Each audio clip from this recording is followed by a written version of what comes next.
Hearing none. Anything else I need to take up before I call? Is Mr. Copeland outside? Yes, sir. All right. Can we bring Mr. Copeland in, please?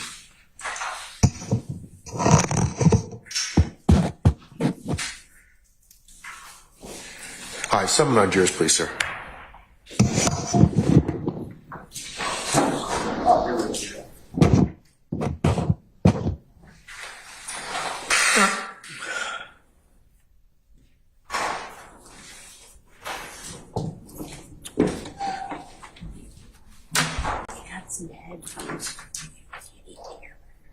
Okay, thank you. Pick up the mics.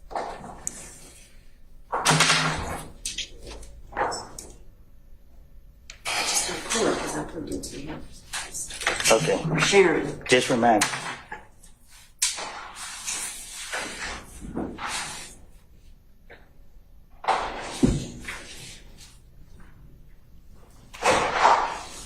Mr. Copeland, before I take this down, Christine, you can take this down. Mr. Copeland, before our jury comes in, that set of headsets is for your use when we play audio exhibits so you can better hear the exhibit, okay? So just take it up and put it in your ear as soon as we play something, okay? All right. Yes? All right.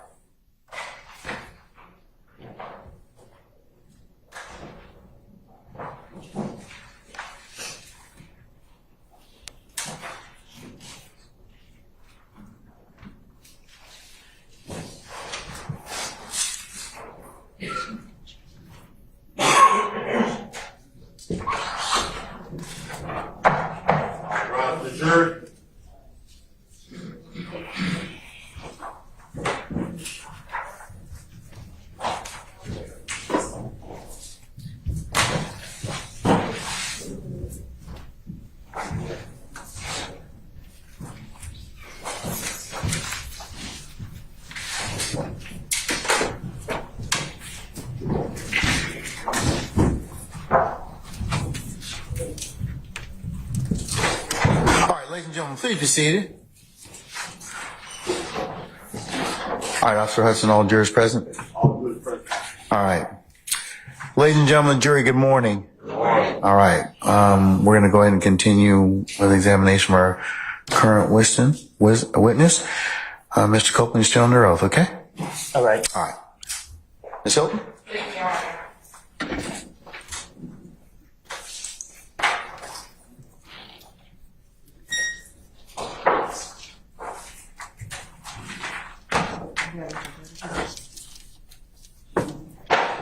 Good morning. Good morning. Good morning. Now, Mr. Copeland, I want to direct your attention to Saturday, January 10th, 2015, the night that Donovan Thomas was killed. Can you hear me? Yeah, I can hear you. All right. Do you remember that day, the night that Donovan Thomas got killed? No. Okay. Let me ask you this. Did you ever go to the police on either the night of or the early morning hours after Mr. Donovan Thomas got killed? Objection, asked and answered. All rules, sir. You can answer. Okay. Can you repeat the question? Yeah. Okay. In the early morning hours after Donovan Thomas got killed, did you go to the police? I think the police called me. Right. Did you go down to the police department after the police called you? I think. All right. I want you to go back to that day before Donovan Thomas got killed. And I want you to tell the jurors what you remember about the day that Donovan Thomas got killed.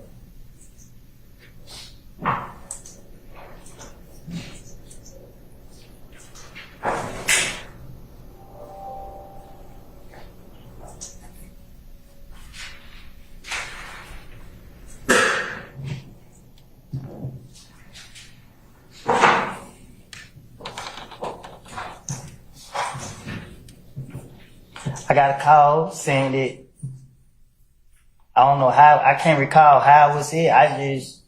I remember getting a call saying that I killed Nut. Okay. said you killed him. The word was, I got a call and people were saying that, am I okay? They saying I killed nothing. Hearsay. Oh, I'm gonna send the objection. Before you got a phone call, can you tell the jurors where you were that morning before you got the phone call saying that I killed him? What you mean? Why was they morning? Where were you that day? Do you remember that day? Or were you at your girlfriend's house that morning? Oh yeah. So tell the jurors what you remember about that entire day up until you got that phone call.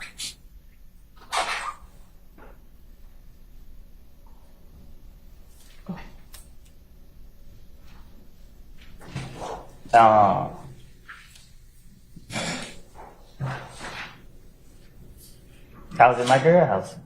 And what happened while you were at your girl's house? Nothing.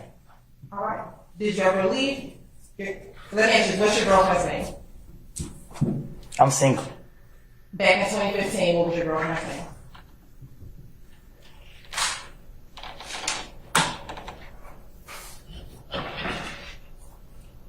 Do I have to answer that? Yes. Deshaun? All right. So, what side of town was Deshaun living in back in 2015?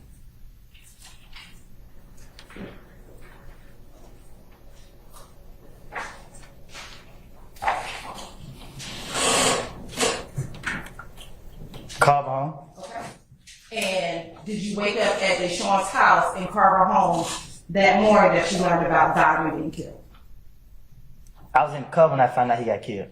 I said that morning. Before you found out when he got killed, we're going to talk about that morning. Were you at Deshaun's home? Yes. All right. When you were at her house, were you there by yourself?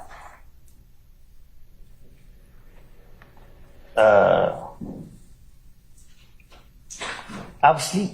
Okay. At some point, did you wake up? I had to. I'm here today. All right.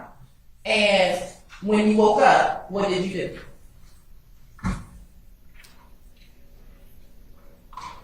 I came out the house, I guess. I went out that door. All right. Where did you go? To my neighborhood. When you say to your neighborhood, what do you mean? To my neighborhood. Is that Mechanicsville? Yes. Okay. How did you get to Mechanicsville? I think I drove. All right. And did you have your own car? I was in my brother's car. All right. And back in 2015, where did your brother live? In the same place. Is that Carver Homes? I think so. All right. And which brother lived in Carver Homes? My brother. Which one? What you mean, which one? You have three, right? Yeah. Which of the three brothers live in Carver Homes?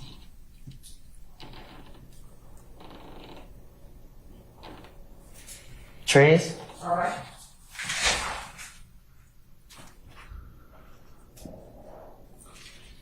Do you remember what time you went over to Mechanicsville? No.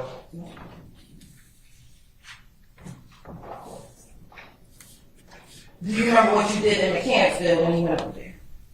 No. Did you go anywhere after leaving Mechanicsville?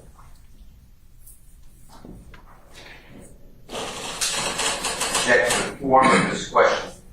I'll send this to form. You can rephrase. Did you leave Mechanicsville?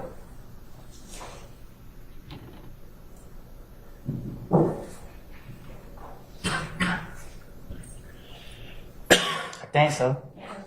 And when you left Mechanicsville, did you go anywhere? At what point in time?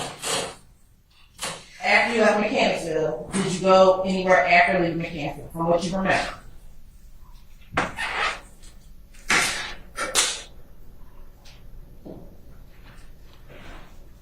Yeah.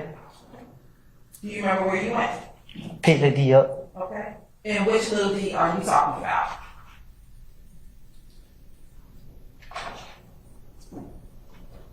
The one that always be with me. Okay. Is that the little D you referenced as your son? Yeah. Okay. Do you remember where you picked little D up? Where did you pick little D up at? I McDonald's Okay. Where was the McDonald's? on Cleveland Avenue. And when you got to the McDonald's on Cleveland Avenue, was there anyone else with little D? Just him and Shannon. Anyone else? Just him and Shannon. When you picked up little D, what did Shannon do? What you mean? You said you picked little D up. Did you also pick up Shannon? I said I picked up both of them. Okay.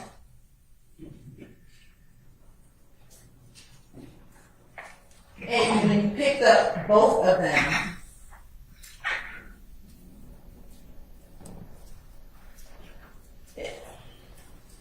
where did you all go? I blinked out after that. You blanked out after that. Okay. Why did you blank out? Because they were saying that I got phone calls saying that I did something.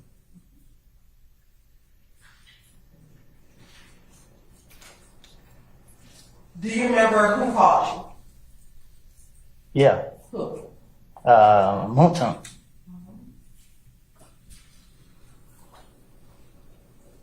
And do you recall how he called you? Did he call you on FaceTime? Did he call you on the phone? I didn't know he said, he asked me what I got going on, or if I heard what happened, or I don't know what he said. I just know he said that, you know what I mean, people saying that I killed Nut, and he would call him. Now let me ask you this: did you kill that?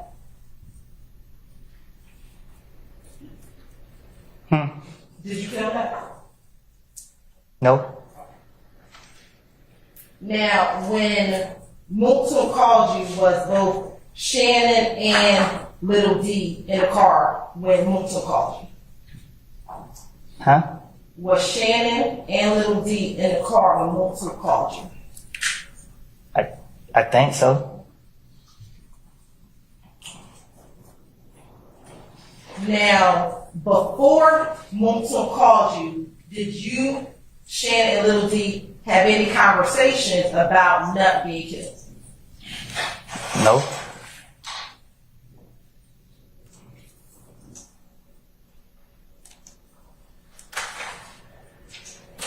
Now, after you got on the phone with Moulton, did you, Shannon and Little D, go anywhere? Huh? You said you were on the phone with Moulton in the I car. blinked out. Like, I know I end up in a whole lot of places. Every time I looked around, I was somewhere different.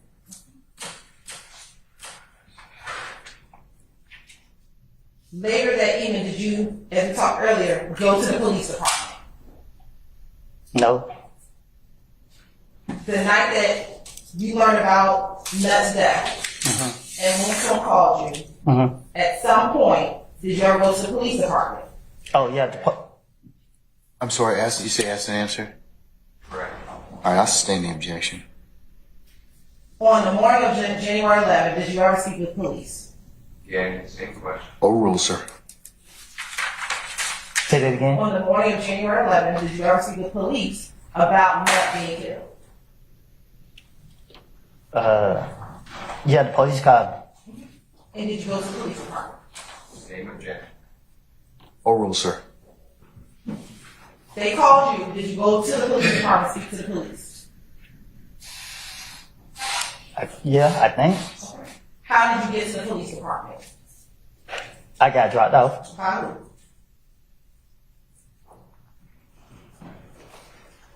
I think Moulton dropped me off. I ain't for sure. I can't recall. You can't recall. But I think this who dropped me off. I just remember my brother and them let me down there. I think that night.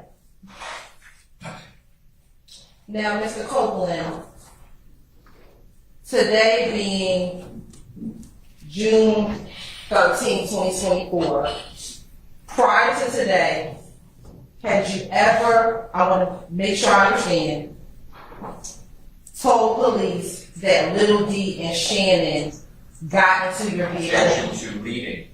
I'll sustain the objection. Is today the first time that you told police or to anyone? Which day? Today, June 13th. Okay. It's your gunstrike day. Yesterday, did you tell me and my colleagues that Shannon and Objection to Little... leading.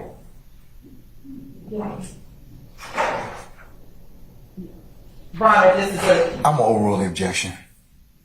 Yesterday, did you tell myself and my colleagues, Ms. Love and others, about Little D and Shannon being in your vehicle the night in the burn? Huh?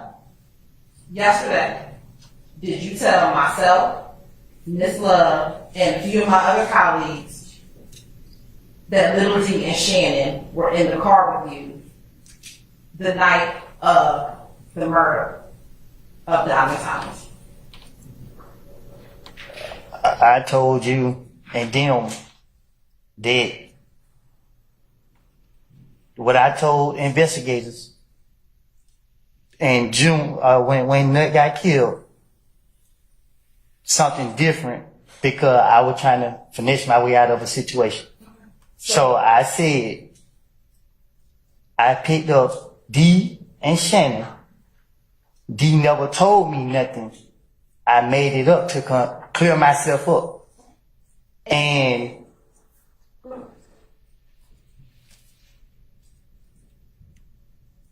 that's it. And was that yesterday that you said that? Did you tell us that yesterday, what you just said? You asked me to be truthful. And I didn't, and I told you. What I told the investigator back then wasn't me being truthful. So I'm telling you something that I didn't tell them because I ain't trying to go back to jail. I got it. I'm asking you was yesterday. The first time you said this part, and now what you're saying today is what is truthful. What you're saying right now, what you're trying to tell the jury right now, is what you are now saying is truthful. What I'm trying to tell you is our conversation was about something that I said in the past. I understand. I'm asking you. And ask that Mr. Copeland allowed to finish his. Okay. All right. I'll tell you what's up. Mr. Copeland, you need to finish your answers. No, I need a break, young. Say again? I need a break. You need to use the restroom? No, I need a break. Like, I need a break. Sir, it's not time for us to take a break at this point. Well, in time. okay. Okay. I mean, unless you need to go to the bathroom or some other reason, we're not going to break at this point in time. Do you need a few moments?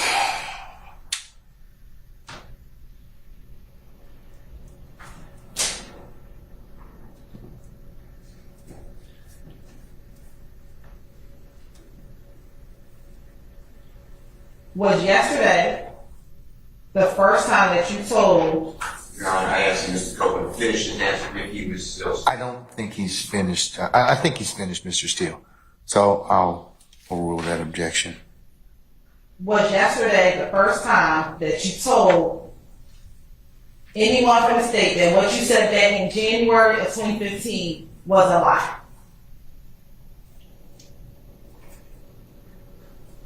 And that you were trying to finesse your way out of what you told them back in January of 2015? I told that to the investigation when they was questioning me at a certain point.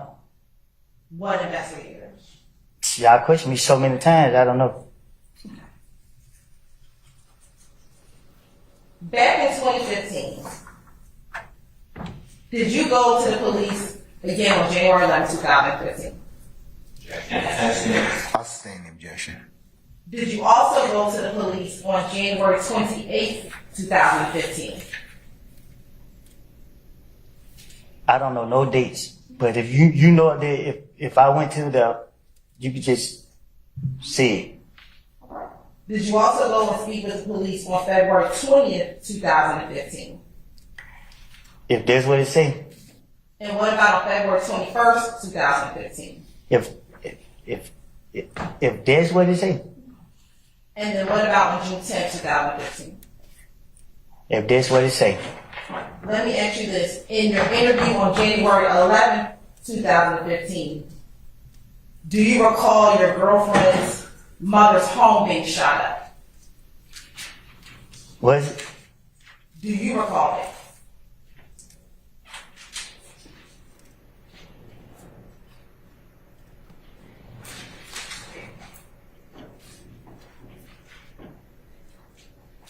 I'm asking, do you recall her mother's home being shot up that night after Nut was killed? I don't know if it was the same night or the next night. Do you also recall that the stepdaddy's house was shot up that same evening? I will object to Basis. needing hearsay. I'll sustain this to form. You can rephrase them now.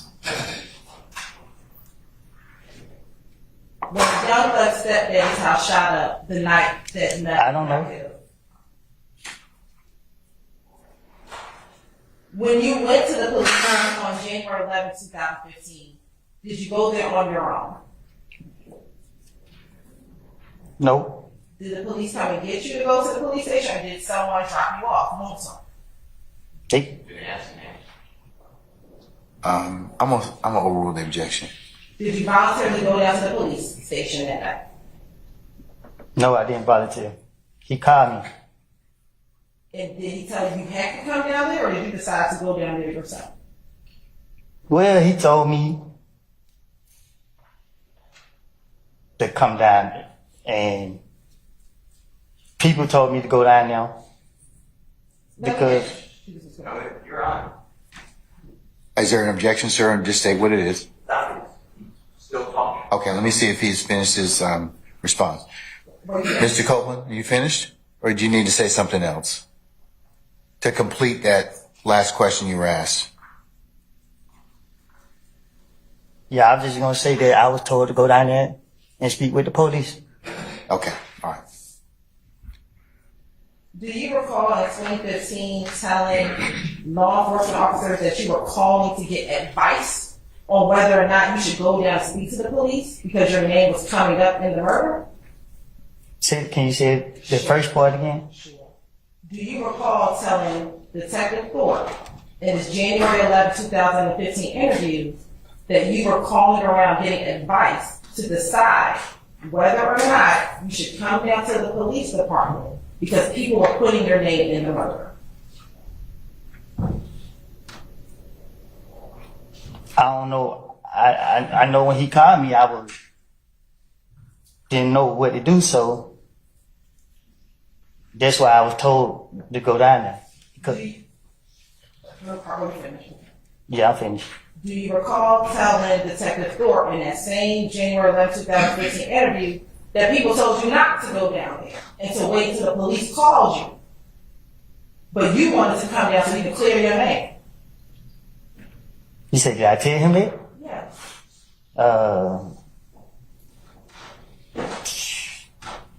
I guess. In that January 11, 2015 interview, was Thug in that interview with you? Huh? When you went to go speak with Detective Thorpe on January 11, 2015, was Thug in that interview with you? Right. What you? Basis. Okay. Mr. Copeland, can you step outside for just a second? Ladies and gentlemen, jury, can I get you to step in your headquarters just for a minute, please?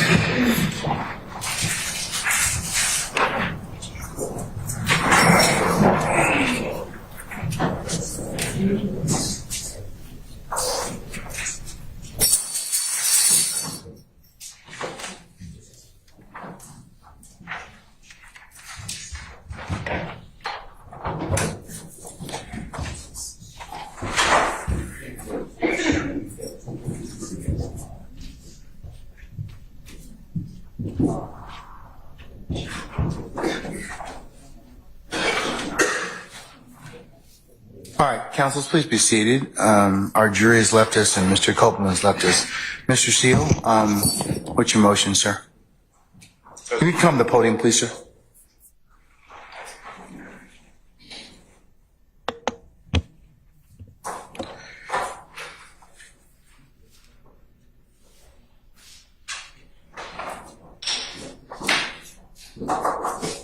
My motion is that there is a 24-4-403 comment on pre-arrest silence under ORR versus state. I believe it's a 2019 case, but I'll get you the site if it's not. If you put in or and Mallory. I'm familiar with or. I'll look it up, sir. And Mallory's Mallory. What the state did is they set up a series of questions, repeating the question that Mr. Copeland gets a call from a Detective Thorpe on January 11, 2015, morning hours, telling him, according to Mr. Copeland, that he needs to come down to the police department. Mr. Copeland is reaching out to people allegedly saying whether I come or not.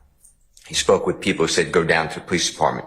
The state then, for some reason, immediately says, well, did Jeffrey Williams come? That's after the state elicits, it's non-answered because the witness said he doesn't know, that Jeffrey Williams' stepfather's house is supposedly shot up that night. When you put that together, it is a clear indication that Jeffrey Williams should have, if he's involved since his stepfather's house is being shot up, then he's being accused and he should go down to the police and talk to them as well. There's no basis for that. The state knows that Jeffrey Williams wasn't called by the police, wasn't asked to come down and speak. Why in the world would any prosecutor, anywhere in this nation at any time ask a witness whether Jeffrey Williams was there? Nobody would say he was there. Nobody asked him to come. All it does is plants improperly in the mind of the jury. Jeffrey Williams was not bold like a lion, like Mr. Copeland, and go face the police that night. I'm moving for a minute. All right, sir. State? Yes, Your Honor.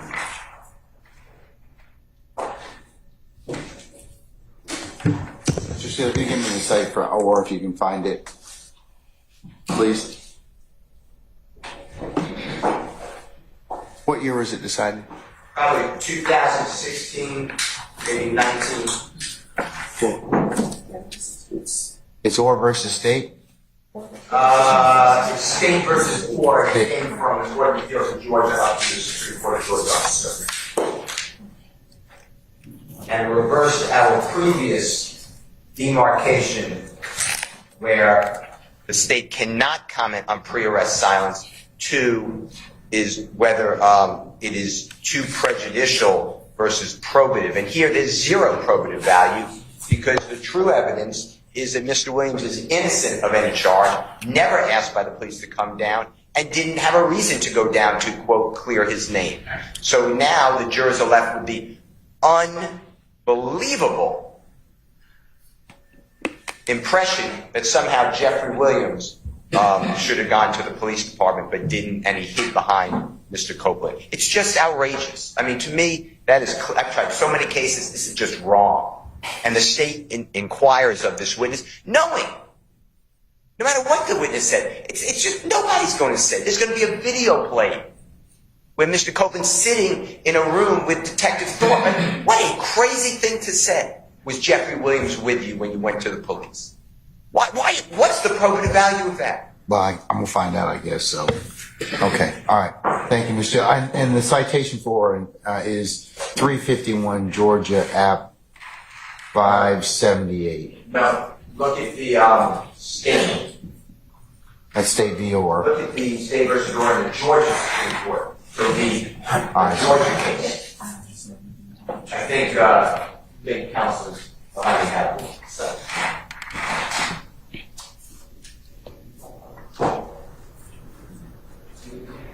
Get the date. All right. I love the highlights. You put nice in.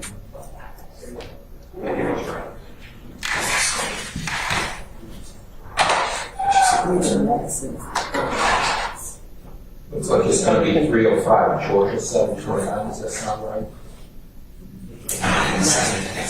What year? Like a 2019 case. Georgia Supreme Court,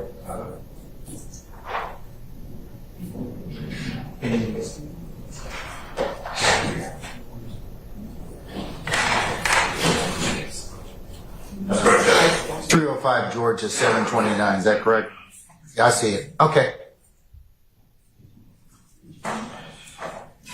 All right. It is 305 Georgia 729. All right.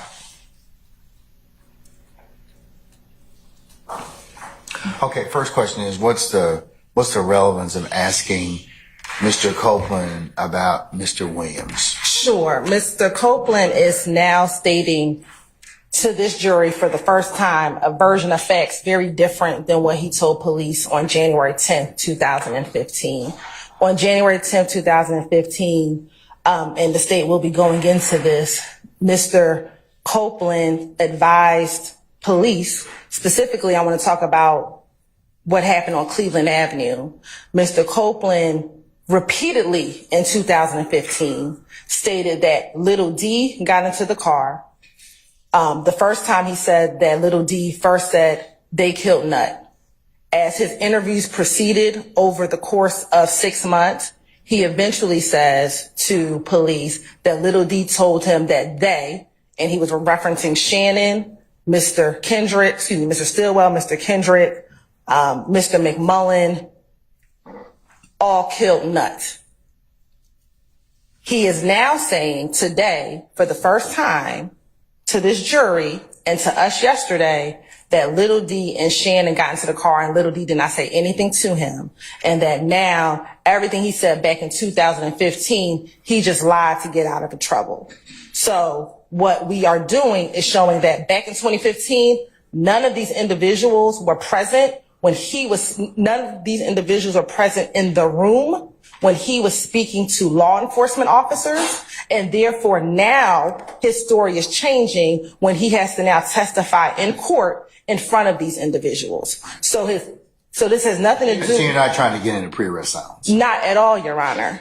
And especially on January 10th, 2015, Mr. Copeland speaks for the first time during that interview about Mr. Williams. But at no point is the state trying to get into any pre-arrest silence. It is solely to show that back then, none of these people were in the room with him, and he gave one version. And now when he has to testify in front of all of them, he's now giving a completely different version than he gave back then. Mr. Steele, I'm going to overrule your motion for mistrial. I'll note it that you've asked it before the positive of the next question, and I'll make it a continuing objection, okay?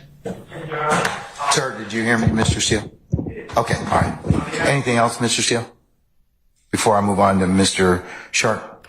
I mean, you rule, so Okay. I appreciate the mistrial being waged. Yeah. Okay, all right.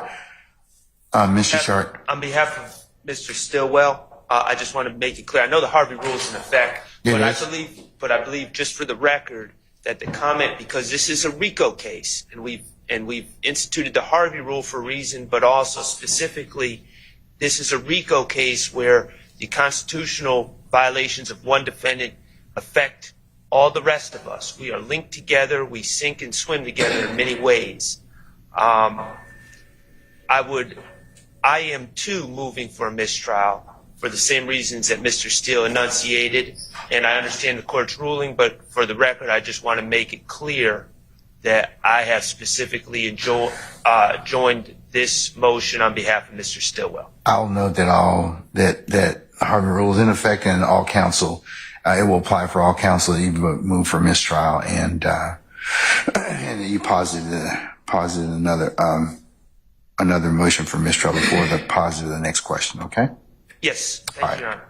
Okay, anybody else? Okay, thank you. All right. Like I said, I'm going to note it for all defendants present that you move for mistrial. All right. Unless there's anything else. Would you consider a limited curative instruction admonishing the state in front of the jury that this has nothing to do with Mr. Williams, they should not have asked that question, and that the jury should take no adverse inference against Mr. Williams whatsoever? No, sir, because it's a proper question at this point in time, given the state's rationale over your objection. Okay? All right. Anything else? I'd like to use the bathroom. I can wait. No, go ahead. I'll let you all take 5 minutes and bless you and do that. We'll be in recess.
All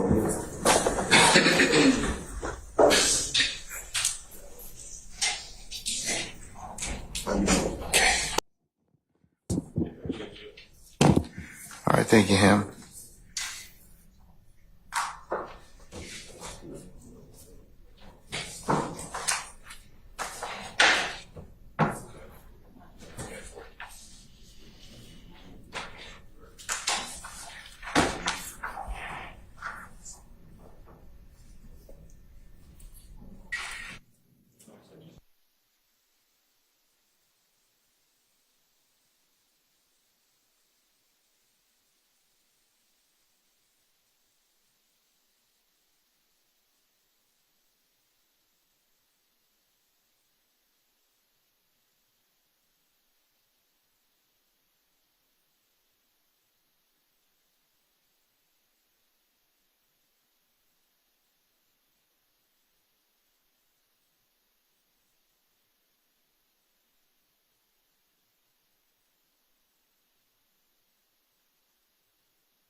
I'm so.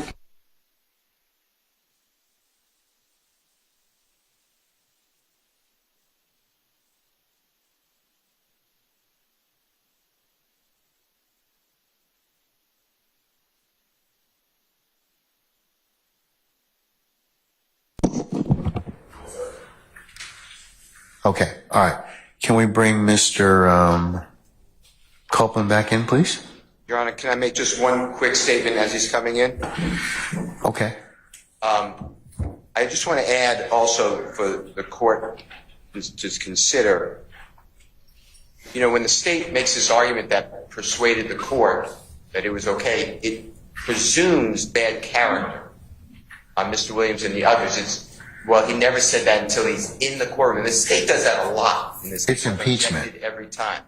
And you have overruled it, said it goes to bias of the witness. But I never heard a witness say, yes, I'm intimidated. The state just presumes that. So that's another reason that I don't believe that that was a valid persuasive objection. I know you did, but I just want that in the record. And going forward, if you could give me another, I think you gave it to me, but another continuing objection just to make sure any comment on, you know, well, you're intimidated by Mr. Williams or the others if they want. We hadn't gotten to that yet. I think we covered that sometime earlier in another motion, but it depends on what is testified to. And I'll have to take that on a case-by-case basis. I'm objecting to it now if that's where the state's going. And their question. You'll need, I can't give you a continuing objection, but I need to hear it first, okay? Right. So, all right. But to that question, I'm saying, you know, well, have you ever, I assume they're going to follow up with, have you ever testified in front of these gentlemen before, something to that effect? And by saying these gentlemen, Mr. Williams and other people. I don't know whether or not they are, but let me find out. Does the state have anything they wish to add to Mr. Steele's comment or assertion? I mean, we'll definitely explore the fact that his testimony is changing now in the presence of these individuals versus when he was not in their presence. We will explore that because I think that that is a right area for the state to go into because he is now changing his testimony. All right. I'll note Mr. Steele's objection, okay, and make it continuing, depending upon how foundation you'll lay, Ms. Hilton, okay? All right. Let's bring Mr. Copeland back in, please. Summon our jurors.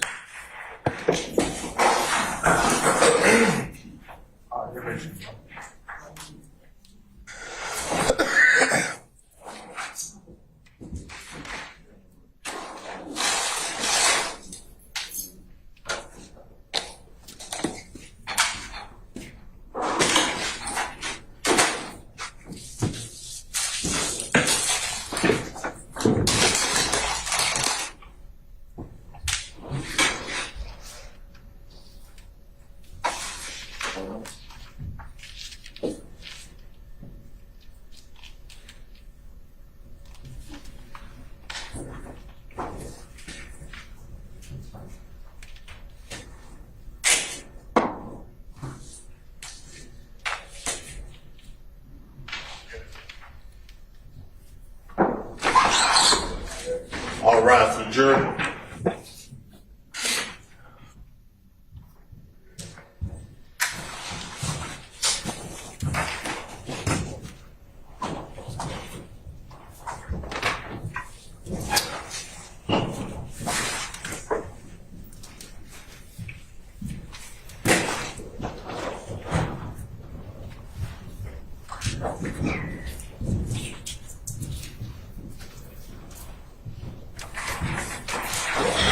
All jurors present. All right, ladies and gentlemen, please be seated.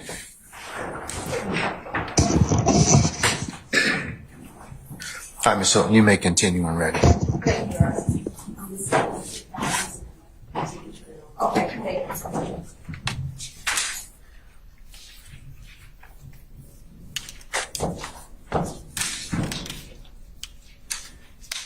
Better.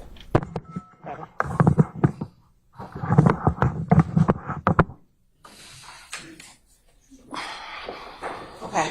Ms. Copeland, when I left off, was Thug in the room with you when you spoke with Investigator Thorpe? No, Was Yak in the room with you when you spoke with Investigator Thorpe? no, Was Shannon in the room with you when you spoke with Investigator I Thorpe? was by myself. Basis. Violates this amendment. Overruled, sir. Objections. I also have a motion I need to make. I'll note your motion. You can make it at our first break, okay? Thank you. All right, thank you, sir.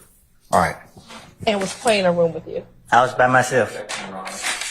Say again, Mr. Matthews? Same objection, Your Honor. What objection? Okay, you have a motion. All right, okay. First break. And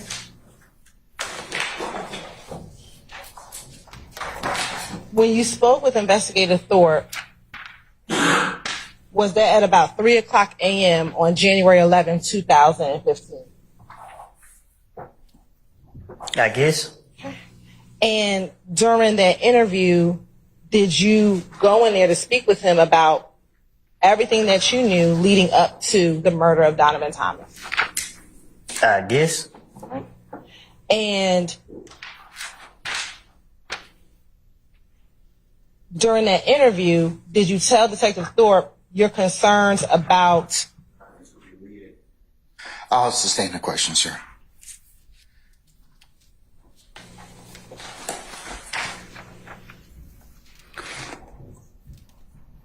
During the interview, were you able to give Mr. Investigator Thorpe your date of birth? Huh? During that interview, were you asked by Detective Thorpe your date of birth? I guess. Okay. And what is your date of birth? July 25th, 91. Okay. And during that interview, were you asked to give your middle name? I guess. Okay. And what is that? Xavier. Okay.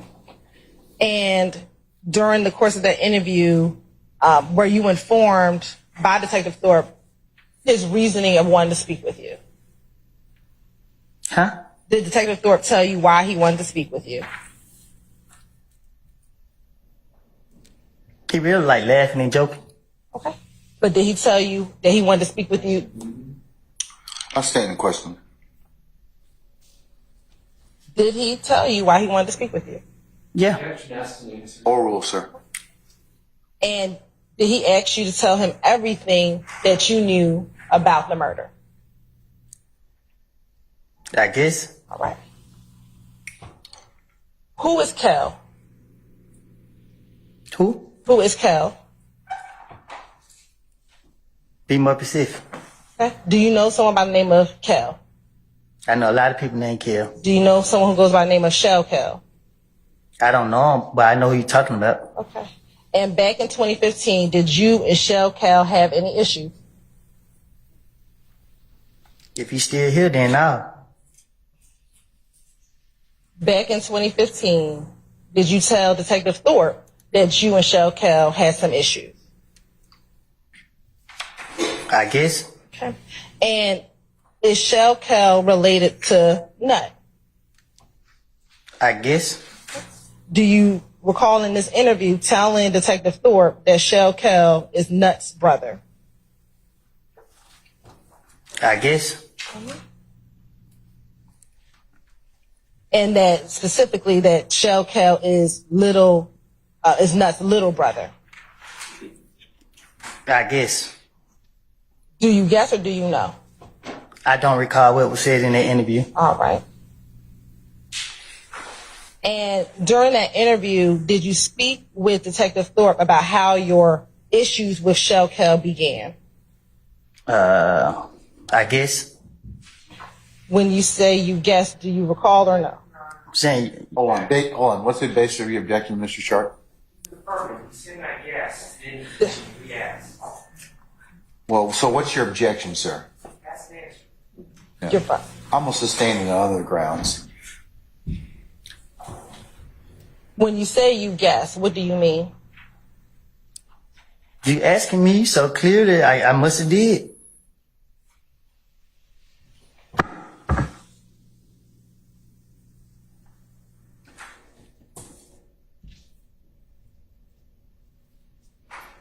When did your issues with Shell Kell begin?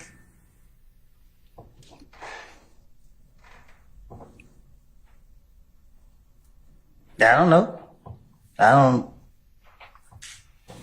Did you tell Detective Thorpe that your issues with Shell Kell began maybe about 4 months prior to the death of Donovan Thomas? I guess.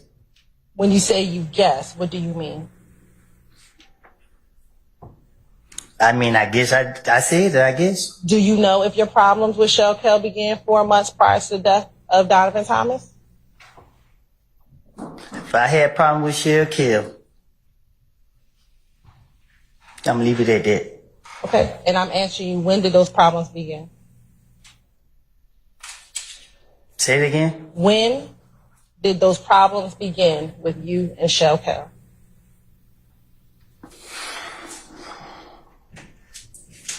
I don't know.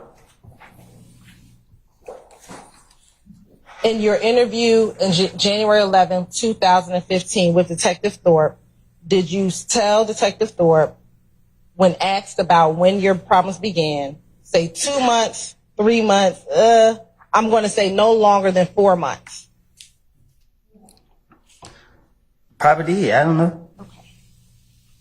What were the problems that you had with Shell Kell?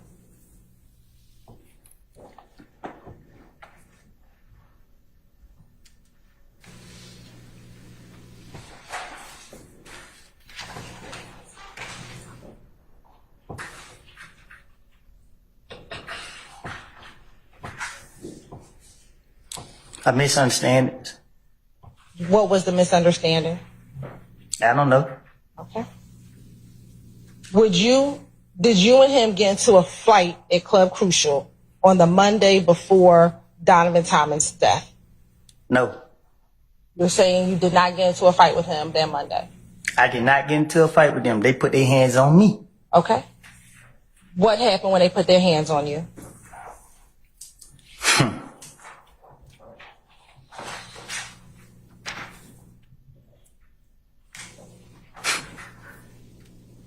Can you respond? What happened when they put their hands on you?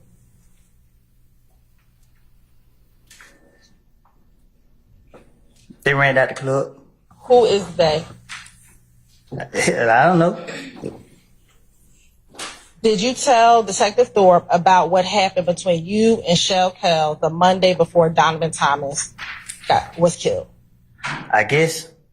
When you say you guess, do you know if you told him about what happened that Monday?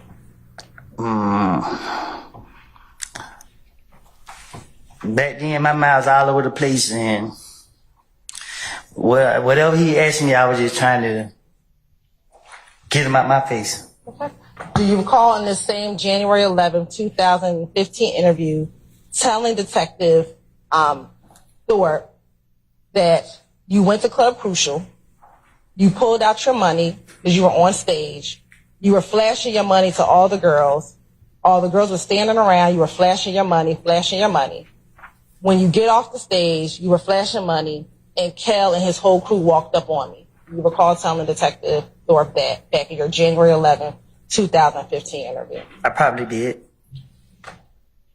Then, do you recall telling Detective Thorpe that you looked up and you said to Kel, "What up, bro? What's going on?" I probably did.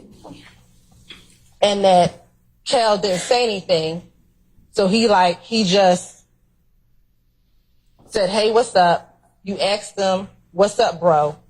And then he began asking you about Thug. Do you recall telling Detective Thorpe that? I probably did. And I need to know, is that a yes or a no? Did you tell him? Did you not tell him? Or do you not recall? Answer the question, Your Honor. I object to follow the question. Your Honor, he's saying he probably did. I'm asking yes, Oh, no. I'm going to overrule the objection, Mr. Steele. Did you say it? Did you not say it, or you don't recall saying it? I said something to him, so if that's what he said I said, then I'm asking, what do you remember? Do you remember telling him this or not? Or you don't recall? they questioned me so many times, and I told them something different every time they questioned me. Okay. I don't recall what I told this person. Do you have an objection, Mr. That Steele? person- Oh, hold on, Mr. Copeland. You have an objection, sir? I'm going to object to Basis. the state giving limited options for the witness to answer. Overrule, sir. I want their choice. Overrule, sir. So you say you don't recall what you told him? Objection leading. He answered your. I'm gonna overrule the objection, Mr. Sharp. Can you say it again? Sure. Did you tell Detective Thorpe that Kel wanted to speak with Thug at the club on that Monday before Nut passed away? I said they have asked me questions about this so many different times. I have told them different things every time. I cannot tell you what, for 100% facts exactly what I have told him. So do you not recall what you told him? I said, I guess if he's, I sustain the objection. Do you remember what you told Detective Thorpe about whether or not you told him? Your Honor, it says ask and answer. I sustain the objection.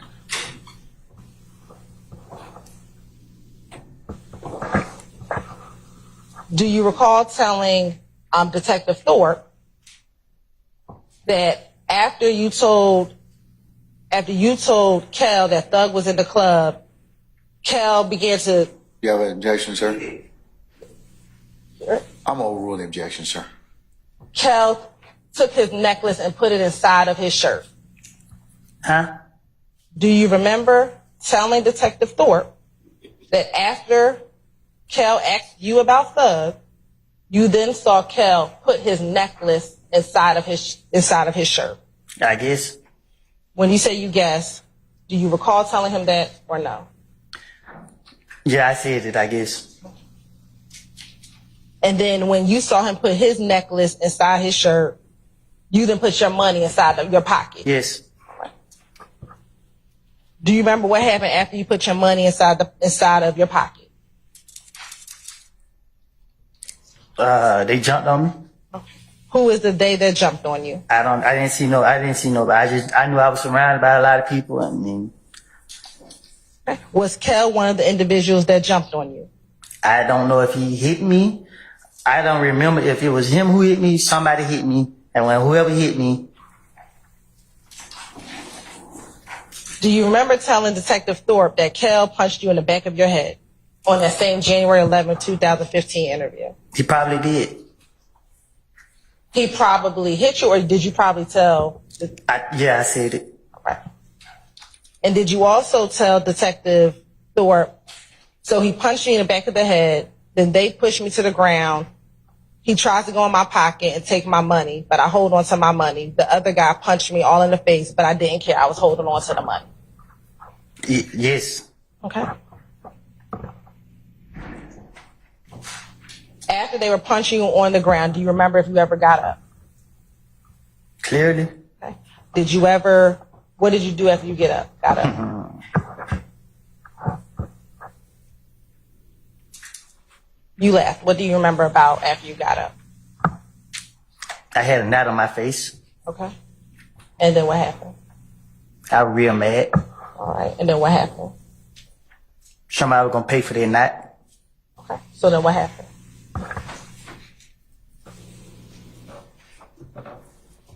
I went home. Did you go outside of the club right after you got off the ground? I had to leave out the club. Okay. And when you went out the club, did you see anyone outside of the club? If that's it, I'm asking you, what do you remember? I guess. Okay. Do you recall telling Detective Thorpe in his January 11th interview that when you got out of the club, Bloody J was outside of the club? I guess. You guess that you told him? Yes. All right. And when you got out of the club, what, if anything, happened to Bloody J?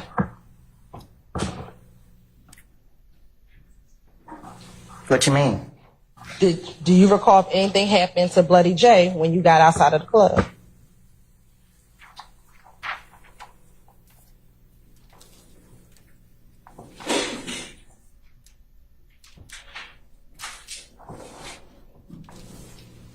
You can't remind me? Do you remember, yes or no? No. Okay. Do you recall telling Detective Thorpe that when you got outside of Bloody J, when you got outside of the club, that two of your buddies went and beat up Bloody J? I guess. Okay. What two buddies beat up Bloody J?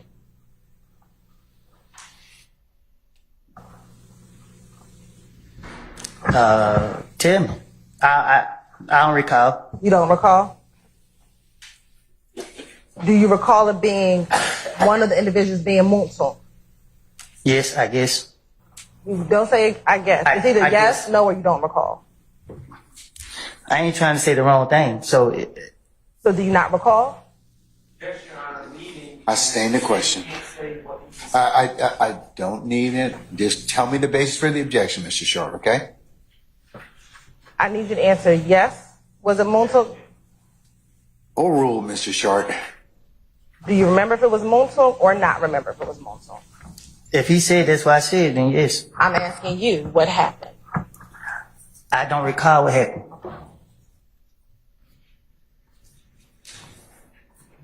I was mad. I had a knot on my head.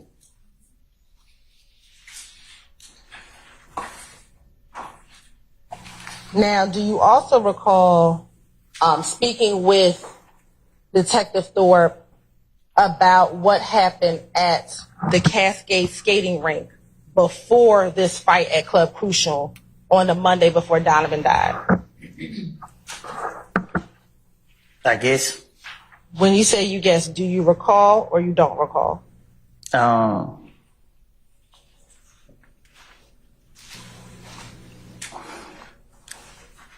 Yeah. Okay. Tell the jury what happened at the Cascade skating rink before this fight at Club Crucial. What happened at Cascade? Yes. And nothing happened at the skating rink? Yes. Nothing. Do you recall speaking with Kel at the skating rink? That's what I told Detective Thorpe. I'm asking you, what do you remember? I don't remember nothing from 2015. I remember the fight. They put their hands on me. Do you remember telling Detective Thorpe, actually before talking about what happened that Monday, that you and Kel were at the Cascade skating rink and the two of you actually spoke at the Cascade skating rink?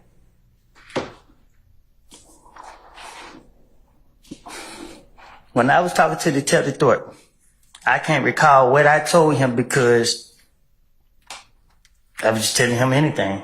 Okay. Do you recall telling Detective Thorpe that at the Cascade skating rink, you wanted to speak with Kel and you said to Kel, hey, let me holler at you? Not if you put no knot on my head. This is before he put the knot on your head. Objection to the proper question.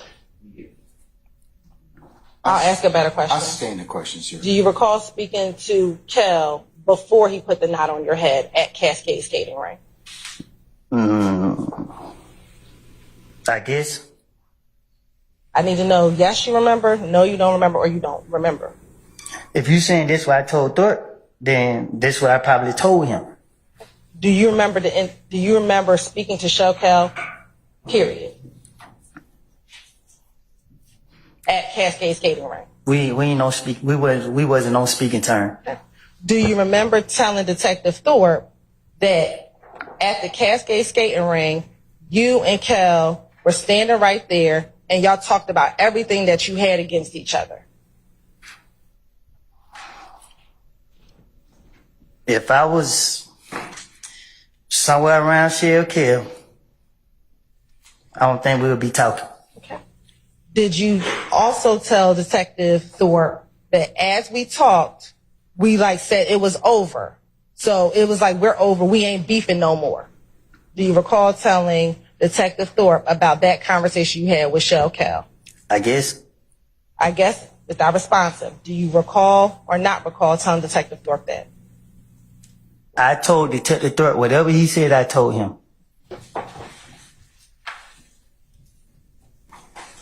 Do you recall telling Detective Thorpe that on that same day at the Cascade Skating Ring, Kel wanted to speak with Thug? Who? Kel wanted to speak with Thug. If I would have any chance to be around Shell Kel at any point, I would not been talking to him. I understand what you're saying today. I'm asking you what you told Detective Thorpe. And I told you that if I told Detective Thorpe anything, and he said I said it, then I probably did. Okay. So did you also tell Detective Thorpe that you then called Thug on FaceTime for Kel and Thug to speak with each other? When he checked my phone record, did he see that call? I'm asking you, did you tell Detective Thorpe that on the Sunday at Cascade Skating Ring that you got Thug on FaceTime so Kel and Thug could speak? Yes or no? If Detective Thorpe said I told him that, I told him that. Okay. Do you remember that happening? No. Okay. I don't remember me and Shell Kel ain't gonna talk. All right.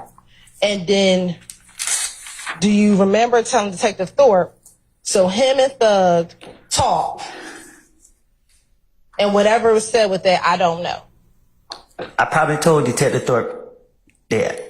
Okay. And again, that was in your January 11, 2015 interview. I guess.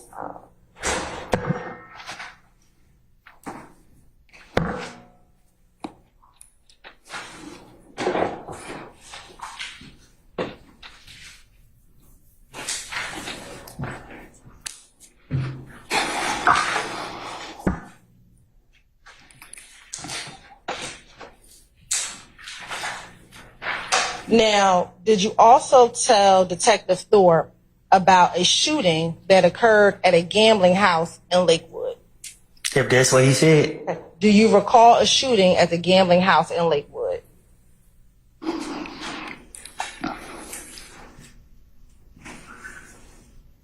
you recall a shooting at a gambling house in Lakewood? No, You do not? I don't. Okay.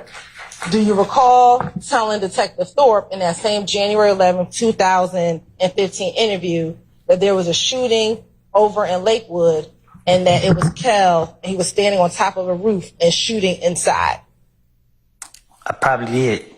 I need to know, do you remember telling him that or you don't remember telling him that?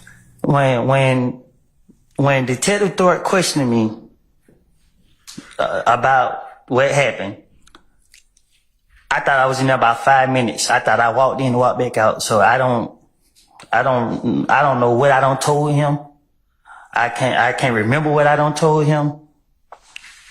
So you say you don't remember telling him about what happened at? But if he said that I told him that, I'm telling you right now, I told him that. So can you start asking me what I supposed to told Detective Thorpe? Because I'm telling you now, if he said that I said anything about anything, I'm telling you, more likely I probably did. Great. Well, I'm going to ask you about all the things that you talked to Detective Thorpe about.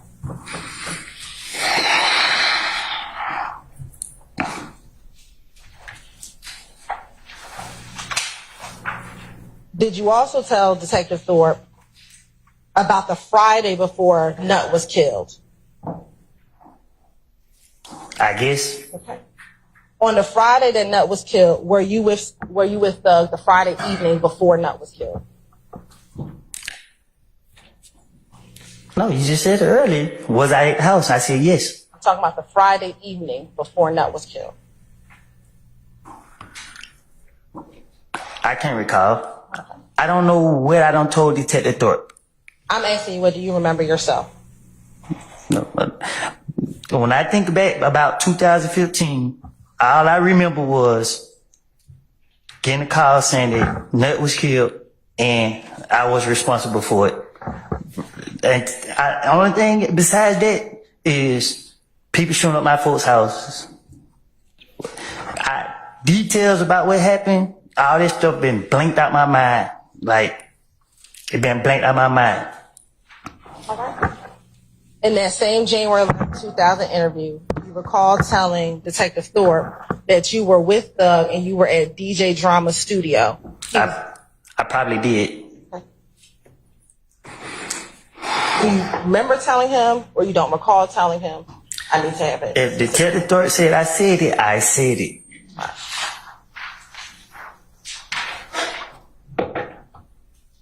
And then after leaving the studio, that is when you went over to your girl's house, which would be Deshaun's house. I guess.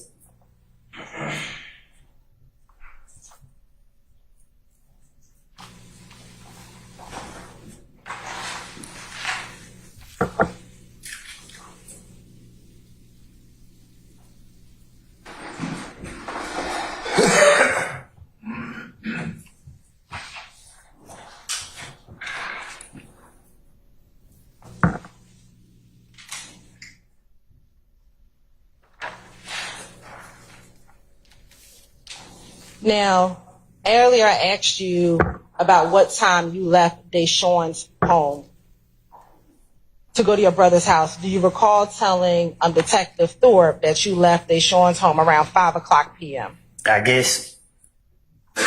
When you say you guess, I need to know, do you recall telling him that or you don't recall telling him that? If he said I said it, I said it. And is that true or that not true that you left her home around 5:00? If you notice something about me, I don't keep up with the time or the days. I just go with the flow. So do you remember it being around 5:00 p.m. that you left Deshaun's house? I don't know what time I left her house.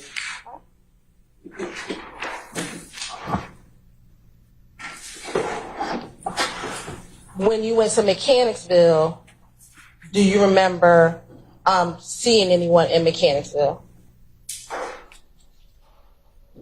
What you mean? You said earlier that on the night before Nut's murder, on the day of, you left Deshaun's house and you went to Mechanicsville. Do you remember seeing anyone when you went to Mechanicsville?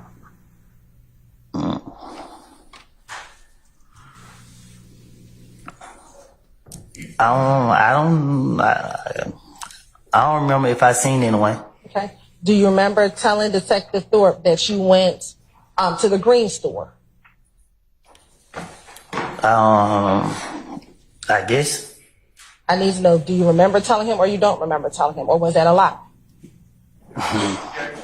Faces. Saying he's left answers and they keep forcing him to answer in the binary one or two ways. Your Honor, his response are non-responsive to my question. I'm going to over your objection, sir. Thank you. So do you remember telling him? You don't remember telling him Do I remember telling him what? that you went to the green store? I probably did. When you say you probably, I need to know yes, no, or I don't recall. Whatever Thorpe said I told him, I told him. Okay. Do you remember telling him that you met with Little Rick at the green store? I probably did. Yes, no, I don't recall. You want me to? I have a continuing objection. Yes, sir, you may. Yes, no, I don't recall. If Thorpe said I said it, I said it. Do you recall telling Detective Thorpe that while you were at the green store, you called Little D? I guess. Did you tell him? Did you not tell him, or you don't recall telling him that? If Thorpe said I said it, I said it. Do you recall telling him that he told you he was on Cleveland Avenue?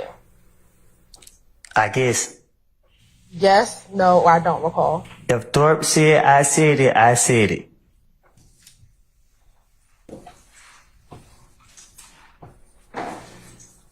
Now, when you got to Cleveland Avenue earlier today, you said that Little D and You're right. I think she's oriented to time and place. I'm over with your objection, sir. Earlier today, you said that Little D and Shannon got into your vehicle. Do you recall saying that earlier today? I think I did. Okay. Back in January of 2015, did you ever tell Detective Thorpe? Your Honor, now I'm impeaching. I'll rule the question, sir. Did you ever tell Detective Thorpe that Shannon was in the vehicle with you and Little D back on the morning of January 10th, 2015?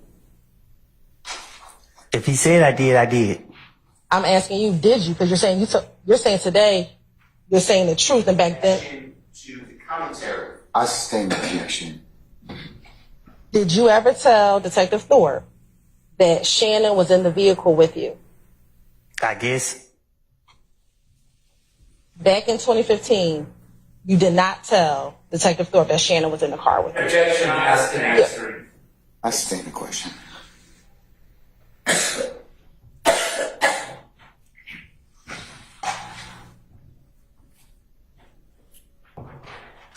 In 2015, did you tell Detective Thorpe that only Little D got into the car with you? I guess. Did you say that to Detective Thorpe? If he said I did.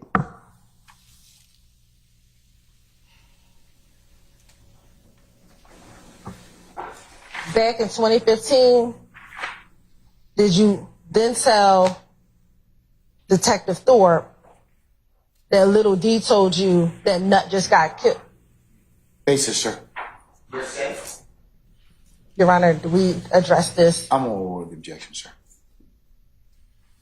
Confrontation clause as well. Your Honor, we... Overruled, sir. Today, you said that you and Little D never talked about the murder, correct?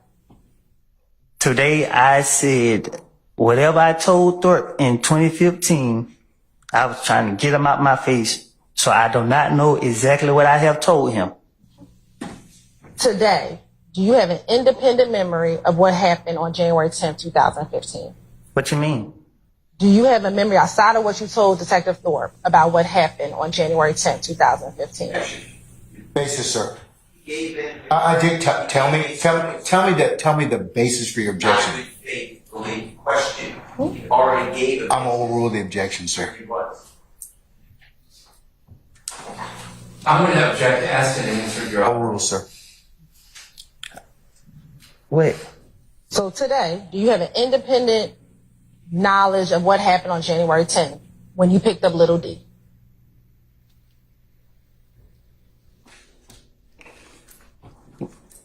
Can you say that one more time? Sure.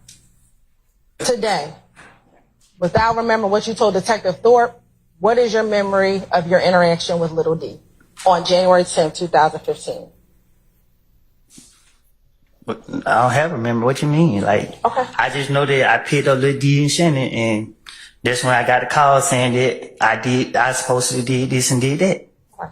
And in January 2015, you never told Detective Thorpe that you picked up Little D and Shannon. I guess.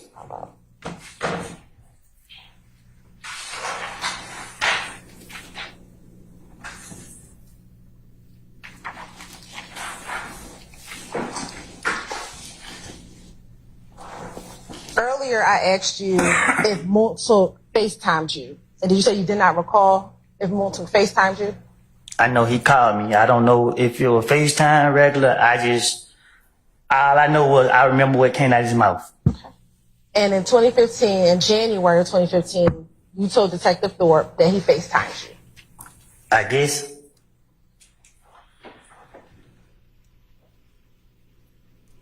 Do you remember telling Detective Thorpe that or no? Objection asked and answered. Yeah, that's non-responsive. I guess it's non-responsive. I'm going to overrule your objection, sir.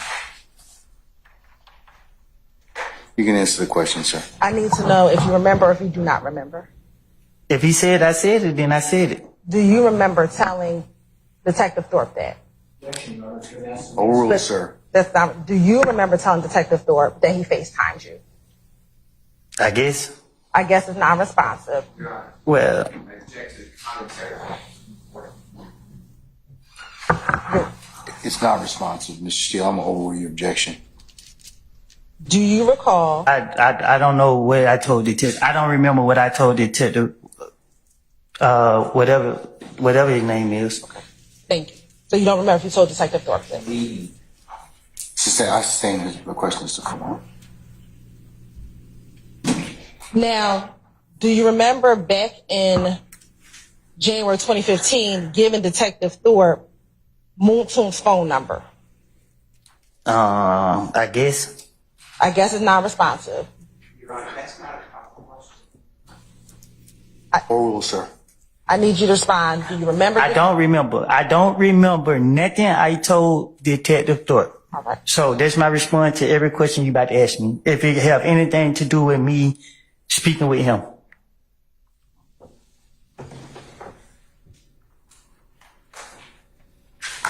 It wasn't in my right state of mind. I don't have a clue.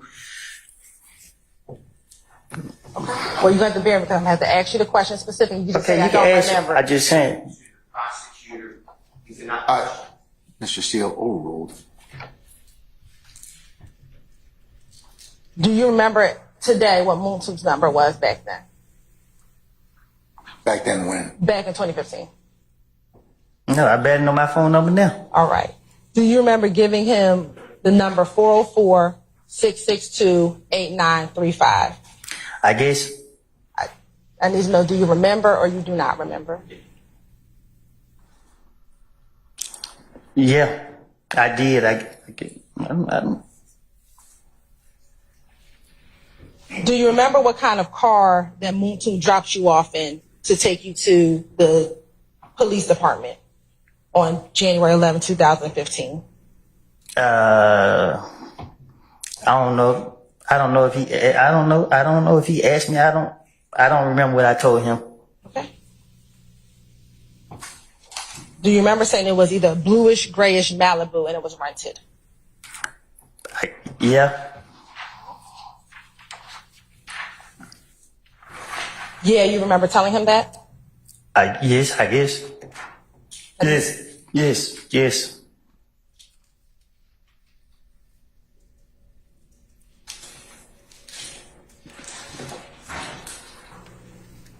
Earlier today, you said that you went down there because the police called you. Do you remember saying that? You're repeating previous testimony. Overruled, sir. Do you remember saying that earlier today? That's the only way I went down there. Okay. Do you remember telling Detective Thorpe, I was asking everybody, should I go down there, bro? Because I didn't do it. I didn't do it.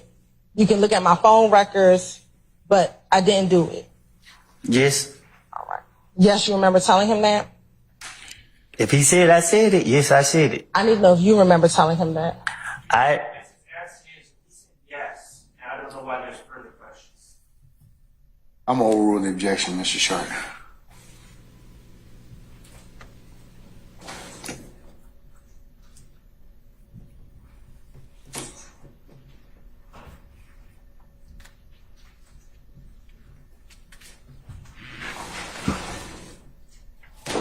Do you also recall telling Detective Thorpe that you also advised Moontoon that he should come down and speak with the police?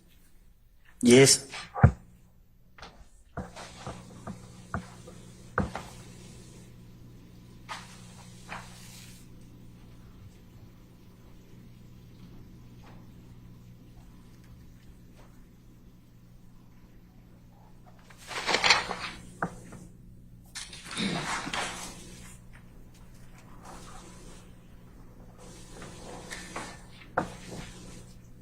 When you just said yes, you kind of shrugged your shoulders. Why did you do that? Overruled, sir. Because you asked me questions. Hold on, Mr. Objection on relevance, this should buy you. Overruled, sir. Why did you just shrug your shoulder? Because they my shoulders. Okay.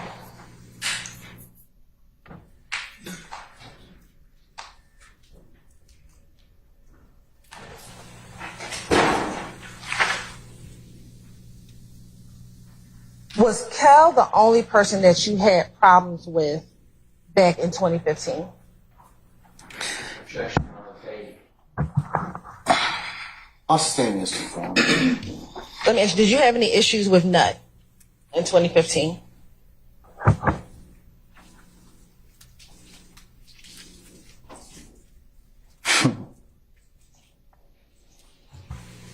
Why'd you chuckle? Huh? I asked you if you had any issues with Nut, and then you said, and you chuckled. Why? Your Honor, there was a question posed. You can't ask another question. It's my objection. Overruled, sir. Overruled. I'm going to overrule it, okay, for the time being. Just answer the original question. Sir, I've overruled your objection, okay? So I'll ask you first, why did you chuckle when I asked the question?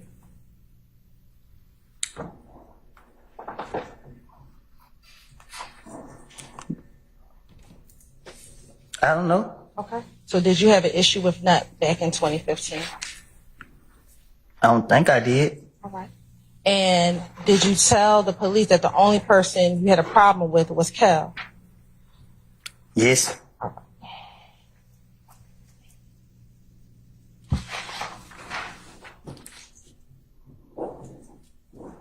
Now, after the murder of Donovan Thomas, did you try to call Bloody J?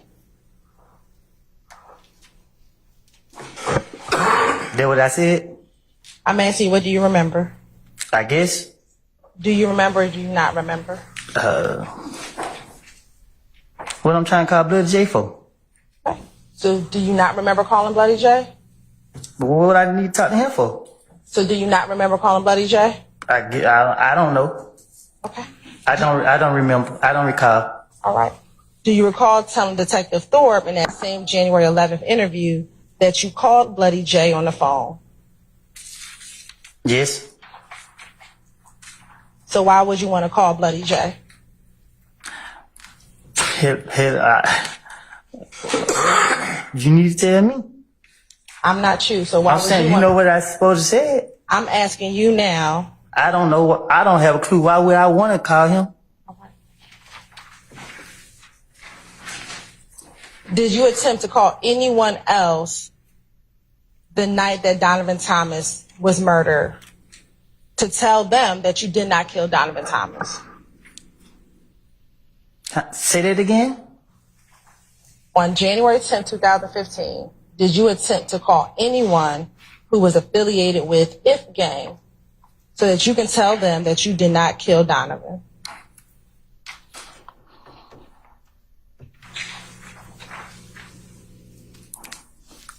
I ain't doing no calling nobody.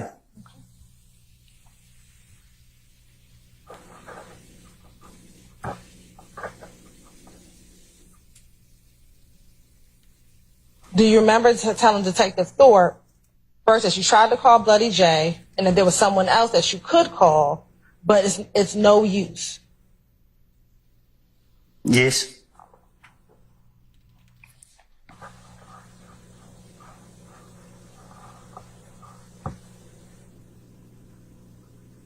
Now,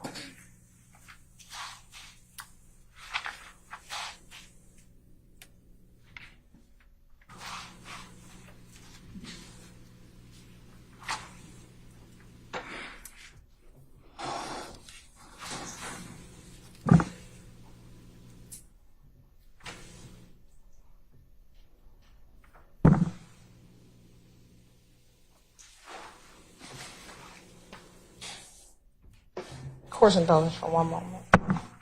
I didn't hear you. I said course indulgence for one moment. Huh? What that mean?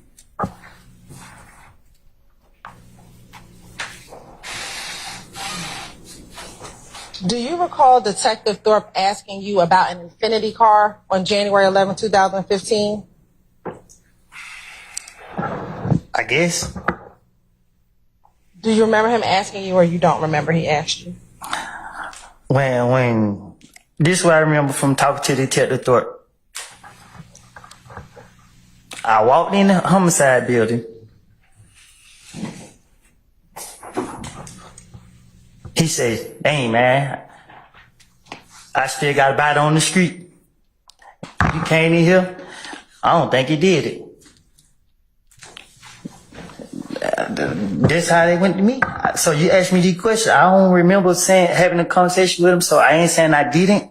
If you saying he said I did have this conversation with him, then I did. But I don't remember him. I don't remember these. And it's so I don't know what I don't told him. But I just know that I thought he let me walk right back out the door. I don't remember being in there no more than 5 minutes. And if you don't remember, that's all you have to say is you don't remember. I keep telling you I don't remember. And I have to ask you specific questions. So if you don't remember. Mr. Steele? Mr. Steele, I need to see an objection, not commentary, okay? So, no, that's not, that's, Doesn't instruct the witness in front of the jury. I object. I'm an oral objection, sir. Prosecutor just said, I need you to say you don't recall. Oh, well. Yeah.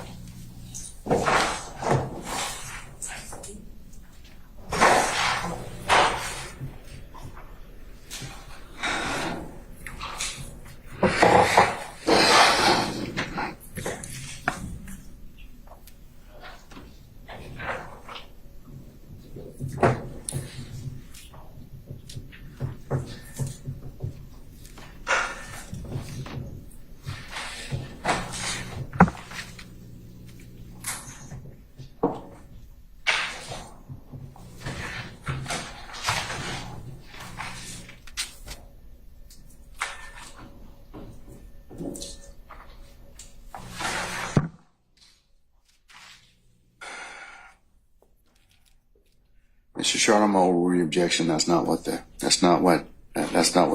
prosecutor asked, okay? So, all right. You can continue, madam. Do you remember or do you not remember if Detective Thorpe actually... I don't remember. All right.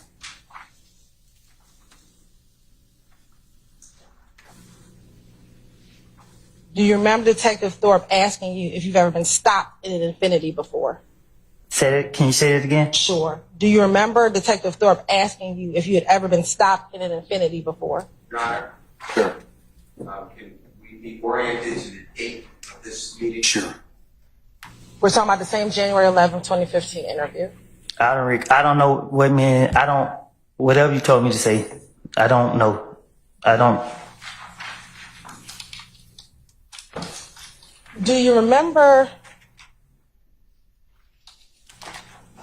back on January 10, 2015, any cars following you home the night that Donovan Thomas was killed? Can you say that again? Sure. On the night that Donovan Thomas was killed, do you recall any cars following you home, specifically following you into Carver Homes? I don't remember.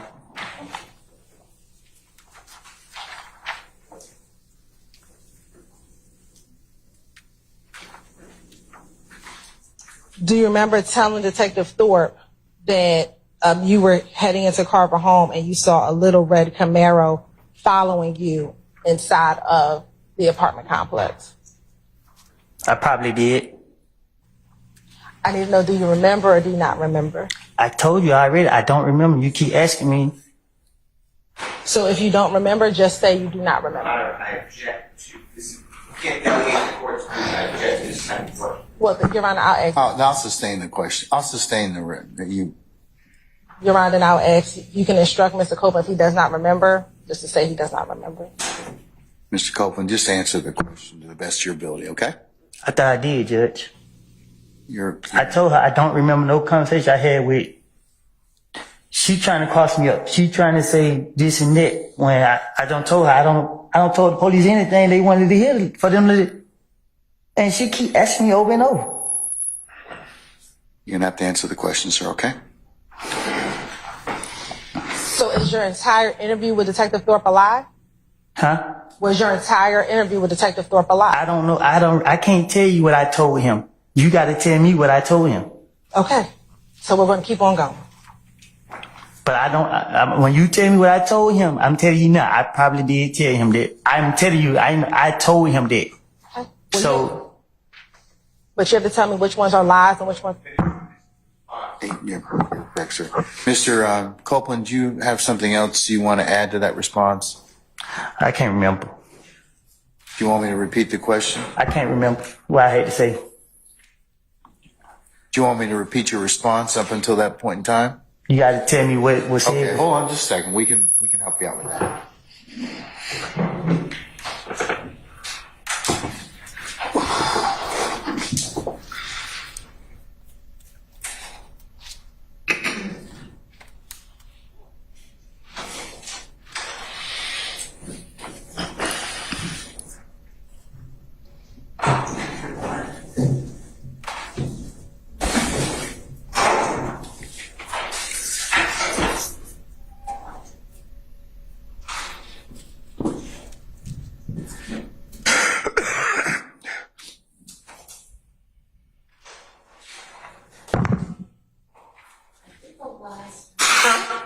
I'm sorry.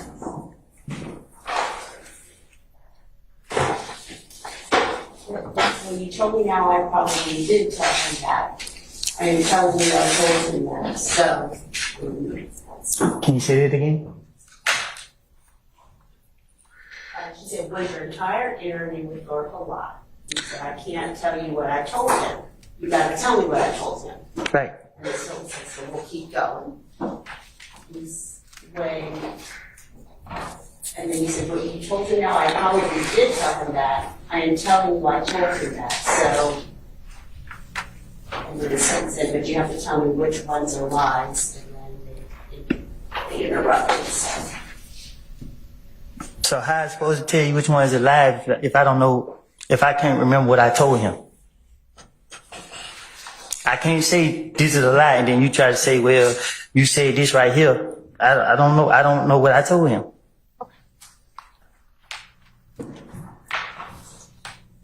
Back in 2015, did you tell Detective Thorpe in the same January 11th interview that you get blamed for everything and that your name comes up in everything?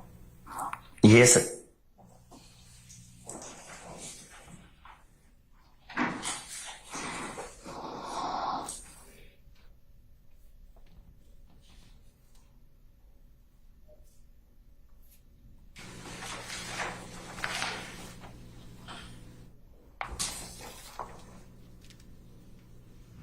Back in January of 2015, did they shoot at your at Deshaun's mother's home the night of the murder? I don't know if it was the same night, but at one point it was.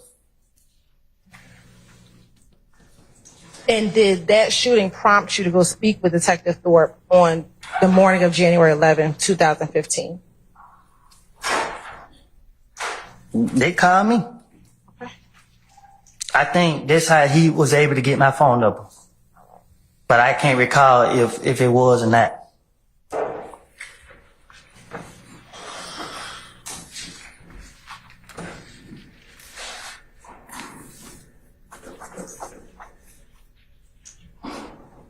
Were you scared because they were shooting up your family's house back on January 10, 2015?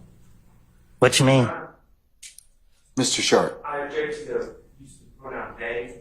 I would ask for specificity. So vague? They. Vague? Is your objection vague? All right, I'll sustain that. Were you afraid because your girlfriend's mother's house was being shot up? What you mean? Were you afraid because people in your family's homes were being shot up on that back in January 2015? Were you afraid because people's homes were being shot up? You asking me, was I afraid, or did I tell the police I was afraid? I'm asking you now, were you afraid?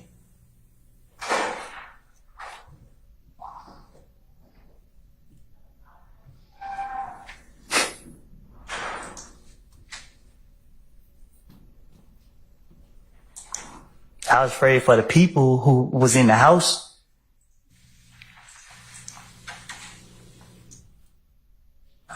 And do you know who all was in the house? You shook your head. Is that a no for the record? No. Okay. I don't remember who was in the house.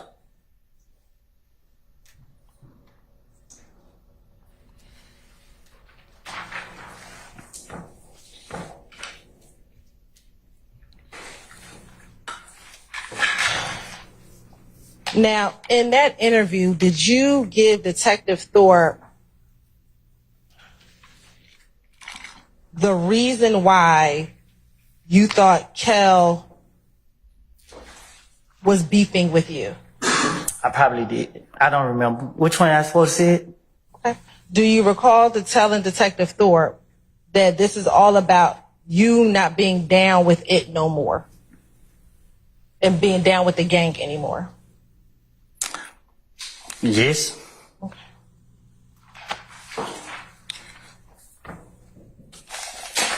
Do you recall telling him that it's also because they now think that you're with Thug and that you're claiming YSL?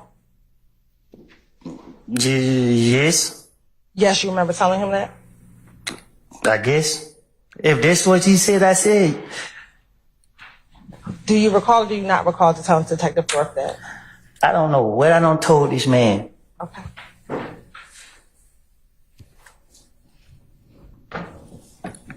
So, sitting here now, was the beef because you were no longer down with them and you were down with YSL? Yes, I guess. Is it yes or you guess? If that's what he said, I'm asking you right now today. I don't know. All right.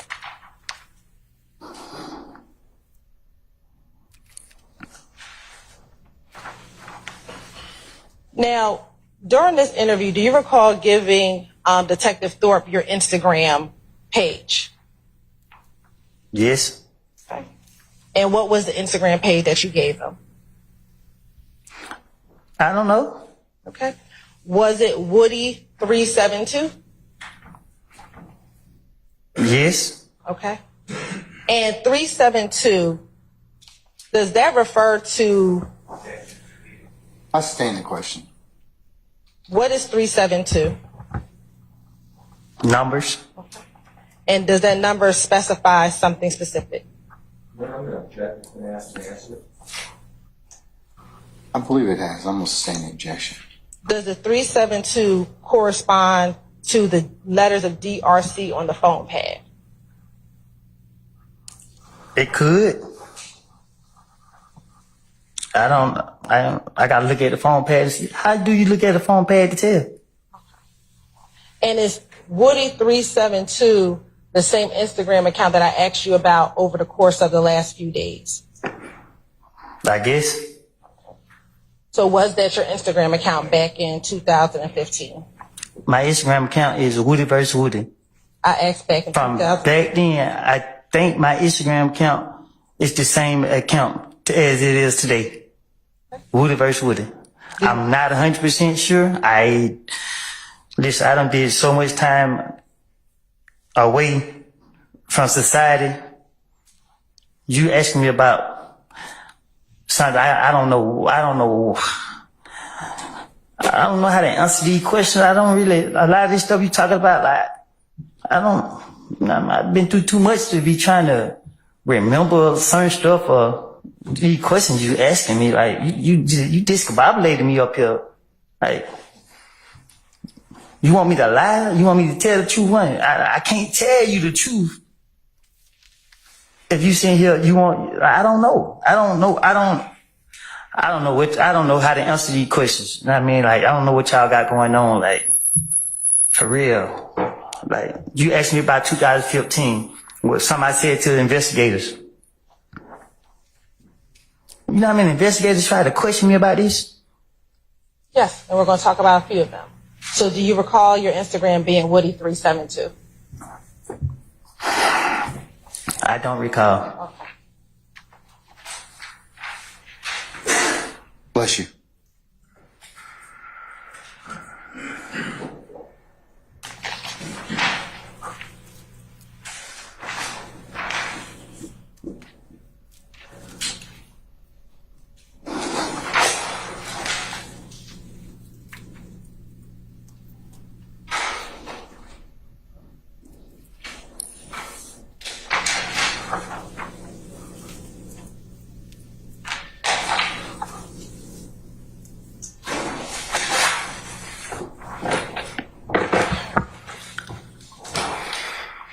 Court's indulgence.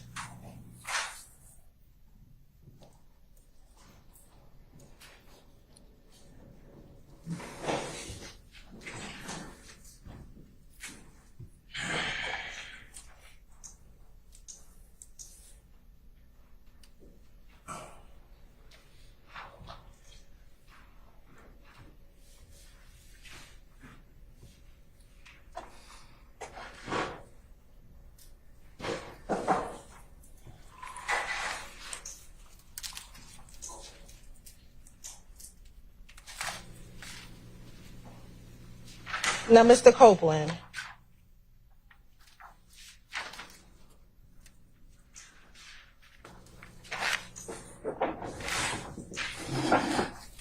did you speak with Detective Thorpe about your concerns that people from If Gang want to kill you and Thug? Yes.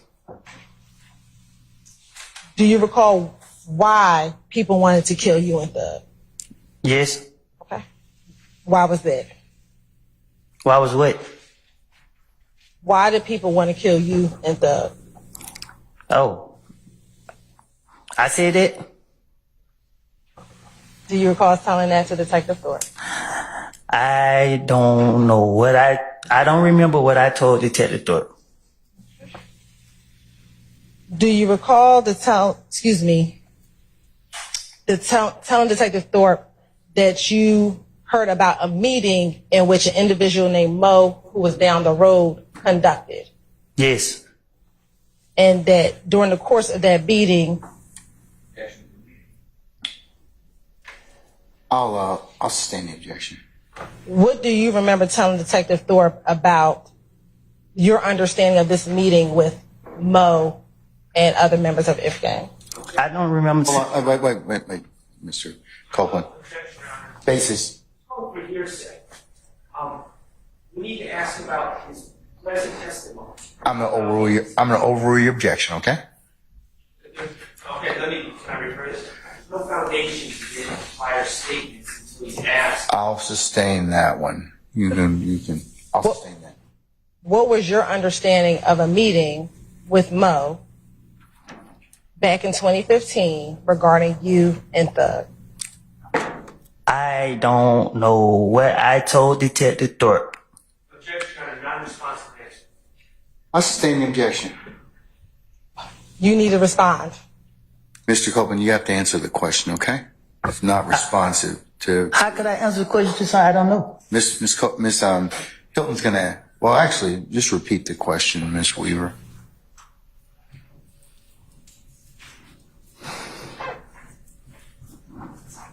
What was your understanding of the meeting with Mo back in 2015 regarding you and Thug? I don't know nothing about no meeting. I don't know nothing about no meeting. Okay. Do you recall telling Detective Thorpe about this meeting with Mo and that he was supposed to kill you and Young Thug?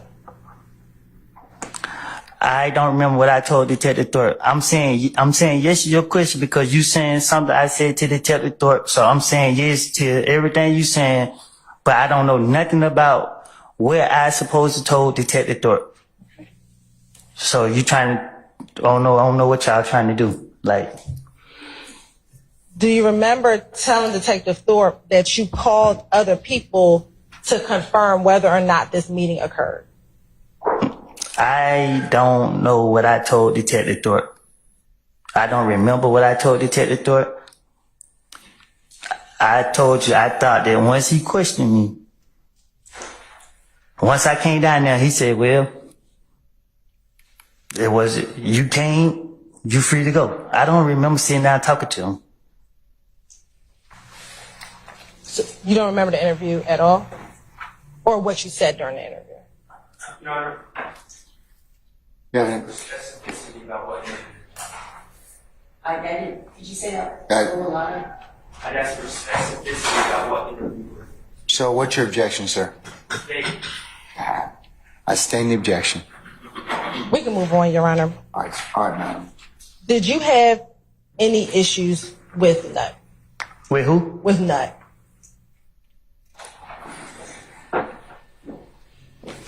What you mean? Did you have any problems with Nut?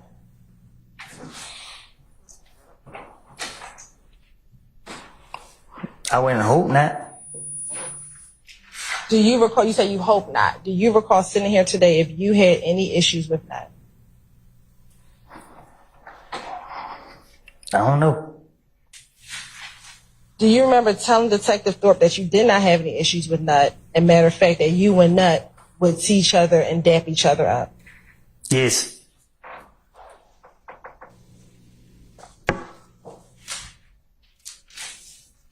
Did you remember telling Detective Thorpe that Nut was somebody that you could talk to? Don't know nothing about all that. Okay. Do you remember? I don't know yes, I said it to him. I don't know. Do you remember telling Detective Thorpe about the last conversation that you had with Nut? I had a conversation with Nut. Do you remember telling Detective Thorpe about a conversation that you had with Nut? I don't remember what I told Detective Thorpe.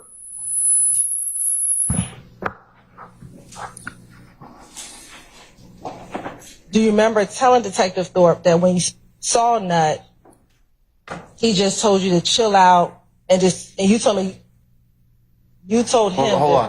Mr. Steele's objection. Hearsay? I sustain it. Oh, are you repeating where's that coming from, madam? Your Honor, it's going to be effect on the listener. It's going to be what his response was. I overrule the objection. And that you told Nut, I'm just trying to get some money.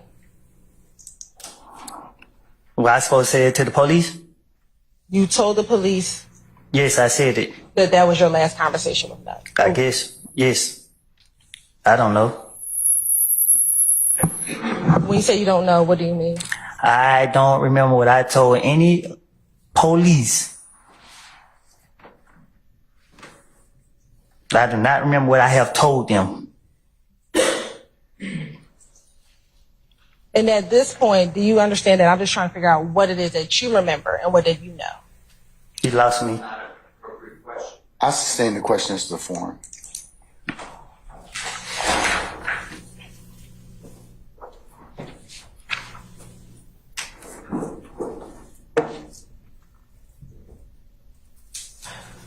Do you recall being concerned that it was a whole gang after you? You talking to me? Yes, sir. You said it again? Do you recall in 2015 being concerned that there was a whole gang after you? You said, did I tell it to the police, or you asked me, was I? I'm asking you, were you concerned that there was a whole gang? Not even a little bit. Do you remember telling Detective Thorpe, and now these niggas show up at my girl's mama's house, and it's the whole gang. It's the whole clique. You know what I'm saying? They deep. You know what I'm saying? That's the only thing that put fear in my heart. Now I have to watch everywhere I go. I have to watch out. It ain't nothing I can do about it. I didn't have nothing to do with this. I didn't kill him. I ain't never kill. I ain't never try to fight him. I ain't never try to rob him. I have never done nothing to Nut. Do you recall telling the police that? I guess. I don't remember. Okay.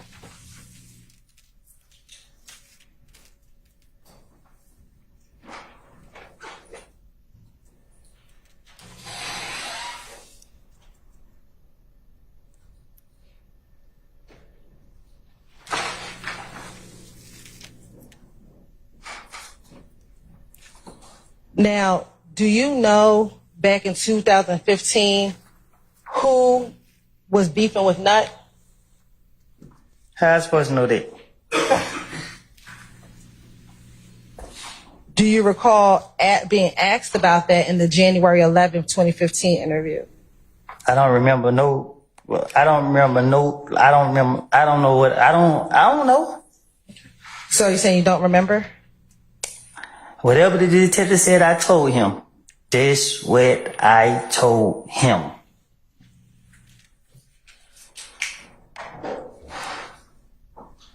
I want to go back to the gambling house for a moment. Do you remember at the gambling house whether or not vehicles were shot up at the gambling house? What gambling house? The gambling house in Lakewood. What about it? Do you remember earlier talking about a shooting at that gambling house? Was I there? Do you recall telling the detective that you were on this January 11, 2015 interview that you were present at the gambling house when Kel shot up the gambling house? Oh, I don't know. I don't know. You don't know if you were there, or you don't know if you told Detective Thorpe? I don't know. I don't recall nothing about the gambling house. Do you remember in the January 11, 2015 interview telling Detective Thorpe that he shot everybody's car up, you know what I'm saying? But didn't nobody know it was him, and then he got into it with his girl, and she came back and said it was him? I guess.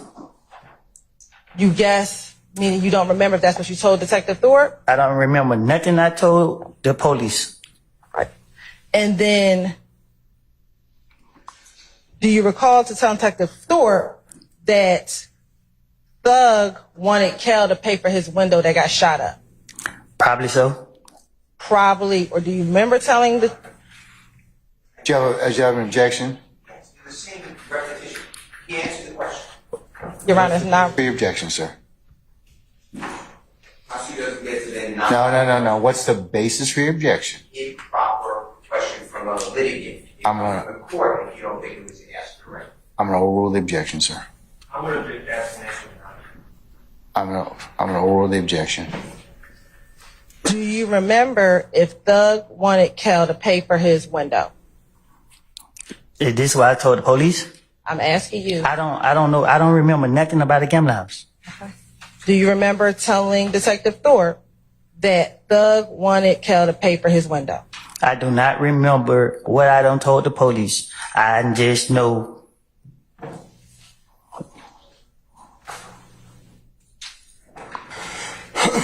And do you recall telling Detective Thorpe that Thug said you were going to pay for the window? I guess. Does I guess mean you remember telling Detective Thorpe, or you don't remember telling Detective? I don't have my whole thing with talking to the Detective Thorpe was to get him out my face. So did you tell things to Detective Thorpe that was a lie to get him out of your face? I don't know. That's a trick question. It's whatever honest question answer that you want to give. Well, I told the detective whatever came to my head to try to get up out of there. And was whatever came to your head the truth about what happened, or not the truth about what happened? I don't remember what I told him, so I can't say if it was a truth or a lie. I don't remember what I said to the investigator, but I know I don't recall a lot of these things that you're saying. I don't remember. Okay.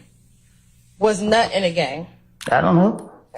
Do you recall telling Detective Thorpe that Nut? I didn't know Nut personally. Do you remember telling Detective Thorpe that Nut was the big dog, but they big dog,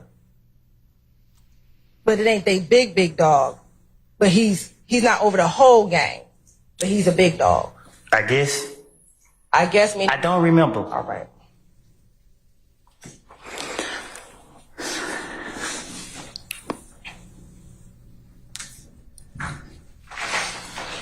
Did you and Nut ever talk about Kel and your issues with Kel? I don't think me and Nut would have been talking. Okay. Do you recall telling Detective Thorpe that you and Nut have talked about Kel?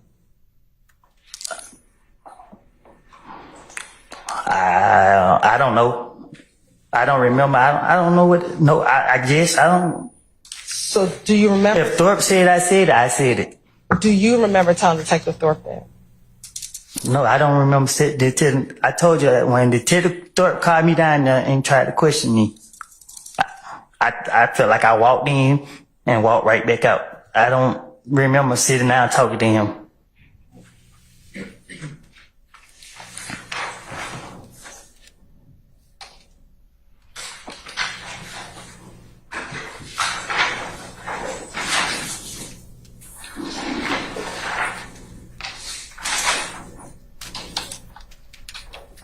Now, during the course of this interview, do you remember if they came in and swabbed you for gunshot residue?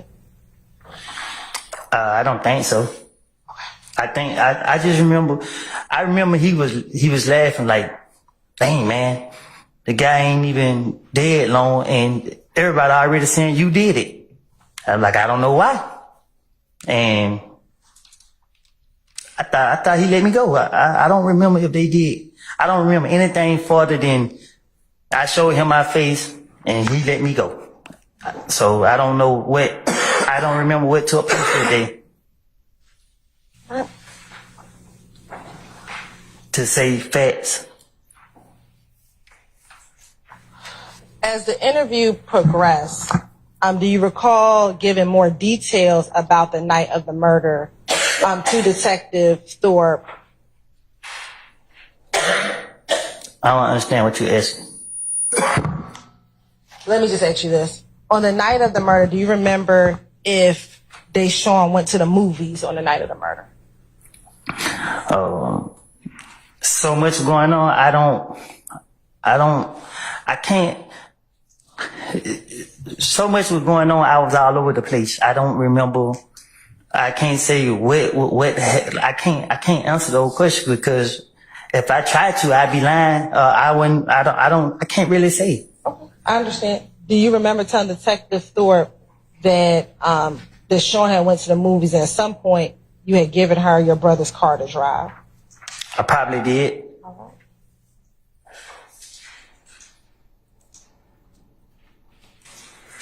Now, earlier I asked you about a Camaro following you inside of your apartment complex the night that Nut was killed. You said, do you remember that occurring? I don't remember. All right.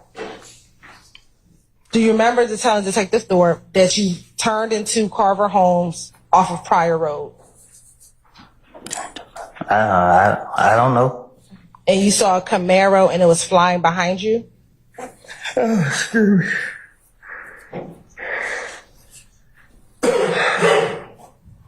I don't remember what I told Detective Thorpe again. And that when you turned left, the Camaro went straight, and instead of going to the front door, you went around to the gate? I guess. Do you remember telling him that, or you don't remember? If he said I said it, I said it. Do you remember telling him that? I don't remember having a conversation with him. I don't remember what I was telling him when he questioned me. All right. So the gate card was to Deshaun's apartment, and you were clicking it, and you couldn't go, so you went around front. I guess. Do you remember telling him that, or you don't remember telling him that? I don't remember. All right. And that you had your brother to call the police. Do you remember telling him that? I had my brother to call the police? Do you remember telling Detective Thorpe that? I wouldn't know why my brother would be calling the police, but I don't remember if I said it to him. But if he said I said, I probably did. Do you remember or do you not remember? I don't remember. And so do you remember telling him that you saw the Camaro fly to the stop sign and it was going so fast that it missed it, but they turned and left behind? And when they turned left, I was in front of them. Do you remember telling him about the red Camaro doing that? If a red Camaro followed me and I noticed it, I wasn't gonna let it. I don't remember. Hey, Ms. Hilton, before we posit more questions, I have a good authority. We need to take a comfort break, okay? Thank you. Ladies and gentlemen, given it's so close to lunchtime hour, how about we just have you come back for 1 o'clock, and then we'll see where the afternoon leads us, okay? All right. All rise.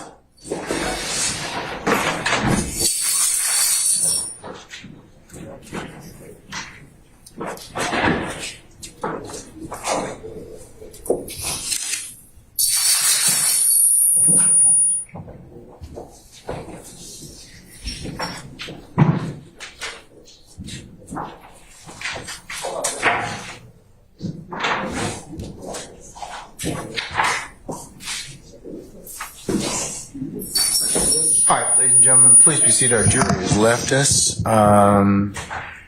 Before we go ahead and break for lunch, Mr. Short, you can make your motion, and Mr. Matthews, you can make your motion. And I take it that you are making this on the basis of the witness's testimony as to January the 11th of 2015 in regards to the mentioning of your clients. Is that correct? Yes, Your Honor. Okay. Just for the record, it's my objection and my basis for the mistrial is both constitutional Fifth Amendment right to remain silent, which You're talking about pre-arrest silence? well, I was going to get to that. There's the constitutional right to remain silent, but also the statutory Georgia Constitutional pre-arrest privilege? Okay. well, also the pre-arrest silence, All right. statutory, and Your Honor, we believe that those questions brought attention to my client's my client exercising those rights, and it was an inappropriate question, and we moved for a mistrial based on the comment on my client's silence. All right. Ms. Hilton, do you wish to respond to that, and then I'll move on to Mr. Matthews? I could. You want to do it individually, Your Honor? Yeah. As relates to Mr. Stillwell, at the time that I'm questioning Mr. Copeland. Mr. Copeland, at the time of January 11, 2015, at that time, Mr. Stillwell was not a suspect in this case, so would not be counted as one pre-arrest silence. Additionally, looking at Dinkins v. State. Sorry. Repeat that last thing. Is it Dinkins, you said, v. State? Dinkins v. State, which is 295 Georgia App 289, which is the 2008 case. A prosecutor does not impermissibly comment on pre-arrest silence merely by showing that the accused's demeanor and conduct during and after the crime, but before an agent of the state questions him and before he knows he's being investigated, were inconsistent with a defense such as coercion or justification. All right. Well, the jurors don't know when my client became a suspect or not. So, Right. I mean, the effect on the jurors, I don't really see how that's relevant. And cannot further, again, Your Honor, the state's position is we weren't commenting on any of the defendant's sides, but again, to show that Mr. Copeland's demeanor now in court before these individuals versus when he was by himself in a interview room solely with the detective, that his answers are much different. And so that is the state's purpose and reason for talking about who was present with him in the room when he was conducting his initial interviews in 2015. And Your Honor, just to respond to that argument, what undermines that argument is my client wasn't present yesterday when Mr. Copeland made it clear to the What do you mean prosecutor. he was in the courtroom here, right? But no, he wasn't present yesterday in some side room somewhere where several investigators from the DA's office and multiple prosecutors were all in a room talking to Mr. Copeland while he was a sworn witness in this case. And he let the state know that what I said in prior statements were lies. And, Okay, you were disclosed those particular I statements. was disclosed those Okay, same, I just want to make sure. Okay, last all right. night. Okay. But And before he testified this morning, correct? yeah, last night. Okay. All right. And so, but the argument that, oh, he's changing his story, because he's in front of Mr. Stillwell. Not only is there no evidence that Mr. Stillwell has ever threatened Mr. Copeland or Mr. Copeland is in any way scared of Mr. Stillwell, or any of these other gentlemen, but also the fact that it was disclosed yesterday to the state with none of these gentlemen present undermines their argument that that's the reason for asking that question. All right. Thank you, sir. All right. I'm still going to deny your motion for mistrial. And I'll note that you asked, as I said before, that you posited before the next question was asked. Okay. Thank you, Your Honor. All right. Mr. Matthews, Sr. Your Honor, as it relates to Mr. Marquavius Huey, our motion for mistrial is based upon the sworn testimony that has already come out from Mr. Copeland on yesterday. Mr. Copeland stated that he had met Mr. Huey in 2021. He had indicated that he had met him in 2015, didn't know him in 2015 or anything of that nature. So it's a bad question that was asked in terms of whether or not Quay was there back in 2015. So that's the first point. He did not know Mr. Huey in 2015.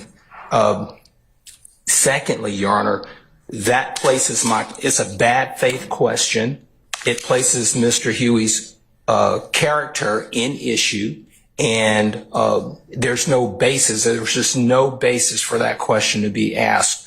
And because of those reasons, Your Honor, we would respectfully ask this court to grant a mistrial as it relates to Mr. Huey based upon those natures. There's just no good basis for that question to be asked when the witness had testified on yesterday, not to be repetitive, but he testified yesterday. He didn't know my guy in 2015. So how could he have been there in 2015 or did he show up there at the interview with Detective Thorpe in January of 2015? All right. Thank you, sir. All right, Ms. Hilton. Your Honor, the question was a good faith basis. If you can recall, yesterday the state asked Mr. Copeland if he knew a number of these defendants. And so what the state did in order to perfect what occurred is asked about every single defendant that Mr. Copeland said he knew in this courtroom, regardless of time. So that the jurors knew that none of these individuals were present with him at the time. Now, if Mr. Matthews wants to argue at closing argument that was the state shouldn't have asked that because Mr. Huey, he didn't know him, then that's a question for argument, but not a question for a mistrial, Your Honor. All right. I'm going to overrule your objection, Mr. Matthews, and I'll also note on your behalf, on your client's behalf, Mr. Huey, that you have paused the next question before, made another motion before we paused the next question. And one more thing just to add to the record, Your Honor. And while I knew that the answer was no, the jury did not. And so we had to pose that question. And there's one additional thing I want to put on the record after the close of this hearing, Your Honor. All right. Anything else in regards to mistrial? All right. Ms. Hilton, what else?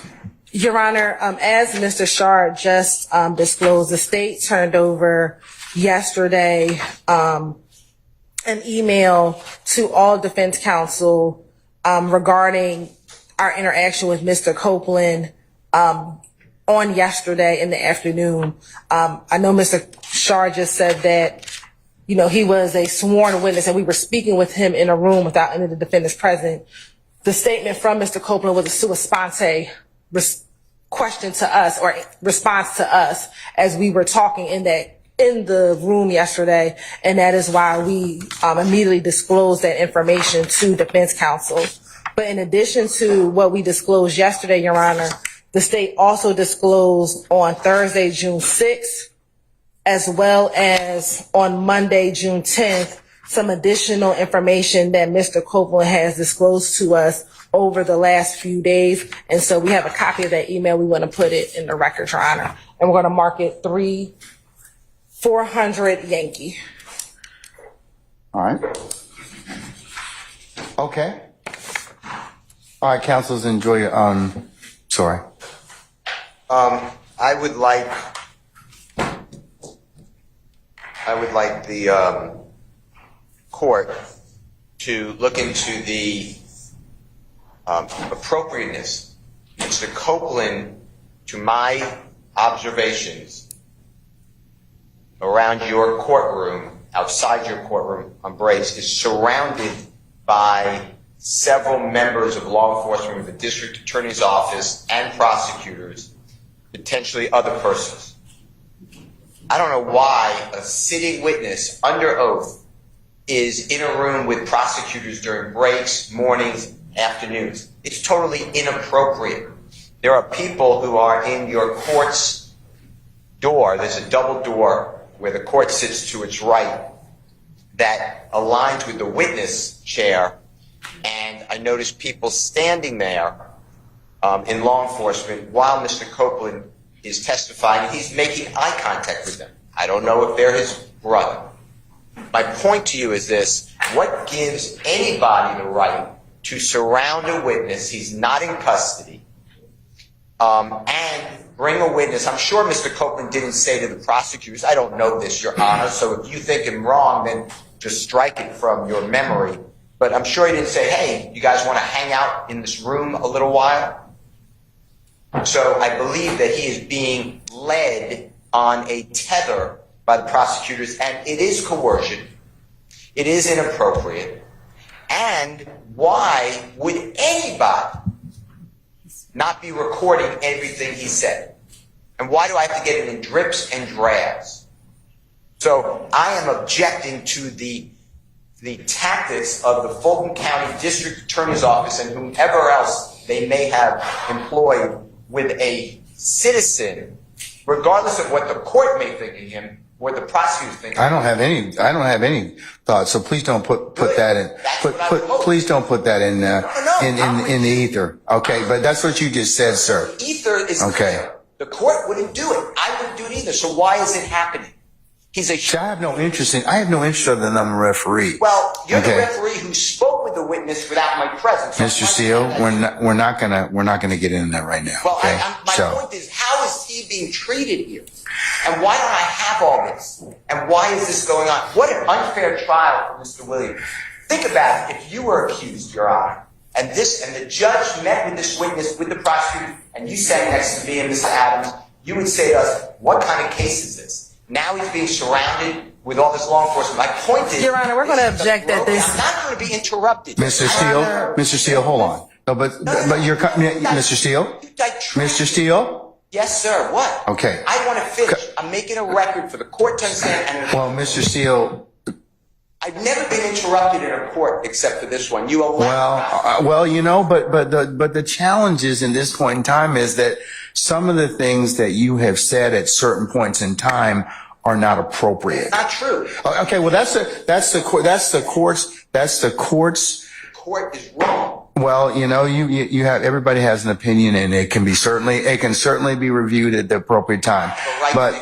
But finish up so you can go ahead and make your record. I'm not interrupting anyone about a prosecutor or anyone. This is a record. This is important. Okay, but it's your allegation and assertion, sir. Okay, so. Well, we don't know that. We don't know whether or not they're true. What's going on? Every time Mr. Copeland comes in the courtroom or out of court, he's escorted by a DA's office investigator. You see that? This court is observant. You're not just sitting there in a cloud. You see exactly what's going on. You hear the prosecutor tell you, we were in a room with Mr. Copeland, and he said, why? Okay. Why do I have to bring it up? You should be bringing it up. This is crazy. This is like communist Russia. Mr. Williams is having the worst trial. So I'm moving, again, to stop intimidating the witness by the prosecution, leave people alone, and stop accusing. You've allowed the prosecutor Love to accuse me of misconduct. Oh, but you've also accused her of hold on. You have accused her of misconduct as well. And remember what I told you about your professional remember what I told you about your, and she's going to take me down as opposed to you. So when I start talking, stop talking, please. Okay? I'll let you complete your record, okay? I understand the one party talking. I got it. All right. Okay. All right. So I told you, several times before, I told you and your colleagues, remember your professional responsibility and let's not make this an ad hominem issue. I don't believe that either one of you are trying to do anything that would subvert your ability to practice law. But Ms. Love has intentionally lied to the court numerous cases. You do nothing. Hold on. Let him finish. See, this is Mr. Steele. This is exactly what I'm saying. It is not a good idea to state that your brethren across the bar are lying, okay? At any time or any way. I don't like doing it. Okay, but don't. So don't. But don't because you don't have any proof. If you have proof of it, then if you have proof, there's a mechanism in law and under the rules for you to submit that question to the Office of General Counsel and for an investigation to occur. But please stop, both of you. I told both of you earlier, stop making these ad hominem attacks toward one another. Okay? Everyone gets attacked. You say nothing. Well, okay, but I've said something. You're going back to stuff that's happened in the past. So while I'm trying to deal with things that are current. So I told you all most recently, as of about a week or so ago, to stop all this. Remember I told you the world's watching you? They are. So please don't from this point on, do not accuse each other of anything. If you want to go ahead and do it, there's a proper way to do it, but don't bring it up in front of me. Okay? I'm just making a point that this has been going on and it's abusive. That is my point. That's your assertion, sir, as a lawyer, okay? And maybe your frustration with everything. Like I told you, this trial's gone a long time. There's a lot of wear and tear, but everybody's got to rise above and be a professional advocate. That's what the system demands of you. I'm not worn or torn. I am here to tell the court that from a objective, casual observer, could see what's going on here is inappropriate. Okay. At the end of the day, I understand your concern that you have now shared with the court. Okay. All right. State, do you want to respond? Your Honor, I just ask that the court strike the portions of Mr. Steele's, whatever that was, to the court regarding personal and ad hominem attacks on members of the state's team. Ms. Hilton will address the merits of the initial argument that Mr. Steele made. But as to personal attacks on members of the state's team, we'd ask that assertions that specific people have lied, that is disrespectful, that is unprofessional, and not one time has any such statement been made by any member of this team about anyone else. Oh, I think, Ms. Love, in the past, you've made some statements. I have never said anyone lied. You made some statements about Mr. Steele and about, well, just let me finish. I'm not done. All right. And about several others of your colleagues. I mean, and it may have been the heat of discussion and everything else. Like I said earlier, there's enough blame to go around for everybody. All right. So, but can we kind of stop that and draw things kind of forward? I've had 2 or 3 conversations with everyone about their obligations as professional advocates under the rules. Okay. And that while the court certainly agrees that ad hominem attacks they don't make anybody look any good. They really don't. I mean, but I'm just saying I acknowledge that. I acknowledge what's been gone on in the past. So, and I ask that you all reflect upon that because, like I said, you can't say some of the stuff that people say to one another can't be taken back. They just can't. So, and that's just something that the court would just have you reflect upon. Thank you, Judge. Sides, okay? And we just ask again that statements like Ms. Love lied be stricken from the record. Those are personal attacks. There's none been made, at least not this day. I'm not gonna consider your ad hominem attacks. Either one is. Okay. Thank you. Or anybody's. All right. Okay. All right. Madam. Your Honor, regarding Mr. Steele's assertions of our interactions with Mr. Copeland, we have not treated Mr. Copeland any different than we would treat any of our other witnesses in the state of Georgia. He is our witness. If he wants to be around us, he can. If he chooses not to, he doesn't have to be. The fact that he's saying we are coercing Mr. Copeland to speak is clearly not true given Mr. Copeland's testimony here today. If we were coercing him to speak, he would answer my questions and I would not have to sit here and go in a back and forth and struggle with him. So clearly we are not being influential on Mr. Copeland given our interactions with him outside of the courtroom. So again, Your Honor, there's nothing inappropriate about the state's interactions with Mr. Copeland. He is the state's witness. We can't interact. We have not influenced any of his testimony, Your Honor. And so we ask that, I don't know if it was a motion, be denied if that was what was being asked of the court. All right. I'll include the state's Exhibit 400, the statements of the most recent email that you have disclosed to the defense in this case, for purposes of the record, and I will also to the extent that I don't think of Mr. Steele. Let me just make sure. Are you again moving for mistrial, or did you make them within your statement? Did you ask the court for a mistrial? Yes, based upon the totality of what I said. Yes. Okay, I'm going to deny that motion, and I will also note for the record that it was that the same was positive for the next question. Okay. All right, Mr. Matthews, you're eating up your lunch. Okay, so. I just want to put on the record that based upon my vantage point in the courtroom, I have a unique place where I'm able to see the jury, I'm able to see the witness, and I'm also able to see the vestibule out here. And on yesterday, I just want to be clear that it's not only observed back here, but I have a unique place, and I observe a very large individual standing outside of that door, those two doors, staring at the witness during this testimony. I know it's a large individual too. There's plenty of large individuals. They're law enforcement, or we don't know, but I know it's law enforcement. Well, who is it? What's their name? I know it's Okay, well then we don't know it's law enforcement. But I have the same or better vantage. I have the same or better vantage than you do, and I certainly think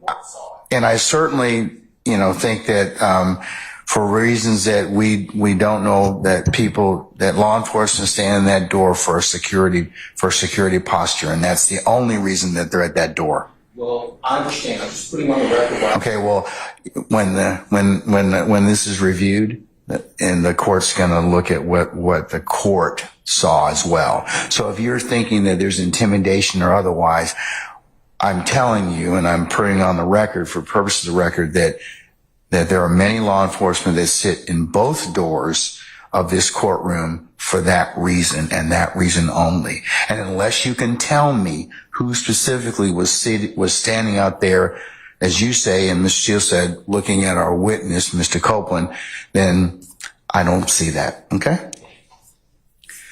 Thank you, sir. Thank you, Judge. All right. Briefly, Your Honor, since no one wants to go to lunch with me, I saw the same thing that Mr. Matthews saw yesterday with the large individual.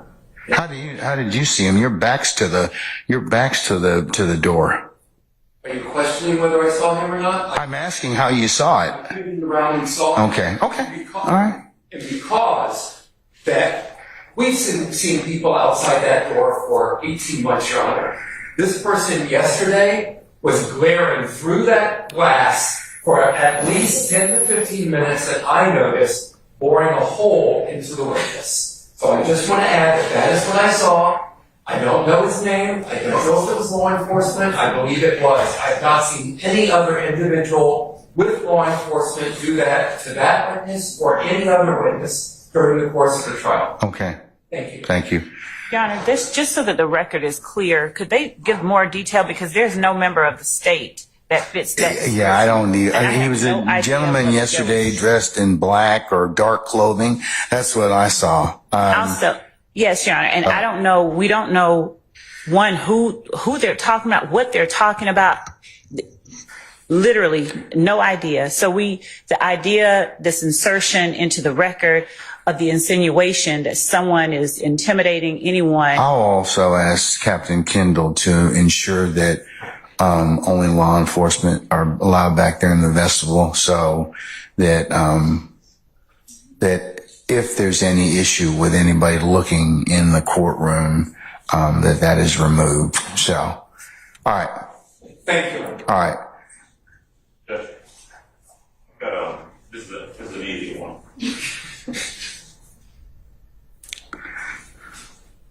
And I don't know whether this is something the court can give an instruction in regards to. I want the folks to just take notice of it.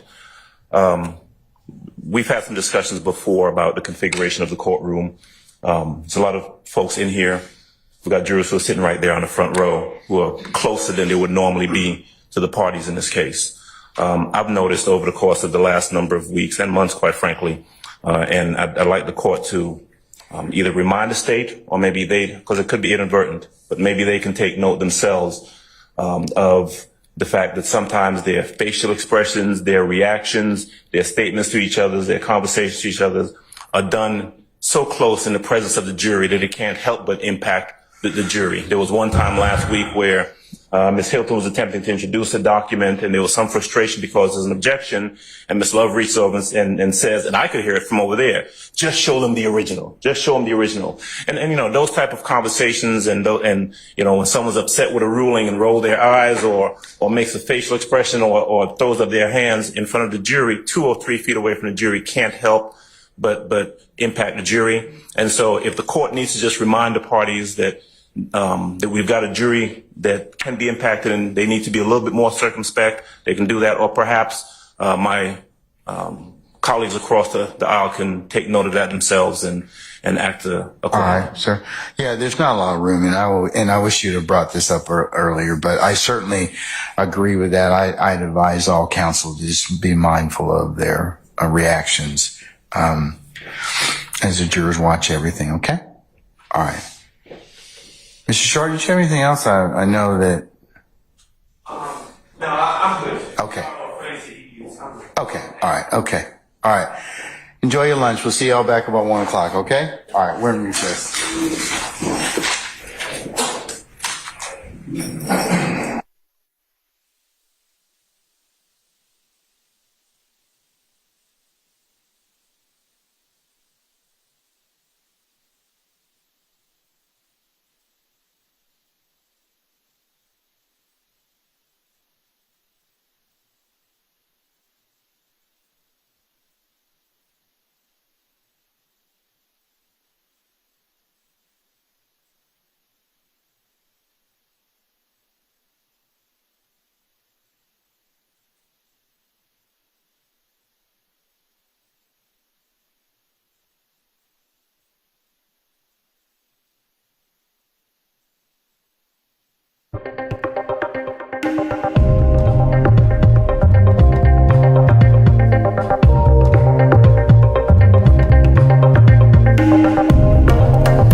Ma'am, can we summon Mr. Copeland, please?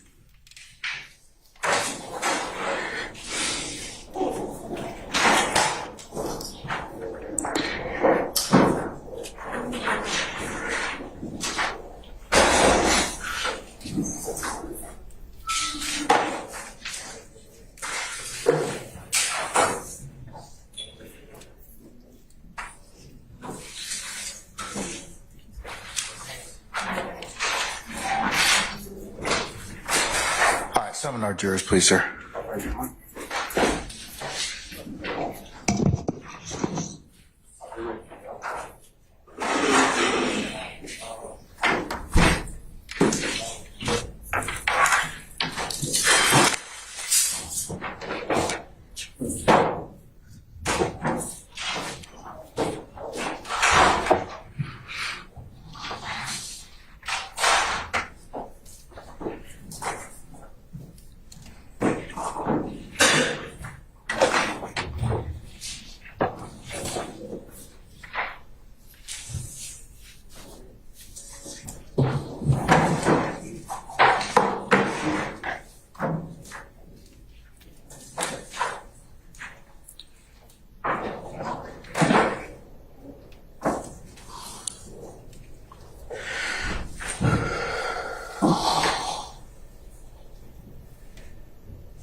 All rise for the jury.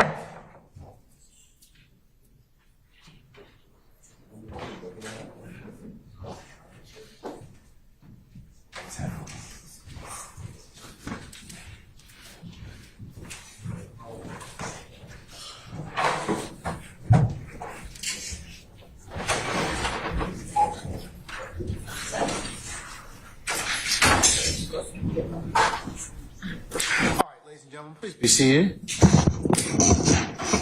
Sir, all jurors present? Okay, thank you. All right.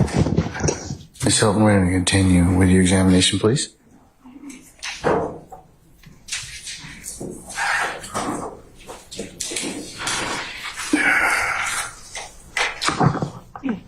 Good afternoon, Ms. Copeland. All right. So when we left off, we were talking about your January 11th interview.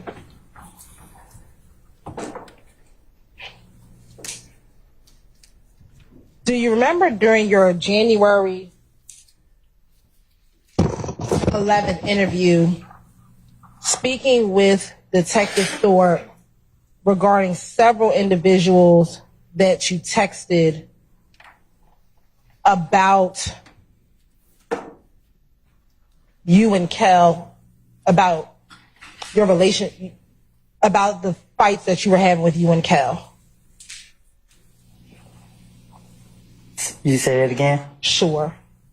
Do you recall during your interview telling Detective Thorpe about text messages that you sent, and I apologize, excuse me, about text messages that you sent regarding this thought that Mo was trying to kill you and Thug? Yeah. All right. Do you remember the substance of what those texts were?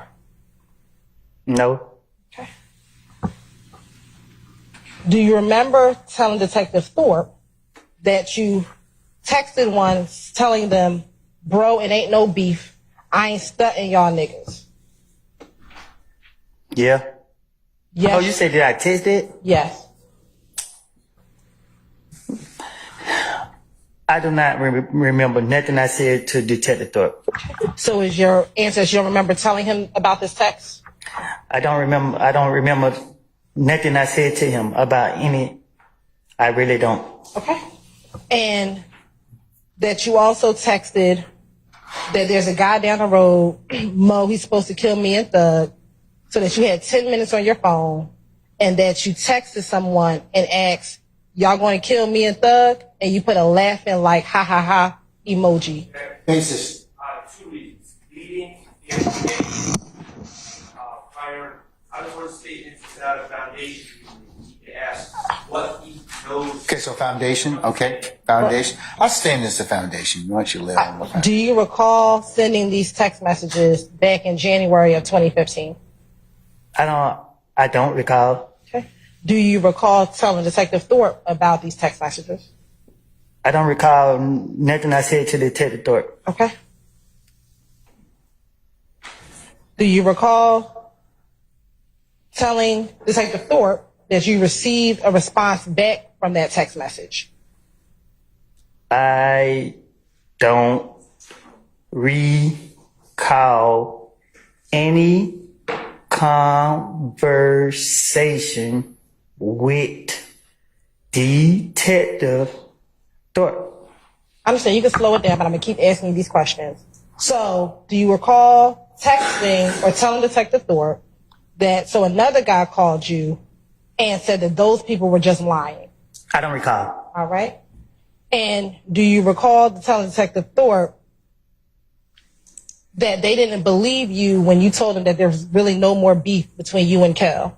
I don't recall. All right. And do you recall to tell Detective Thorpe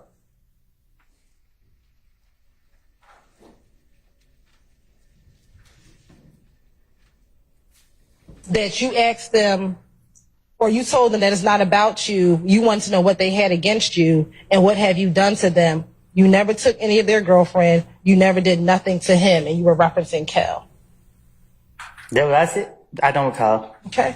And do you recall telling Detective Thorpe that you asked, why does he hate me? Why? Who hate me? Why does Kel hate you? I don't recall. Okay.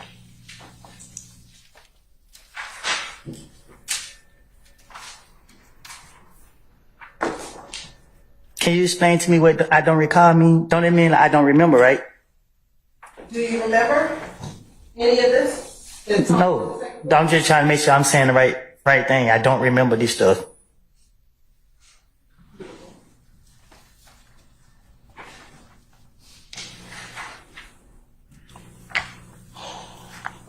On the night that Donovan Thomas drove, earlier you said that you kind of drove around. Do you remember saying that earlier today? I said it? Yes. What you mean? I drove around. The night that Donovan Thomas got murdered, after you learned that people thought it was you, you were just kind of driving around. Do you remember that? I said I blinked out. Okay. Do you remember driving around at all? I remember being at a lot of different places. Okay. Do you remember any of the places that you went to? I remember people staring at me like they. I just remember how people were staring at me. Okay. Do you remember in the same January 11th, 2015 interview, the time Detective Thorpe, that first you went towards Hateville, then you got off the expressway right by the Chick-fil-A? I don't recall what I told Detective Thorpe. Okay.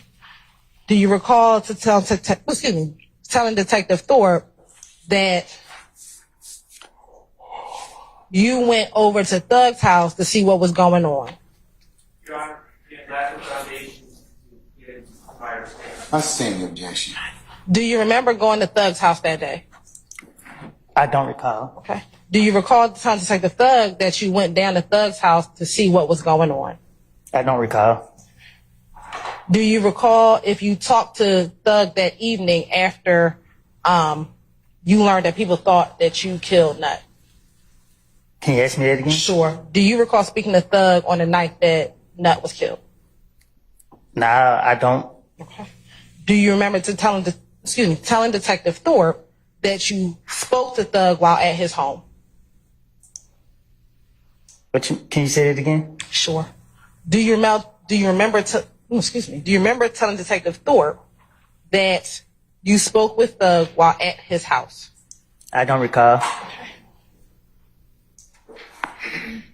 Do you recall telling Detective Thorpe that you told Thug that them folks done came and shot Deshaun's mama house? I don't recall. Okay. And do you recall telling Detective Thorpe that his answer was, for real? That's it? Yep. I don't recall. Okay. And do you recall you telling Thug what I'm supposed to do, bro? I don't recall. Okay. And do you recall you telling Detective Thorpe that he said, man, just stay out of the way and let 12 handle that? I don't recall. And that's all he kept saying, 12 going to deal with that. I don't. This what I supposed to say to Thorpe? Do you recall saying? I'm saying this conversation with Thorpe? Yes. I don't recall. Okay. And then do you recall saying to Thug, like, man, bro, you just saying stay out of the way and deal with that, bro. But these folks, and you also said that Thug know them better than you do. I don't know what you're talking about. Okay. Do you recall telling that to Detective Thorpe? No, you gotta say it to me again. Sure. Do you recall telling Detective Thorpe that you said, like, man, bro, you talking about just stay out the way and let the police handle it and deal with that, bro. Man, fuck that. He knows them better than I do. This supposed to be what I supposed. This me talking? Yes. No, I don't recall that.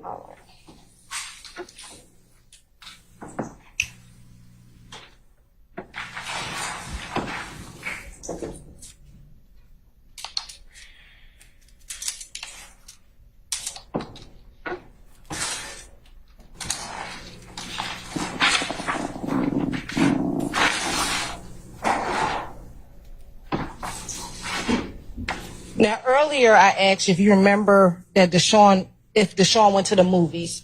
Did you tell me that you do not recall if Deshaun went to the movies that night? I never even heard of whoever you mentioned it. Deshaun, your girlfriend at the time. I never dated no girl named that. You never dated a girl named Deshaun? Never dated a girl named Deshaun. Desha? My baby mom name's Deshaun. Okay, so it's Deshaun, not Deshaun. I think that's what I just said. Okay. Do you recall if Deshaun went to the movies? I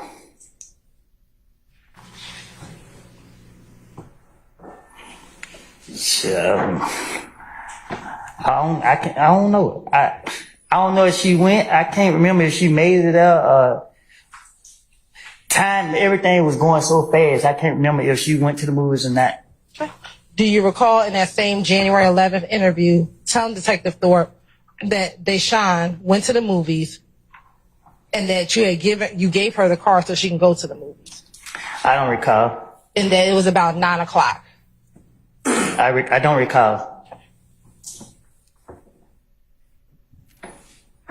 Do you remember picking Deshaun up and her friends up from Greenbrier Mall?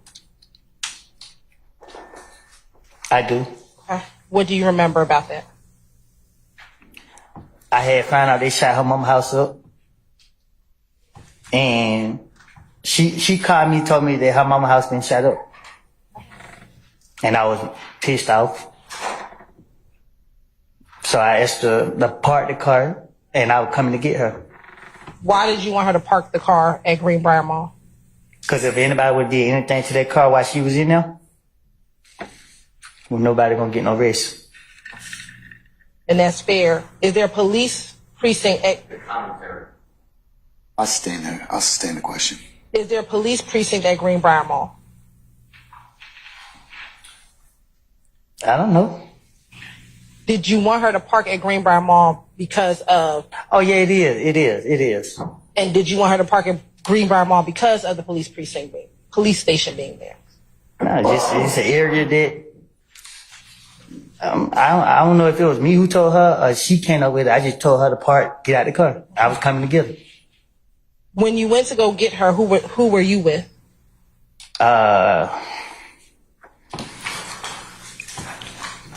If I'm not mistaken, I think I was probably with Moonton.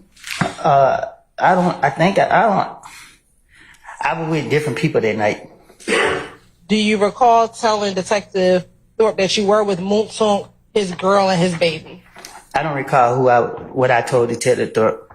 Do you recall being taken over to Greenbrier with Moonsung, his girl, and his baby? I know I was with Moonsung at a certain time that night. I can't remember if it was him. I can't say for a fact if it was me and him who went to get her. But I know I went and got her.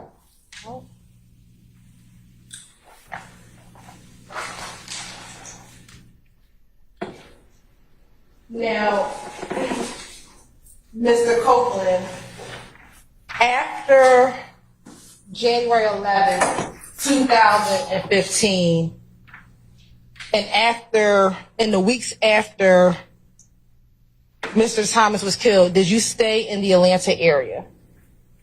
Can you say that again? Sure. Did you stay in Atlanta? Still do. Okay. Did you ever go anywhere after Mr. Thomas was killed? I went right back to Carver home. Did you ever go to Miami?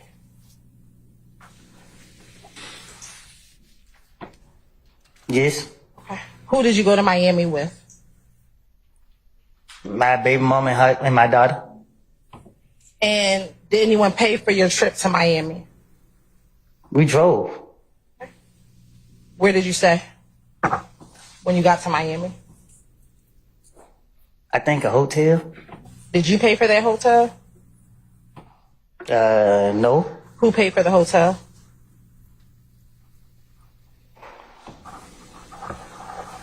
I don't get what you asking. You said who paid for the hotel? Yes, you said you did not pay for it. Yeah, I didn't pay for it. So who paid for it? I guess Young Thug did. I don't know. You don't? I can't say who paid for it. Did Young Thug offer to pay for the hotel in Miami for you? No. So why are you assuming that Young Thug paid for it? Because that's who I saw when I went to Miami. So did you go visit Young Thug in Miami? No. Everybody was screaming my name. A lot of stuff was going on. Homicide detective Thorpe. It was after me. And, you know what I mean? My probation officer, I remember talking to her about it because I had to go see her after I left from being questioned from there. And then I was told I need to lay low. And I asked for permission to leave, and she gave me permission to leave. Okay. So my question is, how did you determine that Young Thug paid for your hotel? Because I asked him, could he help me? You know what I mean? Because everybody's saying my name. And he just like, I get back with you. And I don't know. You asked me to be honest. I can't say if he paid for something if I didn't see him pay for it or didn't. If he paid for it, I would say he did if I know he did it. Okay. How long did you spend in Miami? I don't know. I can't say how long. Was there anyone else in Miami besides you, your daughter, and Deshaun? Yeah, there's a lot of people in Miami. People that you know? Yes. Who? His family. Whose family? Young Thug. Who in his family was in Miami with you? I don't know his family. Who's the family that you remember? His sisters. Which ones? Dolly. Okay. Who else? I don't know the rest of their name. All right. What other family members was in Miami? His sisters. So was that it? Just Young Thug and his sisters? Well, I don't know. I don't know who his people is like that. I just know Dolly, and I heard her say this my sister. Okay. Outside of Dolly and Thug, was there anyone else that you know in Miami when you were down there? What you mean? Be more specific. Sure. Besides Dolly and Thug, was there anybody else from Atlanta that you know in Miami while you were there?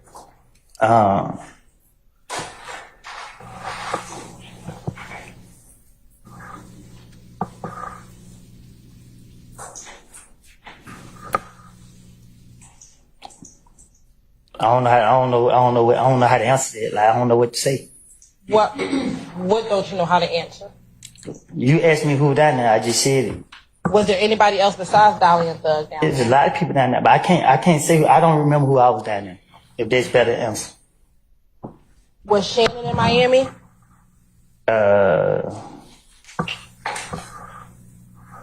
I think it was. You said they. I asked about Shannon. Was Shannon in Miami? Yeah, but now that you said that, I think all them was down there too. Shannon and them. Shannon Liddy. Okay. Little D from Cleveland or Little D your son? He not my son. I know he's not your son, but that's what you said. Say he's like my son. Which Little D are we talking about? The one that's like my son. Okay. Was Little D from Cleveland down there too? I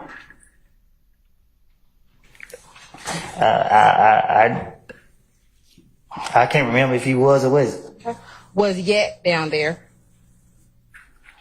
Yeah, I think so. I believe so.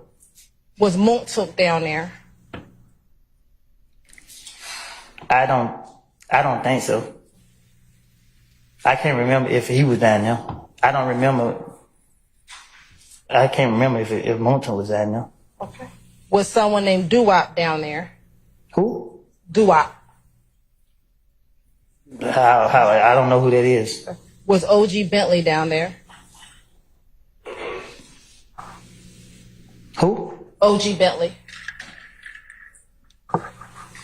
I can't recall.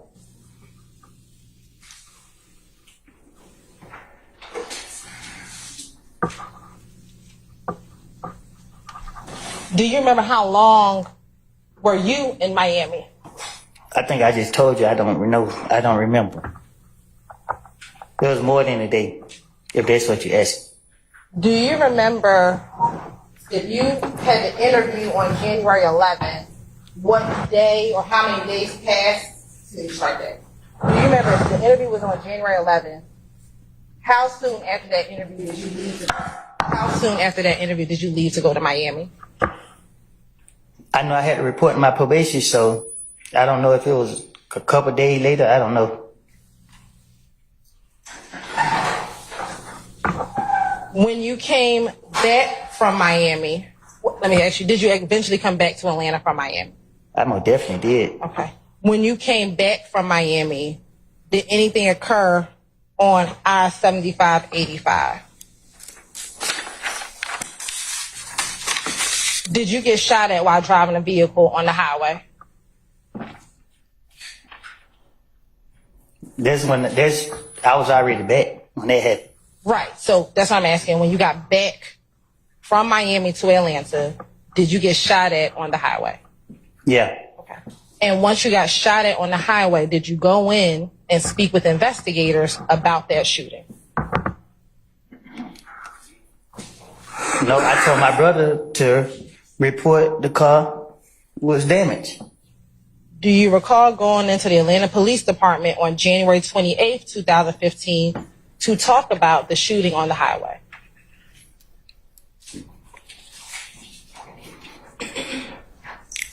You gotta be more clear. Sure. Did you go and speak with Detective Gaither and Detective Dennis in January of 2015? Can you say that one more time? Sure. Did you speak with Detective Gaither and Detective Dennis in January of 2015?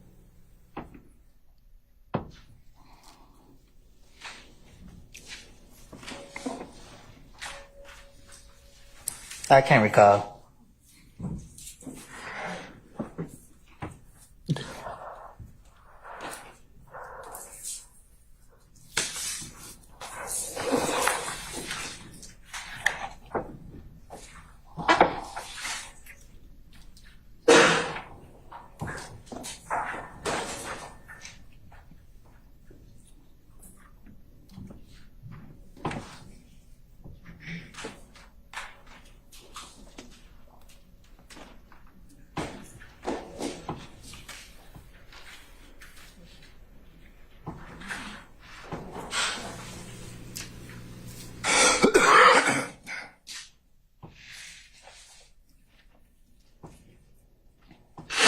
You said you do not recall if you went and met with Detective Thorpe and Detective Dennis and Detective Gaither?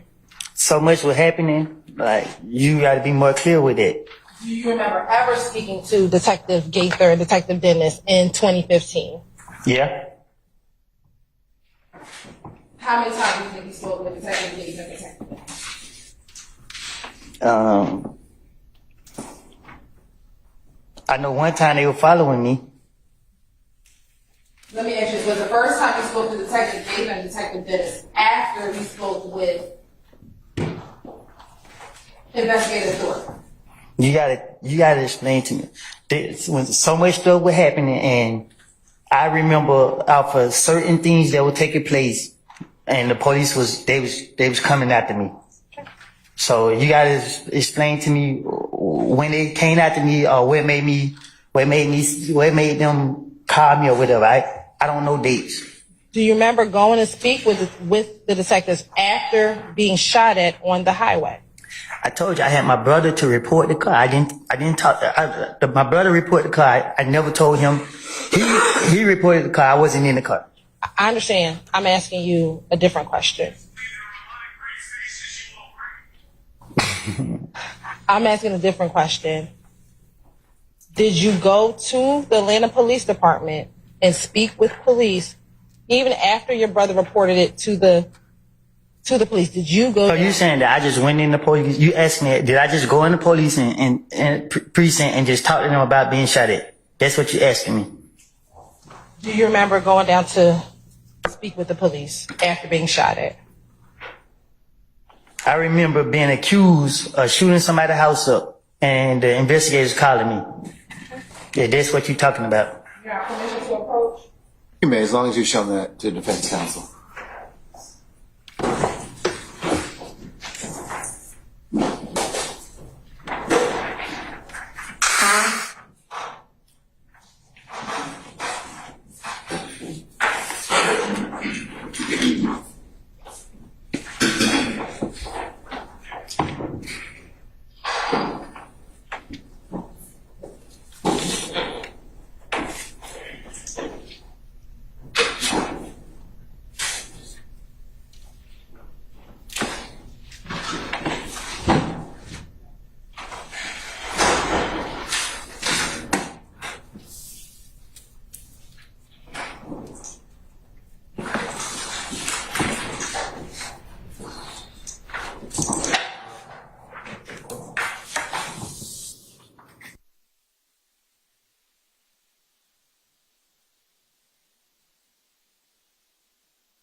I'm going to show you what's been marked as 378 Yankee Bravo 1.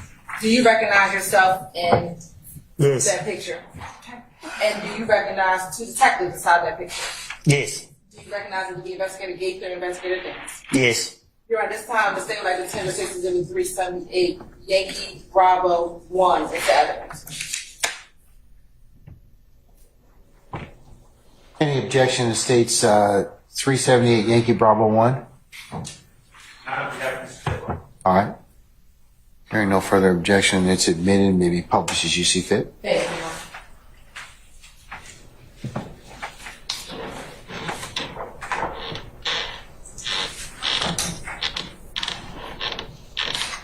Mr. Copeland, are you able to read what the date? Hold on.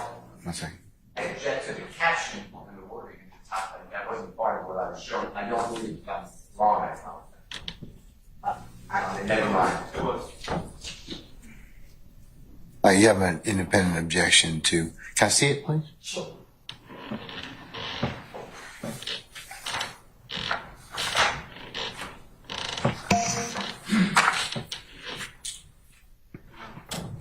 No, I should have objected earlier. I'll withdraw. All right, it's withdrawn. Go ahead.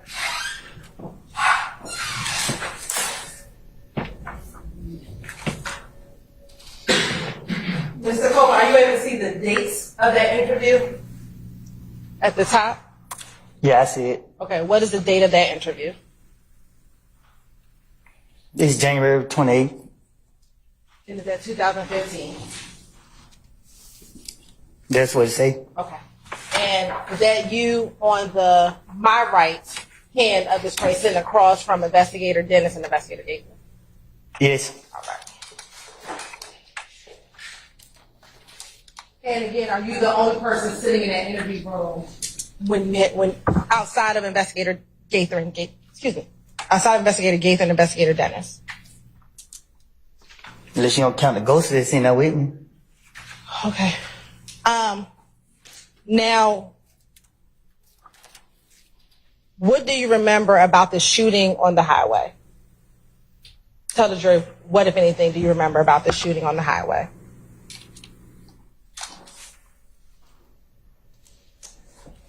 What you mean? Were you shot while driving on the highway? I never been shot. Was your car and your vehicle shot at while driving on the highway? Right. Okay. Tell the jury, what do you remember about you being in a car, driven on the highway, and being shot at in 2015? Well, I'm driving and I heard some piping, pop, pop, pop. But I ain't think none of it. Do you remember where on the highway you were when you heard the pop, pop, pop? No, I was on the expressway riding. Which expressway? The expressway in Atlanta. Which one? The one in Atlanta. You got 20, 75, 85? I don't know the expressways. I don't know the name of the highways. Do you remember what street you were near? I was closer toward downtown. Okay. Were you near University Avenue exit on the highway? I was closer towards I was closer towards Pryor Road. Okay. Do you know that near Pryor Road is I-75 and I-85 near Pryor Road? I don't know the expressways. All right. I just know directions. So once you heard the pop, pop, pop, do you remember what happened next? Yeah, I turned the radio down to see was I tripping. Okay. And once you turned the radio down to see if you were tripping, what do you remember happening next? Bullets hit my car. Was there anyone else in the car with you? Yeah. Who? Me and Ladie. Anyone else? Oh, I'm tripping. Me, Ladie, and Shannon.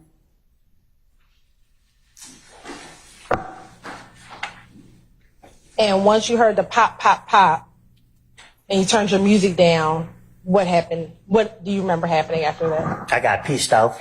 Okay. And what did you do after you got pissed off? Stopped the car and got out. Okay. And once you stopped the car and got out, what, if anything, did you do?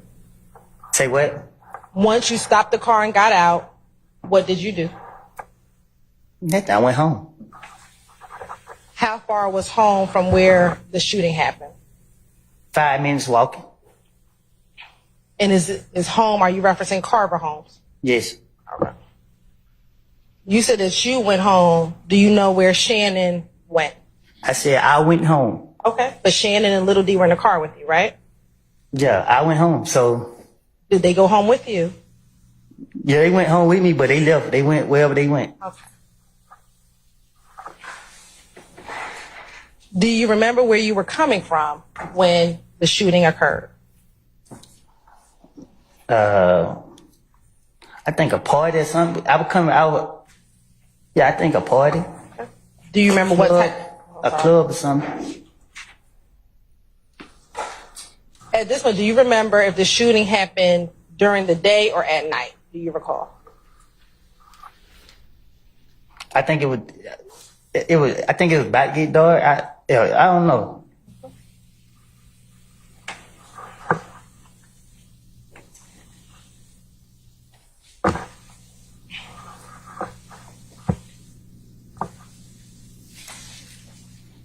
Now, do you recall if the party you was at was a pool party? Objection to leading. I stand the objection. Were you at a pool party? I can't be specific where I was coming from. Do you know a girl by the name of Bushi? Or Busha? Yeah. Okay. How do you know Bushi? I grew up knowing her. We went to school together. What school did y'all go to together? I think King or Southside, one of them. I don't know. And is King an elementary, middle, or high school? It depends on what you're talking about. What grade were you at when you went to King? I was in King. When I went to was middle school. And then South Side, is that a high school or middle school? It was a high school. Now, besides Bushi, you and Bushi going to school together, did she ever date any of your friends? Yeah. Who? Yeah, got it. All right.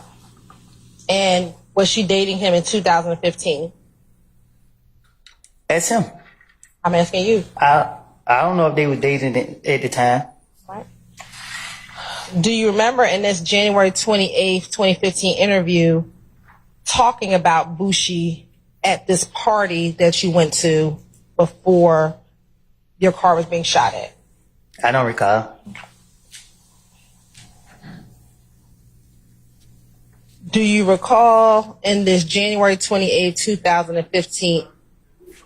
Sure. I get what?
Madam, you may continue. Rick. Thank you, Your Honor.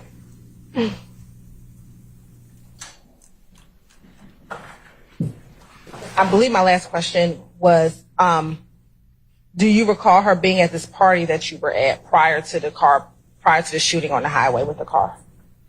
I can't recall. Okay. Do you recall telling Detective Gaither and Detective Dennis that she was present at the pool party that occurred prior to the shooting on the highway? I don't know, I guess. Do you remember? Do you not remember? I don't recall. All right. Did you know if Bushi had a relationship or friendship with Nut and Nut's family?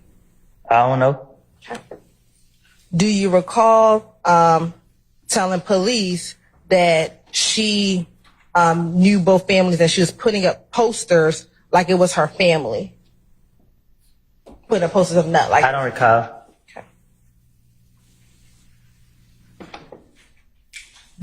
Were you concerned about Bushi being on the phone at the pool party prior to you leaving the pool party?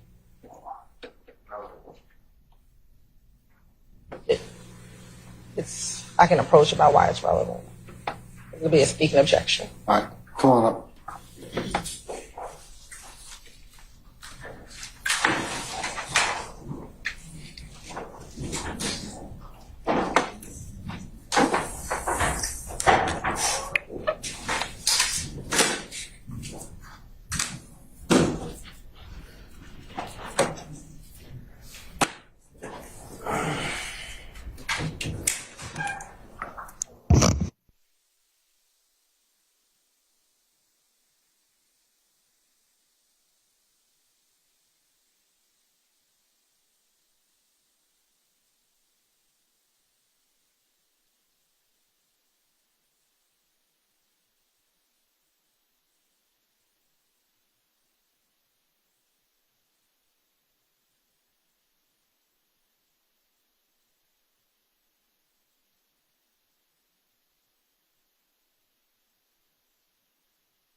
My last question was, did you see Bushi on the phone at the pool party? Do you remember seeing her on the phone at the pool party?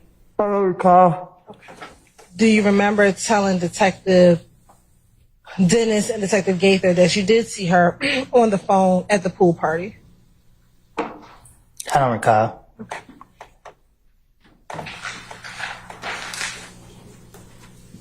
Do you remember who was with you at the pool party? I don't recall. Do you recall telling Detective Thorpe that Shannon was with you at the pool party? I don't recall.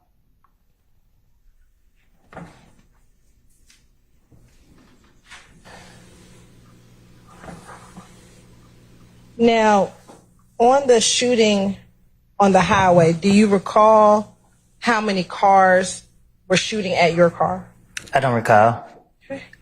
Do you recall telling Detective Gaither and Detective Dennis that it was 2 cars shooting at you, or excuse me, 2 cars with you on the highway? Is your car and another car? I don't recall. Do you recall telling Detective Gaither and Detective Dennis that Boo was in a car? I don't recall.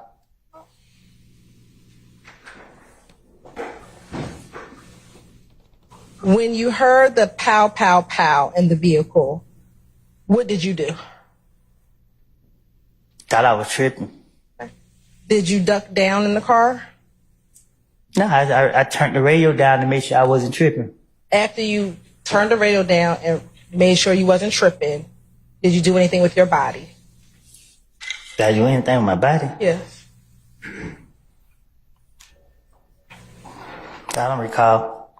Do you recall telling Detective Gaither and Detective Dennis that you ducked down in the vehicle? I guess. I don't recall. Okay. Were you able to drive the car after the shooting? Yeah, I didn't leave it. Do you recall telling Detective Gaither and Detective Dennis that the car stopped working? You tried to hit the gas and it stopped working. I don't recall.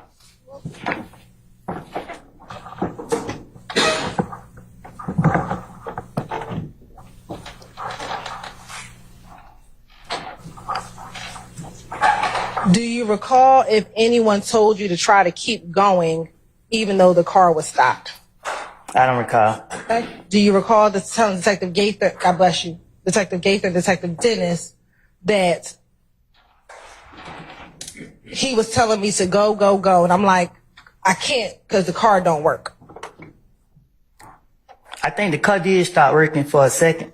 Huh? I think the car did stop working. Do you recall anyone trying to tell you to go even though the car has stopped working? I don't recall. All right. After the car stopped working, do you recall hearing any more shots? Not because I got out the car. Do you remember telling Detective Gaither and Detective Dennis that you heard more shots going pow, pow, pow? You ducked down, but there was some others behind you.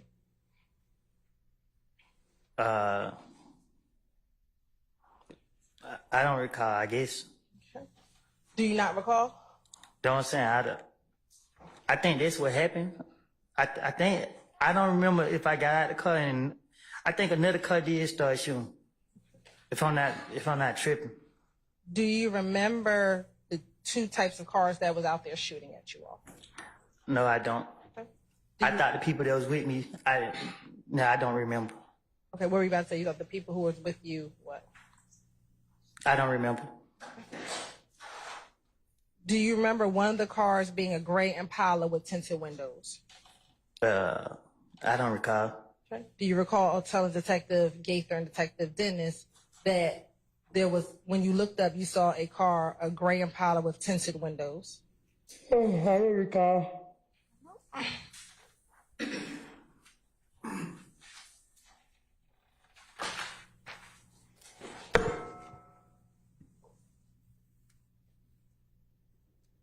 Do you recall hearing even more shots after those first 2 set of shots? Huh?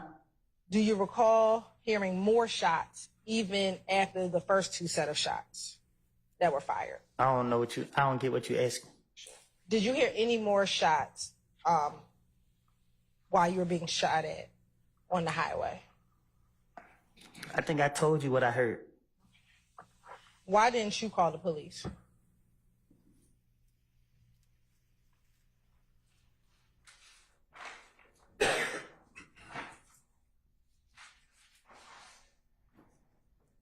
Why didn't you call the police? Gotta get my lid back. You want to get your lick back? I don't know why I didn't call the police.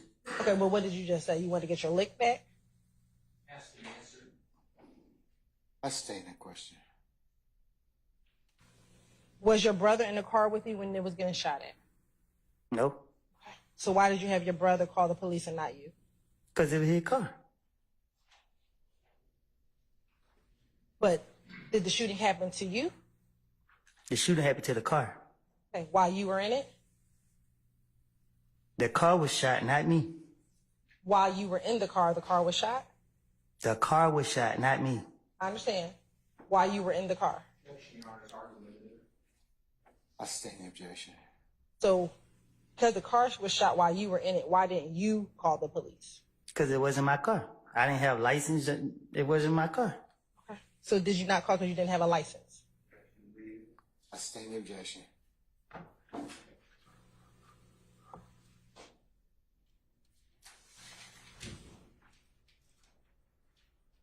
Now, during this interview, did you ever tell Investigator Gaither and Investigator Dennis about the beef between you and Kel,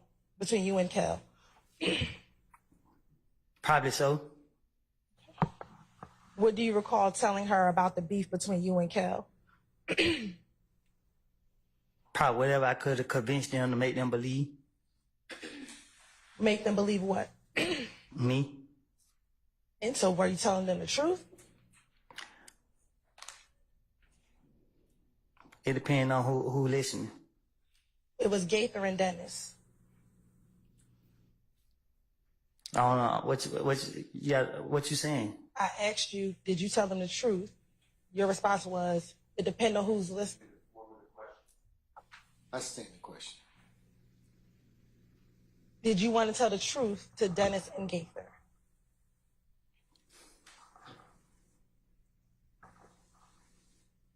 I got a very difficult time telling the truth to investigators if I feel they are after me.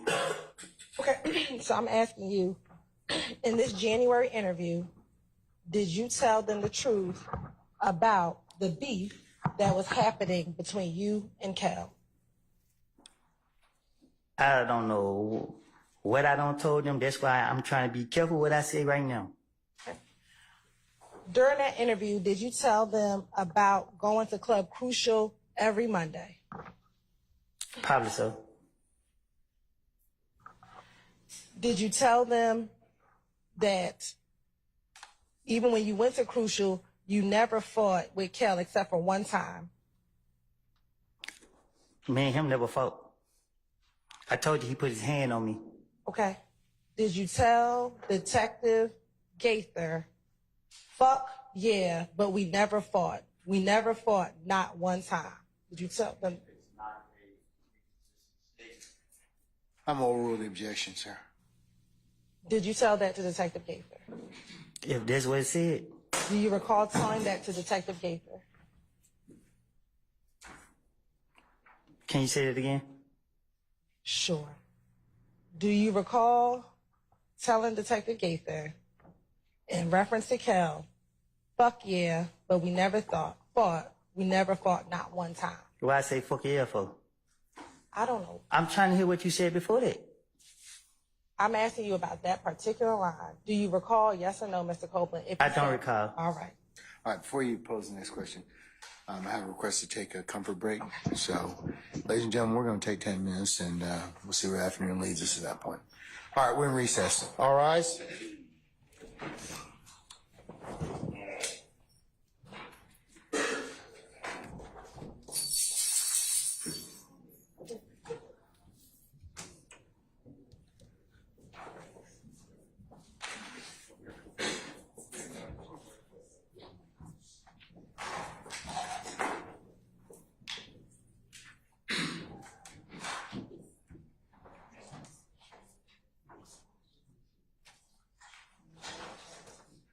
and gentlemen, our jury's left us. We'll be in recess 10 minutes.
All rise for the jury.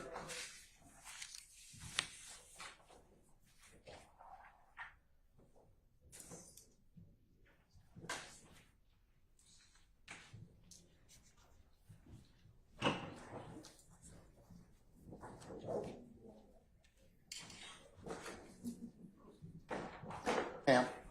Pam.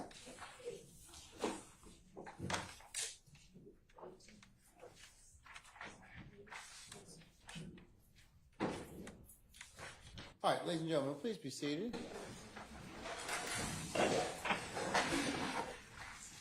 Deputy Hudson, all jurors present? All jurors present, Counsel, Your Honor.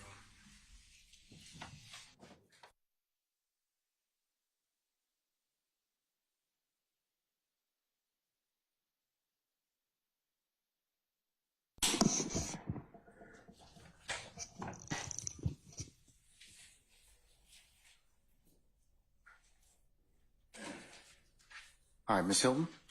Madam, you may continue.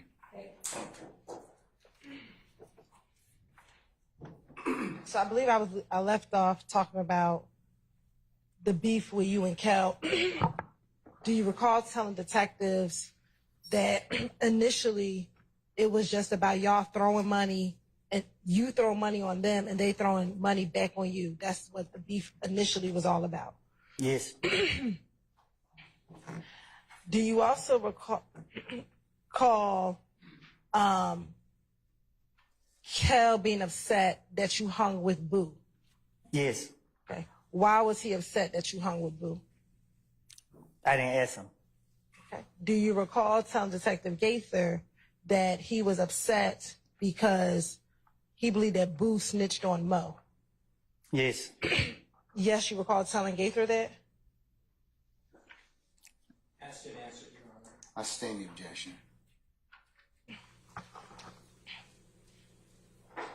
Do you recall independently Kel being upset with you because you hung out with Boo? Do you remember that? Yes. Okay.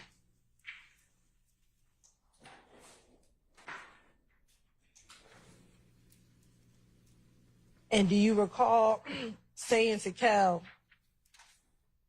whatever Boo did has nothing to do with me? Yes.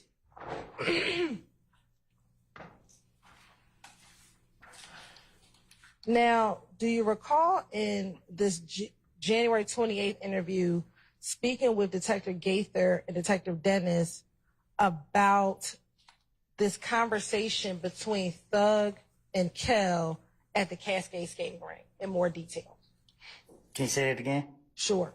Do you remember in the January 28th interview talking to Detective Gaither and Detective Dennis about the conversation that Kel and Thug had at the Cascade skating rink? Yes. Okay. What do you remember telling Detective Gaither about that phone call? I don't recall. Okay. Do you recall telling Detective Gaither in this January 28th interview? Sir. Yep. It's a prior and consistent statement. I'll rule the objection. Just to add on, or maybe a different objection, lack of foundation for. Overrule, sir. Okay.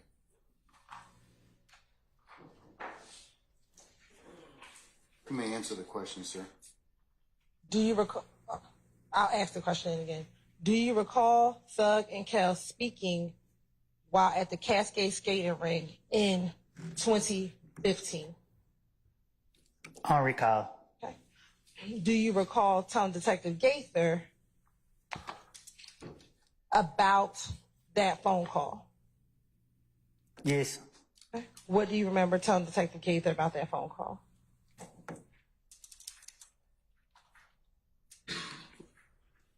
My word for word? Whatever you remember. Oh, I don't know. I don't recall. Okay. Do you remember first telling Detective Gaither that you and Kel had said that the beef was over? You told Detective Gaither this. Yes. All right. Do you recall, again, telling Detective Gaither in this interview that Kel asked you to call Thug? Yes.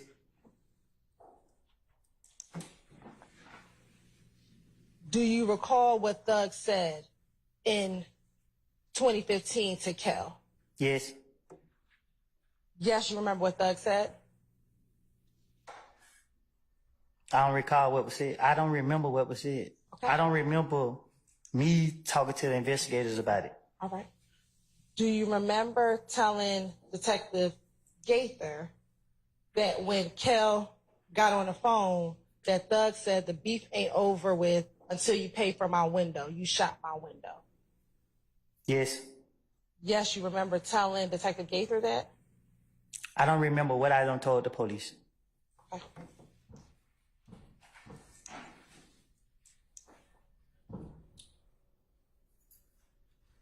Let me ask you this. Are you just saying yes now to speed up your questioning?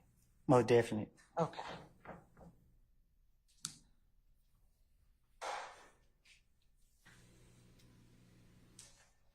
Now, do you recall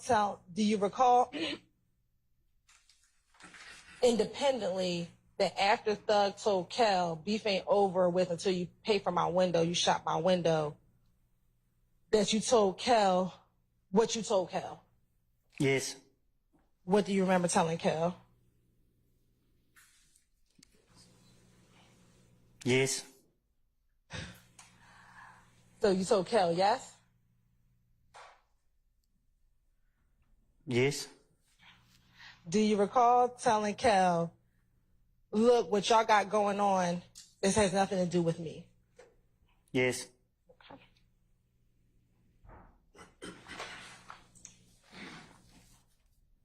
Do you recall also that you told Thug that your beef with Kel is over with? Yes. Okay. Do you recall what Thug said to you after you said that? Yes. What did he say to you? What did who say to me? What did Thug say to you? When?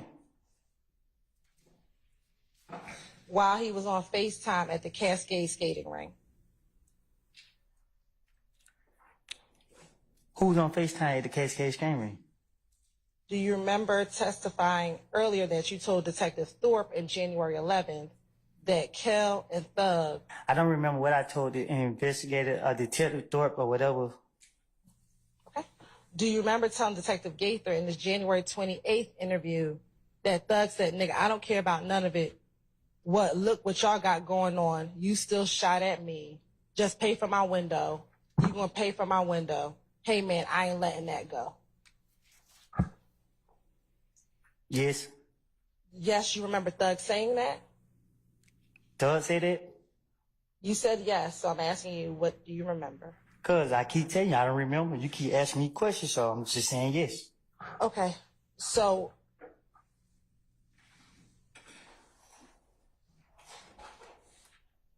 are you saying yes, that's what you told Detective Gaither?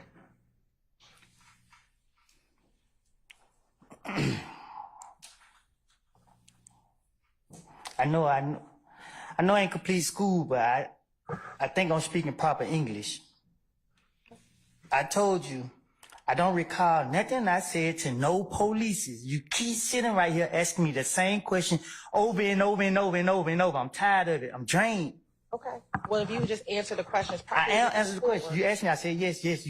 When I say yes, you ask me the same question over and over and over and over and over. But did you just tell the court and this jury that you're saying yes just to move the process along? I think I said it loud and clear. So again, will you just answer the questions and we can move the process along? You keep asking, okay, yes. What are you answering yes to? Your question. I answered the question you posed. Are you lying when you say yes? Huh? Are you lying when you say yes? Am I lying about what?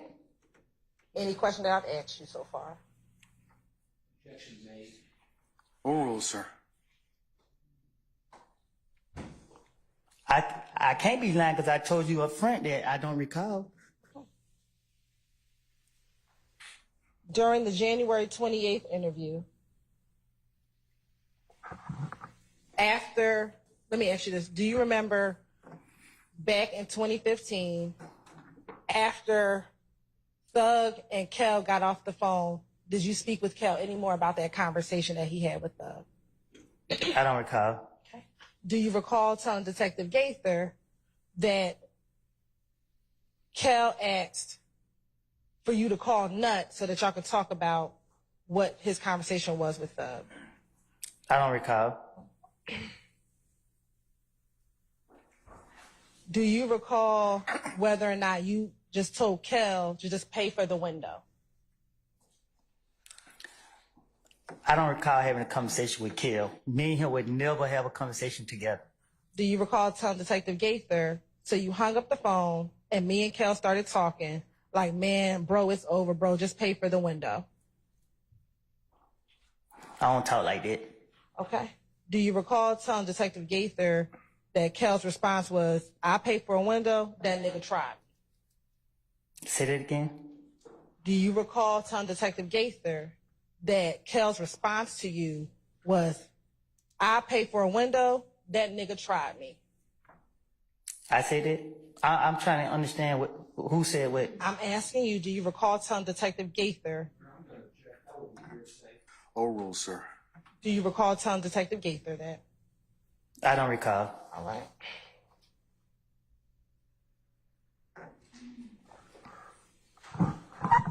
Do you recall telling Detective Gaither that you said you told Kel you got a problem with Thug, you don't have a problem with me? You asking me what now?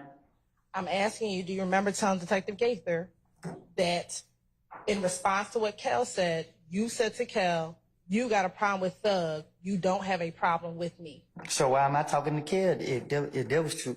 I don't recall. Okay. I don't recall. Thank you.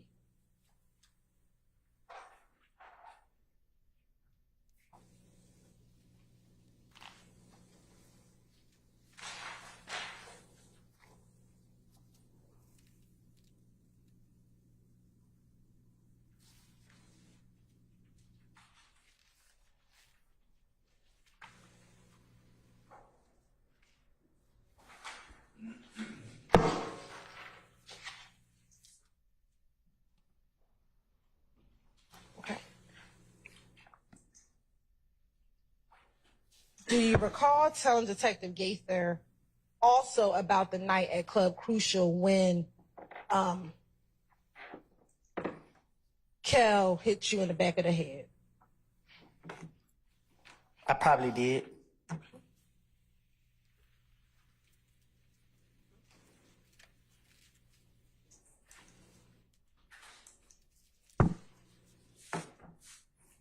Do you recall going into more detail with Detective Gaither about what happened that Monday that Kel punched you in the back of the head? You say that again? Sure. Do you remember going in more detail with Detective Gaither and Detective Dennis about that Monday night at Crucial? I don't know. I don't know to recall. Do you recall telling Detective Gaither about the type of money that you had? You had a whole bunch of hundreds and a whole bunch of 20s. Probably so. Do you remember saying that, or you don't remember? I don't remember. I don't remember when they was questioning me. Whatever I said, I don't recall what I said. Okay. It was just I can't repeat what I said because I just said what I said. And what you told them was that the truth about what happened that Monday at Club Crucial? I told them whatever I said to them is what I told them. So when they asked me questions, whatever I thought I wanted to say, that's what I said. Was it the truth, or were you just making stuff up?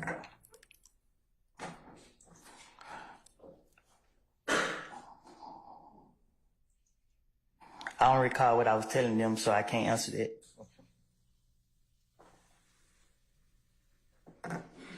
Do you recall telling Detective Gaither in a little more detail that you walked up and you tried to dap up Kel, but he did not grab your hand? I'm not walking up, down nobody up.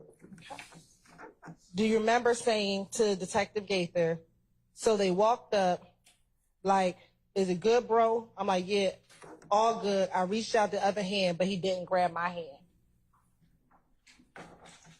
I don't recall saying it. Okay.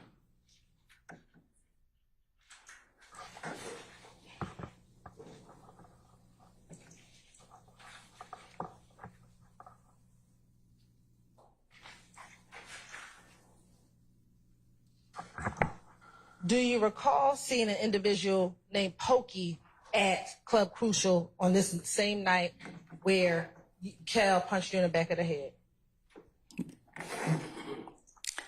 Okay, let me make myself clear, right? Because you keep asking me about things I done told investigators in the past.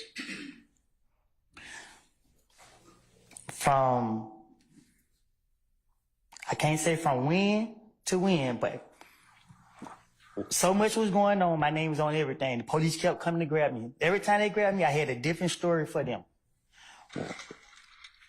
I know 100% facts, and I'm telling you now, I was not truthful. I was saying whatever they wanted me to say. I was saying whatever I could come up with. I was trying my best to convince them that I didn't do nothing, that I'm an innocent person, and that people put their hands on me. When they ask me about any of these things, you sitting here keep asking me step by step by step by step. And I'm telling you now, because you asked me, was I being truthful? Okay. I know I wasn't being truthful. So is your testimony today that you lied in every interview that you did in 2015? Well, see, you the way you asking that, I don't recall what I was saying in the interviews, but I'm telling you now, when they was questioning me, 2015, 14, whenever they was questioning me, I was lying. I was making up stories. So when they were asking me about this right here, I was making it up. When they were asking me about this right here, I was making it up. And when they was getting me and they would let me go, I'm just telling you. Do you recall telling every detective? Every time they got me, I have told the police, I tell y'all whatever y'all want to hear, just let me go. Do you recall telling every detective in every interview, you got to believe me, I'm telling y'all the truth? Okay. That sound like me. Do you recall telling every detective in every interview that you can go fact check what I'm telling you? Say that again? Sure. Do you recall telling every detective in every interview that you had in 2015, you can go check what I'm saying so you can believe me? Probably. I don't know if I said it or I ain't said it. In some of those interviews, were you in custody? Were you arrested in some of those interviews? I think so. Okay. Do you recall telling detectives in those interviews that you're just trying to get out of jail, so I'm going to tell you all what happened so you can check it and I can get out of jail? Yeah, I told the investigators that I remember, I think, in one of the interviews, they was locking me up and my child's birthday was coming up. And when they got me, I said, listen, man, whatever y'all want me to say, I would tell you right now. Just tell me what to say and I would say it. Tell me what y'all want to know and I would tell you. So if they would have asked me about President Trump, I would have had a story about Trump. If they would ask me about you, I would have had a story about you. Whatever to convince them that I ain't do nothing, it wasn't me. That's what my intention was. So you're asking me about interviews and I keep telling you, you keep asking me step by step by step by step by step by step by step by step by step. This is what I did. When they got me on this day and I was going to jail, I try to come up with something to tell them. That's why I can't tell you what I said. I was making it up.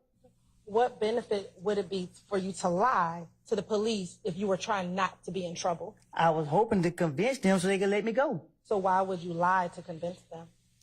What you mean? Why would I lie to convince them? Right. Why would you lie to convince them if you wanted to not go to jail? Why would I lie to convince them to not go to jail? Right. But they don't know that I'm lying. Well, they didn't let you go immediately, did they? Sometime they let me go. Right. But when the time they let me go, I thought I was smarter than them. Did the detective say that they had to fact check what you said before they let you go? Can you say that again? Sure. Did the detectives tell you that they had to fact check what you were telling them? and you know, in certain situations. Right. And so what benefit would it be to lie if they told you that they had to fact check it? Oh, it was no benefit because what they did was they picked and choose where they wanted to take from me, and they still left me in jail. So they came back and beat me in the butt. Okay. So going back to my question from January 28th, 2015, did you see Pokey at the club? You want me to be honest with you? I think I just did. I just told you the God, honest truth of what I did from January from 2014 until 2021. Every time they got me, they already know me. They already know I got a whole bunch of bullshit to say. I'm gonna ask you to refrain from cursing. What harm? Oh, sorry, everybody. No disrespect. I'm sorry about it. But Overruled, sir. Overruled, sir. What harm would have come from telling the truth about you and your friends? Can you explain it? Sure. What harm? Why would you need to lie if you were just trying to tell them about what you and your friends were doing? I sustain the objection. Going back to the January 28th interview, understanding that you said you lied, did you tell Detective Gaither that you saw Pokey in Club Crucial on the Monday night where Kel knocked you in the back of the head? I don't recall what I said. Do you know who Pokey is? Yes, I do. Who is Pokey? A friend. Of who? Me. Okay. Is Pokey related to anyone? What you mean? Is Pokey related to Thug? Is he related to Thug? Yes, sir. He may. I can't. He might be. Have you previously told police that Pokey is Thug's nephew? Well, if I did, then I guess he is. Okay. Since you're saying that everything is a lie in all of these interviews, in January 28th, did you tell Detective Gaither and Detective Guinness on the same Monday at Crucial that you walked to the kitchen and everyone was looking back and everybody was walking behind you? Can you say that again? Sure. Did you tell Detective Gaither on that did you tell Detective Gaither in that January 28th interview that while you were at Club Crucial that you walked towards the kitchen, you looked back and you saw everybody walking behind you? I don't recall what I told investigator, detective, whichever one. Okay. Did you also tell Detective Gaither in that interview that you put your hand in your pocket, you turned around, and you and Kel were face to face?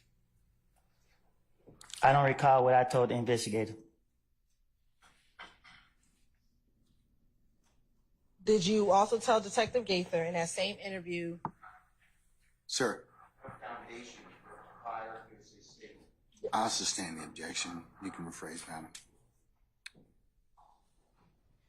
Did Kel walk behind you and bust you and hit you in the back of the head, grab you and throw you down? I'm going to overrule the objection, Mr. Steele. Did that occur, yes or no? Can you say that again? Sure. On that Monday night in Club Crucial, did Kel walk behind you, punch you in the back of the head, grab you and throw you down? No, he walked up to me. Okay. Do you recall telling Detective Gaither that soon he punched me in the back of the head, grabbed me and threw me down? No, he walked up to me and hit me in the face. Okay. Do you recall telling Detective Gaither what I just asked you? I don't recall what I told Detective Gaither. Okay. When he threw you down, do you remember what happened? I never hit the ground. What's the basis for your objection, sir? I'll sustain the question. What happened after he threw you down? I never touched the ground. Okay. Did you tell Detective Gaither in the January 28th interview when he threw me down, he had his hands on me and he started pulling at your zipper? I don't recall what I told the investigators. But after he hit me in the face, I ducked my head and went through the crowd of them. At any time, do you remember him grabbing your pockets? I don't recall. Do you recall telling Detective Gaither that he grabbed your pocket and he was trying to get in. Nobody never took that from me. Okay. I know earlier you said your head swelled up. Do you recall any other part of your body swelling up? No, I don't recall. Do you recall telling Detective Gaither, another person hit me and say, boom, my eye swole up? I don't recall telling it to them, but somebody else did hit me. Okay.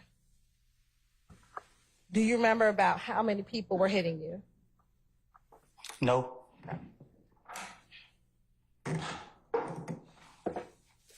Earlier, you said that you ran out of the club. Do you remember telling Detective Gaither, I was really trying to run, but I can't run because they was holding me? They more or less were trying to take your money. Nah, I never tried to run. Are you saying now you never tried to run? No, I just ducked my head and I didn't run, but I just ducked my head and they mainly, after whoever hit me, after they hit me, nobody else didn't touch me. Okay.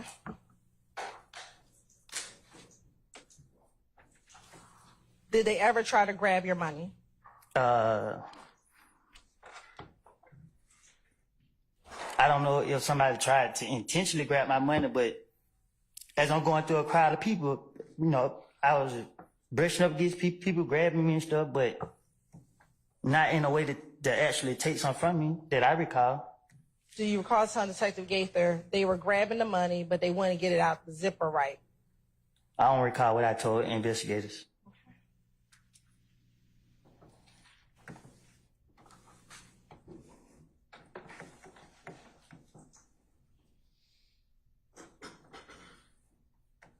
Now, earlier, do you recall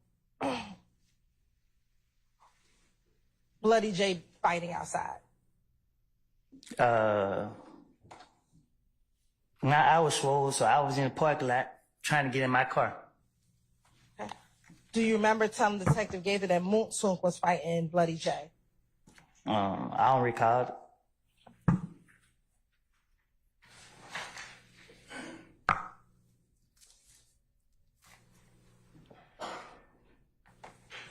Now, what was your relationship like with Bloody J?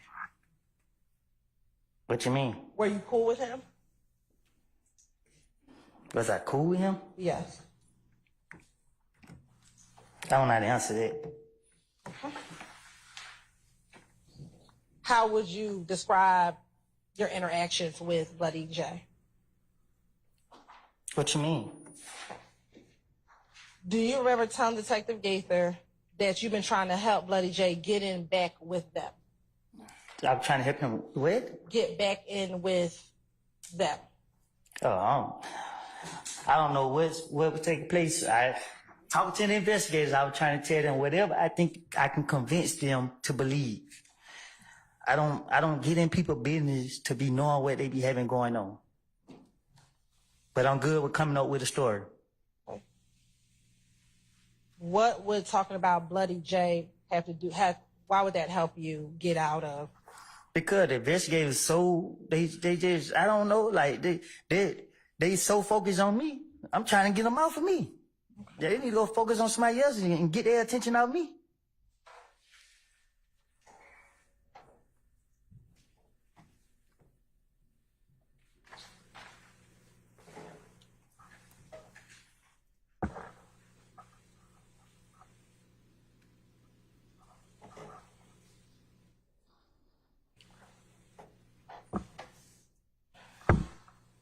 Earlier, do you recall saying that when you went to speak with Detective Thorpe on January 11, 2015, you went down there because Detective Thorpe called you and told you to called you, and that's why you went down there? Do you remember saying that earlier today? I believe after they shot somebody, one of my family members, my baby mama house up, that's when the investigators called me. Because they said that it related to something. I don't know. I can't really remember exactly, but that's when I went down for questioning. Okay. And did you go there voluntarily? What they mean? Did you go there because you wanted to go there yourself? I went there because people told me to go there. Do you recall telling Detective Gaither that everybody's like, nah, wait on them to call you? And I was like, I ain't want to wait. You know what I'm saying? I ain't do it. I don't recall what I told them. Okay. Do you recall telling Detective Gaither? So they were like, just wait. And I'm like, so I wait, but I kept asking more people because they had shot up my girl mama house.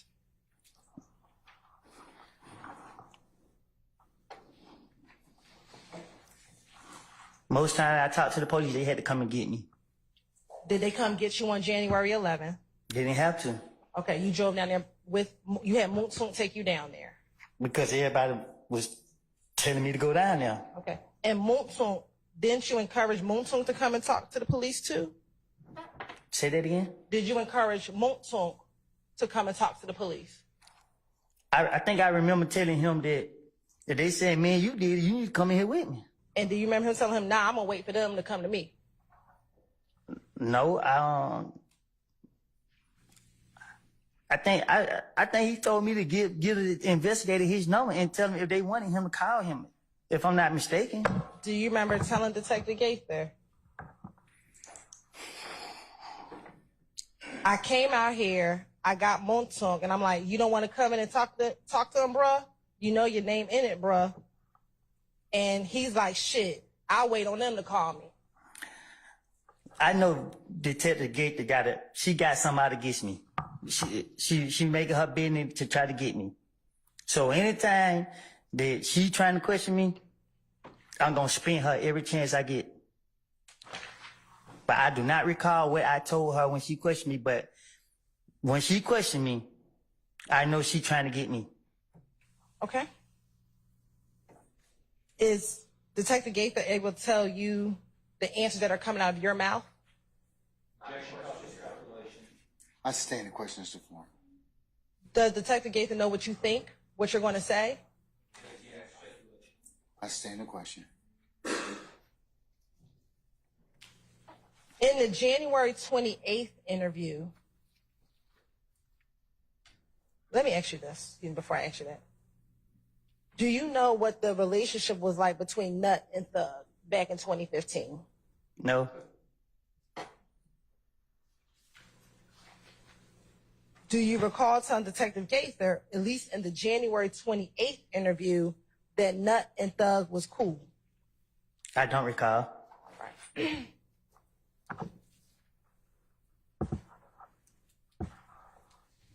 Do you recall telling Detective Gaither, on God, I didn't even know? Is your objection? I sustain the question. I think the question was, back in 2015, did you know the relationship between Nut and Thug? It's still subject to foundation. I'm staying. But now I'm impeaching him on what he told detectives about his knowledge of the relationship. I sustained the question before. You still need to lay some foundation as to how they knew each other in that particular time period, okay? That was the basis of Mr. Steele's objection. Back in 2015, were you familiar with Nut? Yes. And were you familiar with Thug? Well, what do familiar mean? Well, you just answered that you were familiar with Nut, so... I sustain the question. When I just asked you, were you familiar with Nut, and you said yes. Why did you say yes? Because people have different definition of words, things. And I knew of Nut. Okay. If that's the same, then I guess. Did you spend more time with Nut or with Thug back in 2015? I spent more time with Thug. I didn't hang around Nut. Did Thug ever speak with you about his relationship with Nut? No. Did you ever observe Thug and Nut together? I never saw those two together. I never been around those two together. No, it never crossed my mind. So how were you able to tell Detective Gaither that Nut and Thug was cool? Because they're questioning me, and I'm trying to get them off of me, and she asked me questions about Nut and Thug, I guess, and I'm telling her whatever she asked me. Let's say she asked me a question about this guy. I'm I'm gonna say, yeah, I seen the sky. It's blue. Whatever she asked me, I'm gonna agree to that. I'm gonna say whatever she asked me. If she asked me about this reporter right here, I'm gonna say, yep, she's sitting outside me with white tennis shoes on. I'm gonna say something. Just cause I want her to believe I'm telling the truth, that I want her to get me out of jail. What, she has on white tennis shoes, don't she? Don't you got on white tennis shoes? She got on Chucks. Right, and they white, right? What color your shoes is? Okay. She got on Chucks. So you telling the truth. What color your shoes is? She said they white. Right, so you're telling the truth then. Well, it depends. See, you pick what you want to tell them. So did you also tell Gaither in another interview that Nut and Thug had problems? Can you say it again? Did you also tell Gaither in another interview that Nut and Thug had problems? See? You saying it right there and there. So my question for you is, how did you know about any relationship between Nut and Thug? I didn't.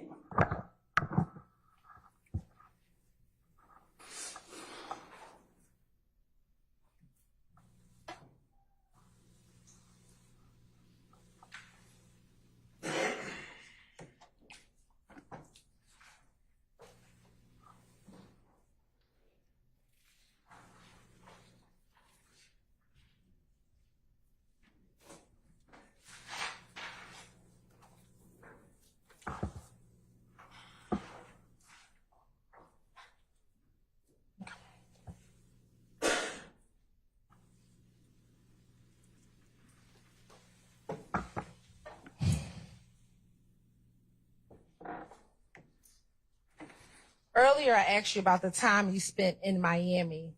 I mean, you recalled you didn't remember. Do you recall telling Detective Gaither that you spent about a week in Miami?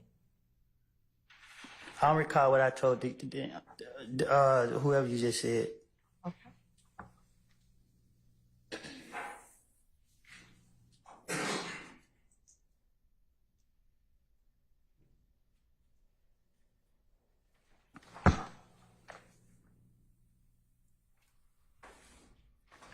Now, when you came back from Miami, did you have any concern about Thug and you and y'all relationship? What you mean? Did you have any concerns about Thug and you and your relationship? You asking me? I am. Did I have any concern? Yes. I just left on with Young Thug? Yes. And what my concern was? I'm asking you if you had any. If I just left with him, why would I have any? Okay. Do you remember telling Detective Gaither, so we came back and it was like Thug was trying to get rid of me? You feel what I'm saying? Had to switch it up. You had to switch it up. I had to switch it up. Why did you have to switch it up? Because they kept targeting me. Who is the they? Investigator Gaither and Dennis. Why did you have to switch it up to say that Thug was trying to get rid of you? What would that? Oh, I don't know what I don't. No. Oh, let's go back. Okay. Now I said that he was trying to get rid of me. Yes. That's what I told her. Yeah. I don't recall what I told her. Okay, you don't recall that. Okay.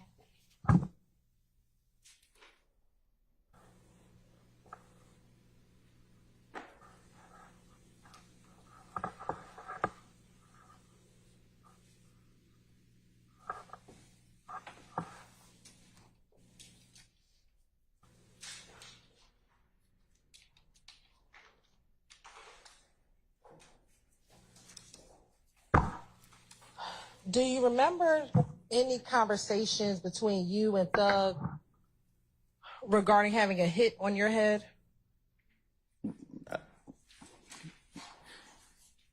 You said, do I remember having a conversation with Thug about somebody having a hit on my head? Yes. No, I don't recall. Okay.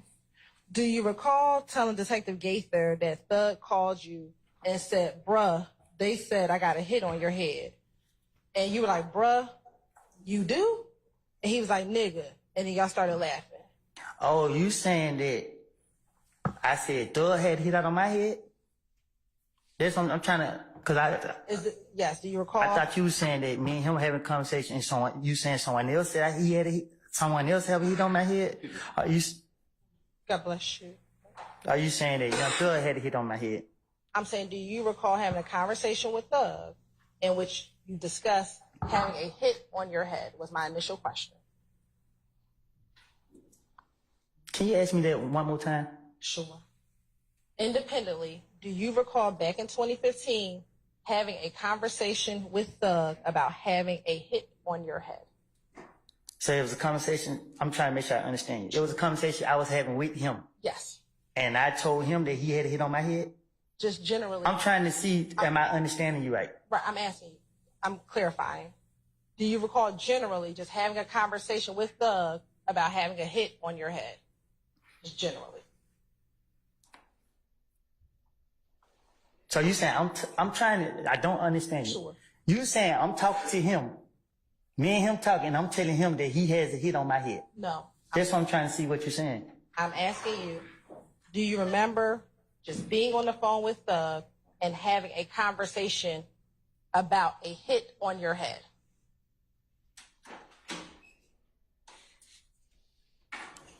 I don't know. I don't know how to answer that. I don't know. I don't recall. I don't know. All right. Do you remember telling Detective Gaither that you and Thug were on the phone and Thug said to you, bruh, they say I got a hit on your head? Do you recall telling Detective Gaither that? I don't recall. Okay.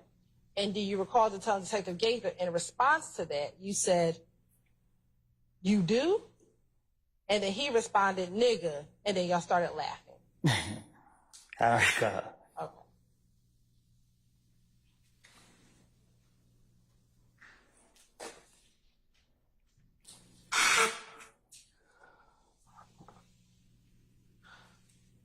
Do you recall Thug telling you about any concerns that his family had with hanging around you?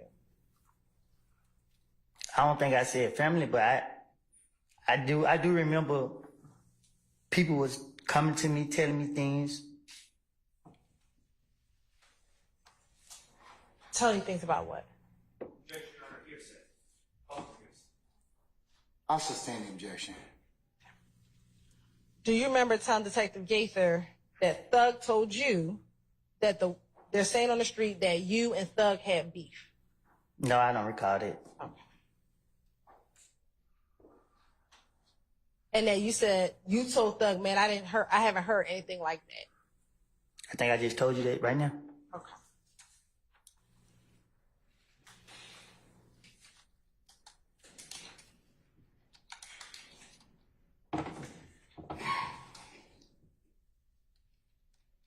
Do you recall Detective Gaither asking you why would people think that he had a hit on you? I don't remember what I told the investigators.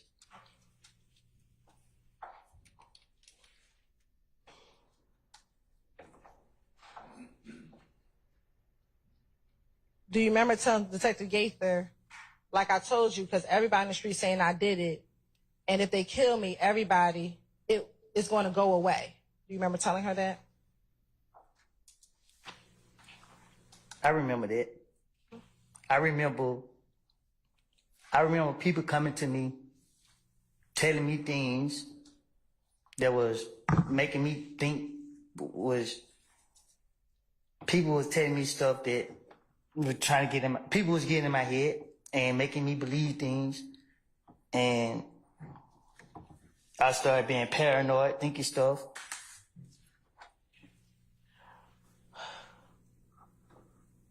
When you were in Miami with what was his demeanor like towards you? How did he act around you? What you mean? I was with my baby mom. Were you ever around him in Miami? Like,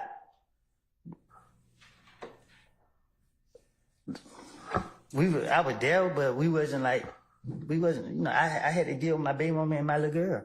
Okay. Do you recall telling Detective Gaither in this January 28th interview, like at first, like we was just chilling, like he was treating me like a brother. But even when I went to Miami, he stood back and stuff. But just like he wasn't happy with me around no more. It felt different. Again, you bringing up conversation I done told the investigators, well, I know they trying to get me. So again, because I wasn't clear the first time, obviously, when investigator Gaither was after me, my whole intentions was to get them off of me. You said that Detective Gaither was after you. Was Detective Gaither the investigator that investigated when you, your baby mother, and your child were shot? I don't know who was the investigator. Did you speak with her about that incident when you, your child's mother, and your baby were shot? When she, anytime I spoke with her, I think she asked me about everything, like this whole thing. So I don't know what I done told her, what I ain't told her. Do you recall her telling you that she was the investigator that was going to investigate the incident with you, your child's mother, and your child being shot at? How old will he be? Objection. What I recall is, I don't know if it was Investigator Gaither, but at one point they was questioning me and they was telling me, do I remember seeing this person right here? As in, they was telling me, this was the person that shot at me. So once I heard them bring up a person name, I started saying, this must have been shot at me. So we're going to get to that interview, but I'm asking you a question. I don't believe that the witness was finished with the answer. Let's find out. Were you finished with your answer, Mr. Copeland? Or just something else you want to say? yeah. So when they was questioning me and they was like, did you see Tay in the car? I didn't know why they brought his name up, but for them to ask me, did I specifically see Tay? Tay knew I stayed at, so I felt that Gaither was letting me know it was Tay who came to my house. So when she said that, I was like, oh, okay. Okay, but that's not my question. Was she the one who investigated you? I just remember when she was questioning me about me and my child being shot at, she brought up a person name to me and kept asking me about it. And she brought up two other names, but I didn't know them people to hang together, so I really didn't. I brushed the other two names out. And then later they found out that those was the people involved. Do you remember, and we're going to actually get to that interview All right. next, but do you remember in that interview actually you not wanting to tell Detective Gaither who shot you because you were afraid of being put in the paperwork and snitching? Do you recall that? I recall this, and this is the God honest truth. I told those investigators that I did not see nobody's face. They constantly kept asking, you gonna let dudes shoot at you while you got your kid? Listen, man, it ain't about being afraid of being paperwork or nothing. You feel me? Like, it's not. Do you recall telling the police that you did not want to be in the paperwork? I probably did. Okay. But if I had to be in paperwork, I'm still gonna be the same person. Let's get back to the January 28th interview. Do you recall telling Detective Gaither that even when you were in Miami, he stood back and stuff? It looks like he wasn't happy with you anymore. It just felt different. Can you tell me what because you asked me about interviews. A lot of stuff started changing. You got to be more specific because at one point, the police were targeting me so much that I was turning against everybody. I was thinking everybody was out to get me. So when the investigators started asking me questions, whoever they started asking me questions was, they started becoming a problem with me because I started thinking everybody was out to me. So I can't tell you what I said to Investigator Gaither, Dennis, or any other investigator that questioned me. All I can tell you is that I was in a messed up state of mind, and you asked me about questions that I was supposed to be asked back then. That if I say something, you're gonna say, "Oh, I might impeach him," or whatever the word is you use. When I don't know, I can't answer that. Independently, did you feel different around Thug while you were in Miami? Did I feel? Well, I wouldn't ever stay down there a week with him. I'm asking you. I don't recall how I was being down in Miami. All right.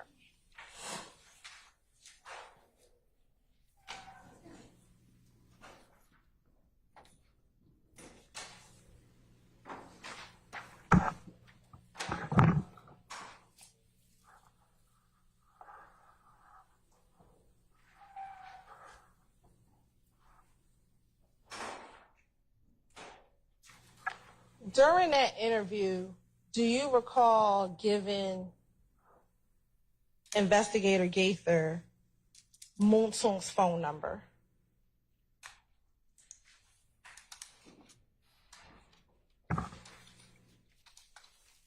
Is it? That's the question. To my, is that After the shooting on the highway. I remember Moontoon told me that if they wanted to question him about what happened, that it was okay to get on his number and they can call him. Do you remember his phone number back then? No, I don't even remember my phone number right. And did I have them? Okay. Do you recall giving the phone number 404? Sir, do you have objection? You told us just to give the last 4 numbers.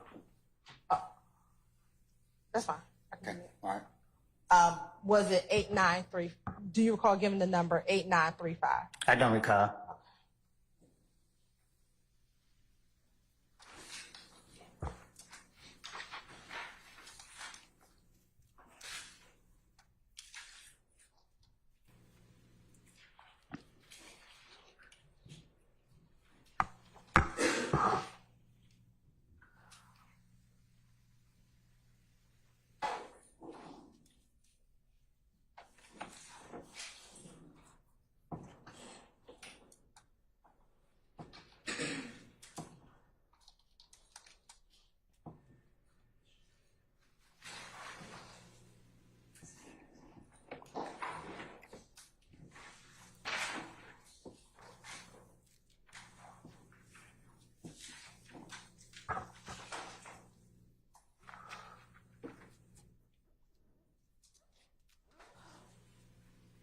Now, during that interview, do you recall, excuse me, did you, after this was happening, after Nutt's murder and your home and your family's home being shot up, did you have someone purchase a gun for you? I had someone purchase a gun for me after the homicide investigator said that I had the rights to defend myself. And was that after your car had been shot at on the highway? No, I think it was Investigator Thorpe who told me that. So I don't know when he told me that, but he told me that at one point.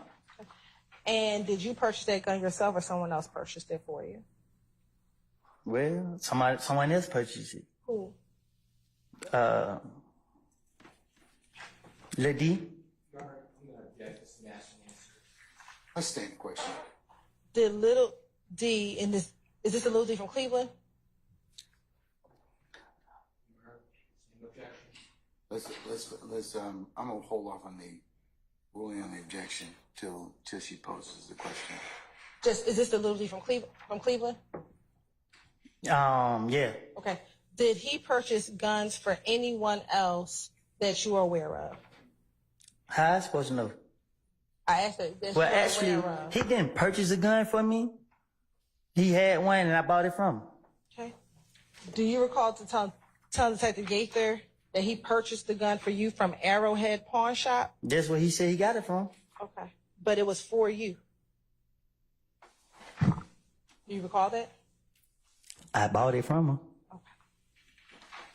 Now, in the shooting on the highway,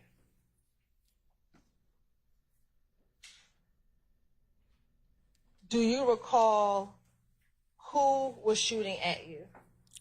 I don't. Okay. Do you recall telling Detective Gaither that it was Greedy who was driving one of the cars? No.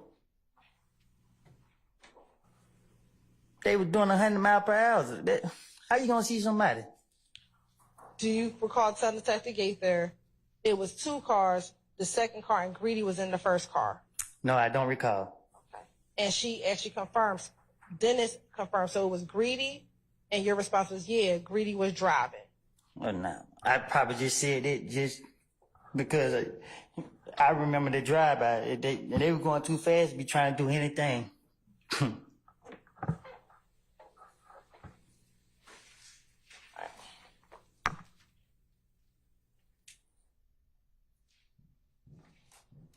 Why would you say it was greedy? I don't have a clue. This is my first time hearing this. I don't recall what I said in them interviews. I told you once they would question me, they could have brought up anybody's name and tell me what I gotta say about it. I'm gonna have something to say. Okay. Do you recall telling that Little D has seen him in the car? Huh? That Little D has seen Greedy driving the car. We didn't have no conversation about this. I told you it was a turn the radio down to try to see that hit. By the time I realized what was going on, the car was all the way in front of us. I didn't notice until the second car, it shot the window. When it shot the window, I was like, what the hell?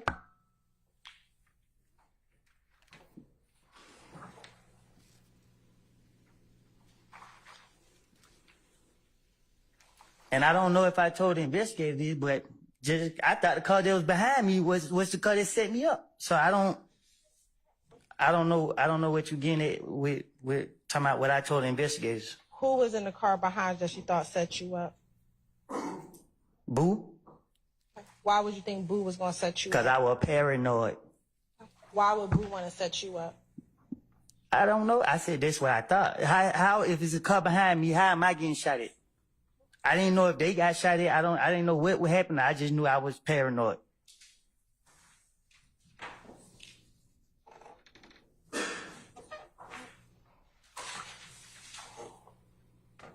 When Little D from Cleveland bought the gun for you, did you go with him to the pawn shop?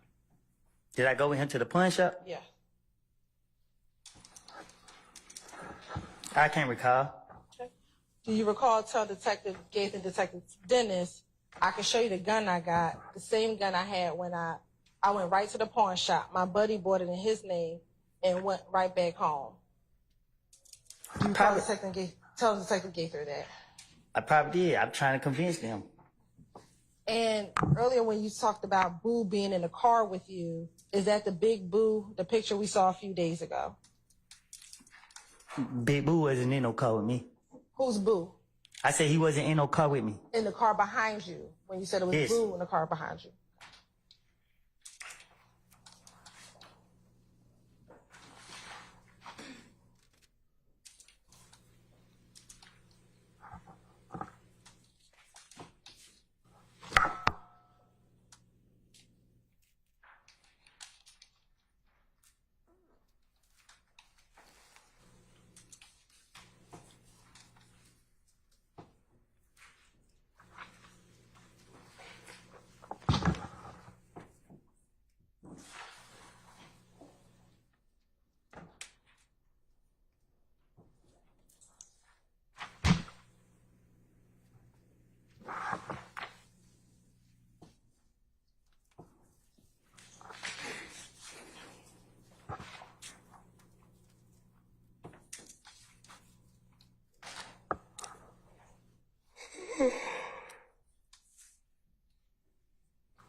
Portion of the show.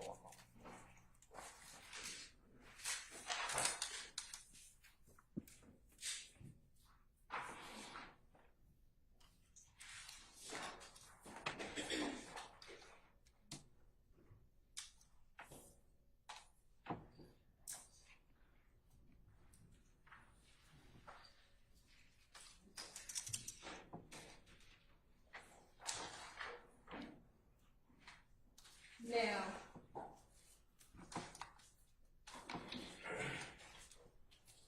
at the club, excuse me, and Crucial, that Monday night, do you recall who you went to the club with? I go every Monday night.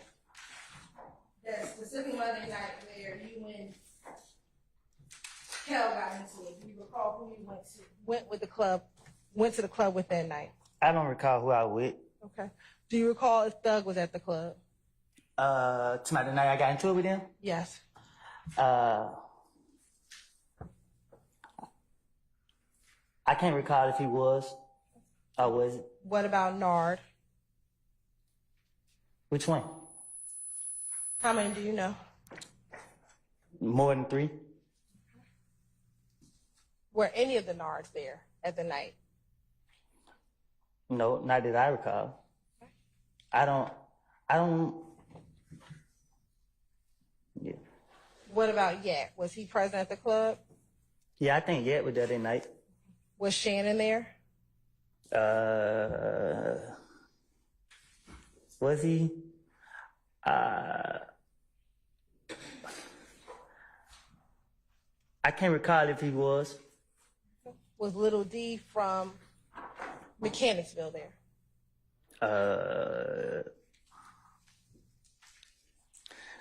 I can't recall who that night because I've been up there so many Mondays and I'd be lying if I say somebody was there, somebody wasn't there. I don't remember who was there that night.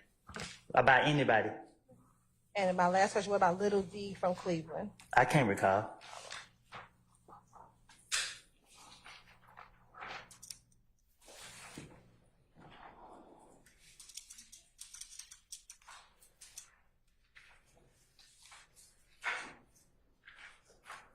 Now, after this interview,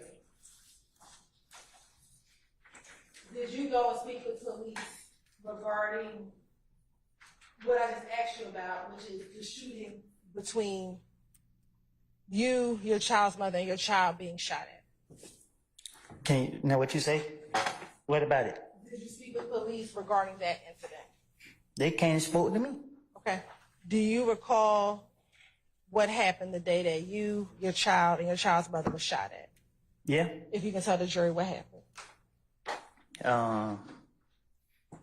My daughter, she was crying. She wouldn't stop crying. So we take her to the hospital. We came out the door. I seen the car, seen it at the stop sign. I had a gun. The car, they came my way. I stood in the middle of the street. They rolled up on the side of me. They let the window down and they tried to shoot me. And were they able to fire off any shots? I believe so. Where was your baby at when they fired off those shots? I don't know if she was in my hand or if I put it in the, I can't remember if I put it in the, it happened so fast. I can't remember if I put it in the car or if I had it in my hand. Okay. And after they started shooting, what, if anything, did you do? I told my baby mama to get down. And what did you do?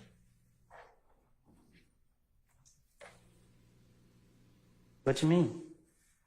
When they shot at you, your baby, and your girlfriend, what did you do? I got them up off of us. And how did you get them up off of you? I shot back. Okay. And what happened when they shot back? When you shot back? I kept shooting.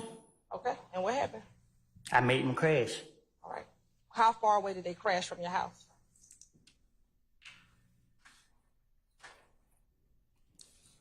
Not far. Was it about the distance that we are? Or was No, it further? farther. Was it back to the end of the courtroom? Probably so. Okay. Once they crashed, what happened? I grabbed my baby and my baby mom and I ran them back in the house. And were y'all able to make it inside the house? Did you go back inside your house or did you go to the neighbor's house? Well, she left her purse in the car. Okay. Well, she left the keys. We couldn't get in the door, so the neighbors let us in. Okay.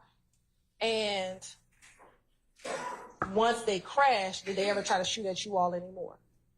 I started shooting again. And what happened? I kept shooting. Did they eventually leave? They had no choice. All right. Did you have to talk to the police about that incident with you, your child, and your child's mother? Yeah, the police caught me before I could leave. And did you go down and tell them everything that you just told the jury about what happened? No. What didn't you tell the police?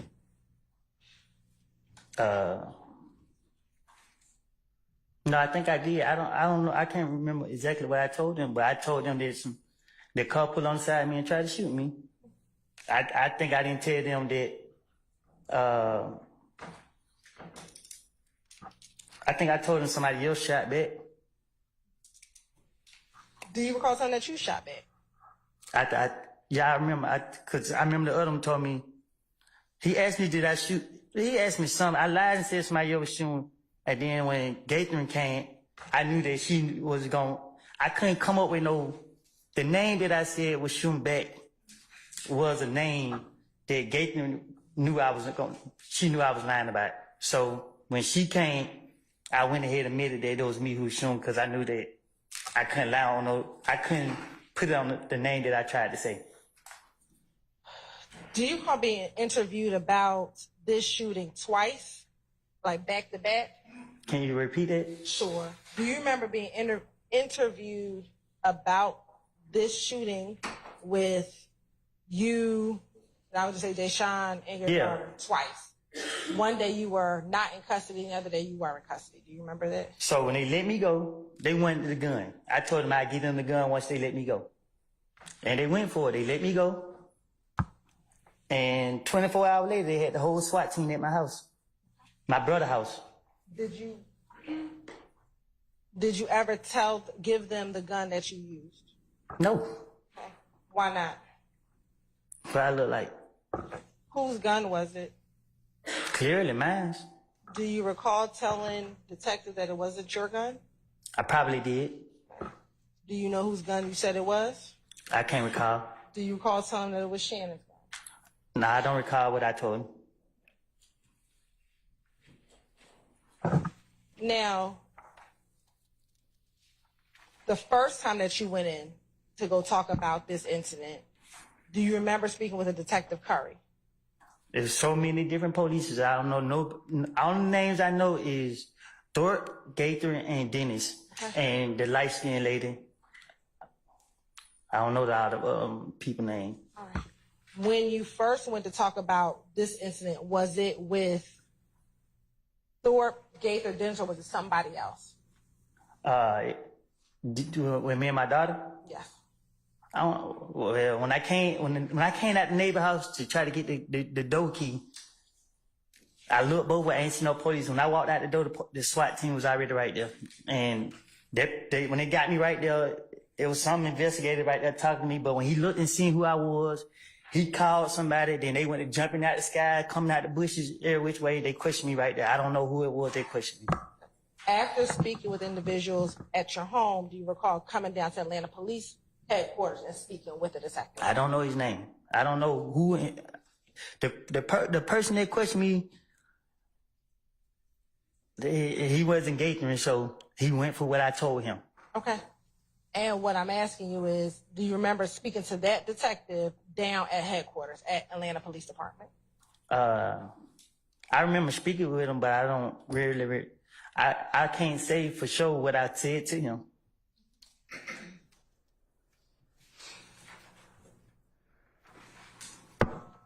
I know he kept saying he wanted a gun, and I kept telling him if he let me go, I go get it.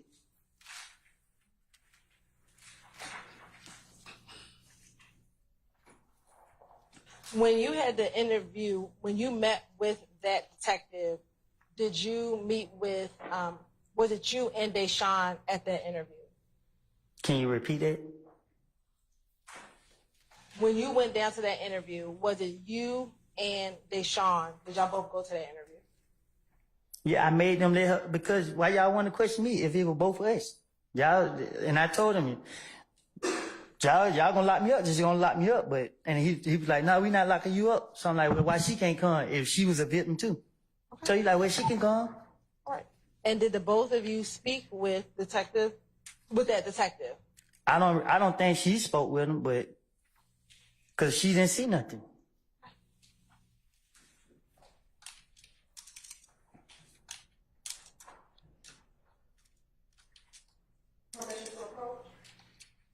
As long as you show that to the defense counsel first. Yes.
May I approach, Your Honor? You may, madam.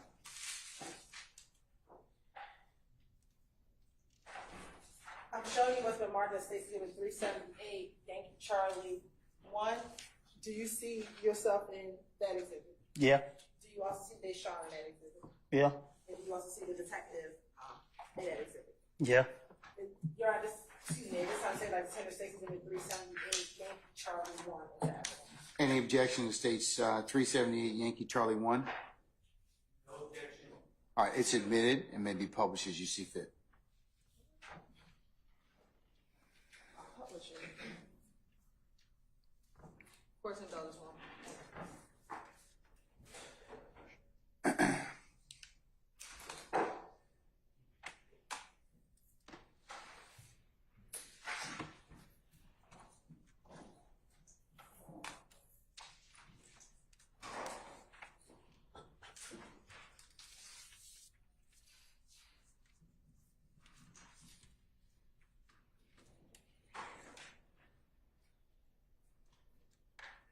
Mr. Copeland, is that you in the corner with the white hat on? Yep.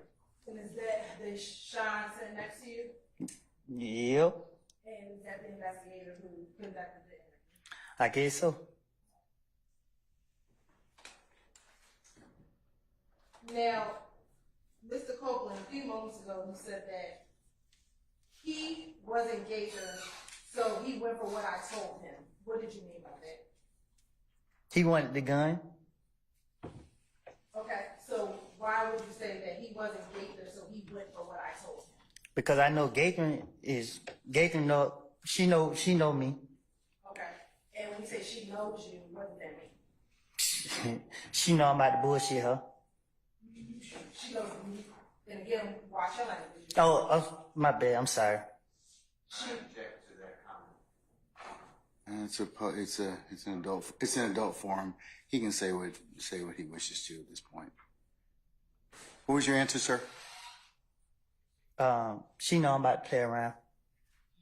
All right. Okay. Now, during the course of this interview, earlier did you say that you told him it was somebody else, or did you tell him it was you who actually did the shooting?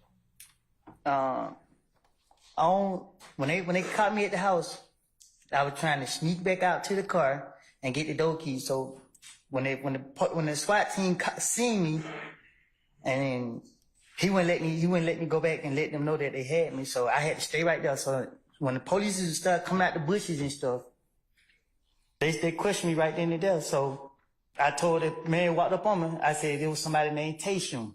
Okay. That was when you were still at The house. But when you got to the police department, did you tell him? Before I got to the police department, I think Gator pulled up at the house. I think somebody pulled up at the house that knew who I was. And they kept somebody, Tay who. And I couldn't come up with no Tay that they didn't know. Okay. I wasn't going to lie on nobody. Like, I wasn't trying to lie on nobody and get them locked up at that time. So I'm just like, I can't lie on this nigga right now. So I went ahead and said it was me shooting. Okay. And after this interview, were you ever arrested for shooting at the car? Yeah, I most definitely was arrested the next day. No. Were you arrested for a probation violation? I was false arrested. They locked me up for not doing community service when I never had community service to do. Y'all held me in jail for 3 weeks for no reason. And that was because I didn't get a police that gun. That's what y'all did to me. Okay, but were you arrested for the probation of not doing community service? My probation officer told me she didn't put a warrant out on me and told me there was something that had nothing to do with her. She couldn't speak on it. So I don't know. I felt I went to jail for trying to protect me and my family. All right. Did you ever have to plead guilty for aggravated assault for shooting at the car? No. Okay. Ms. Hilton, can I get you and maybe a representative too?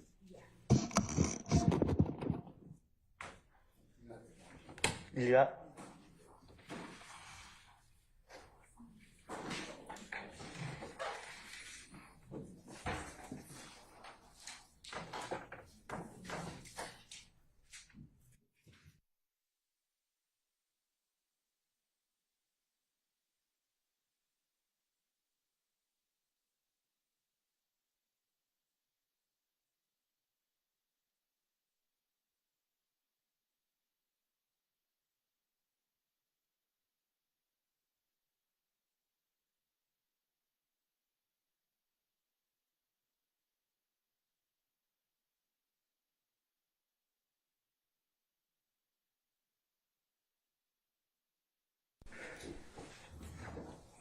All right, ladies and gentlemen, we have reached the natural stopping point for today, and we're going to go ahead and recess you all until tomorrow.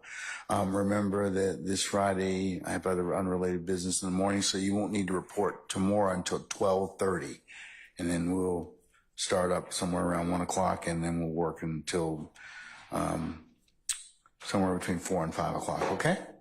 All right. Mr. Copeland, we'll see you tomorrow at 12:30, okay? Peace out. All right, thank you.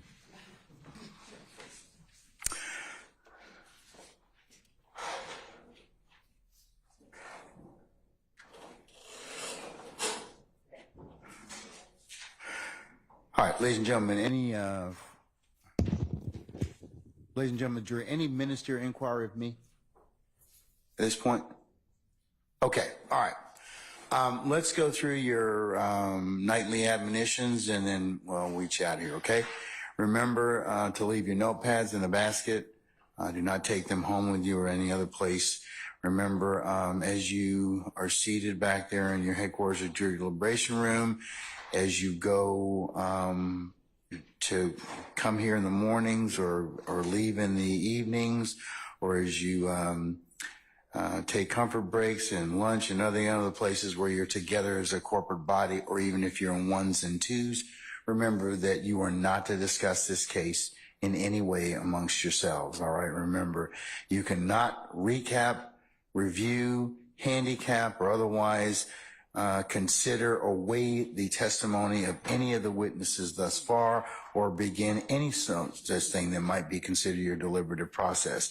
Remember, you can only do that when the court properly instructs you on how to do that at the appropriate time, this matter. Okay?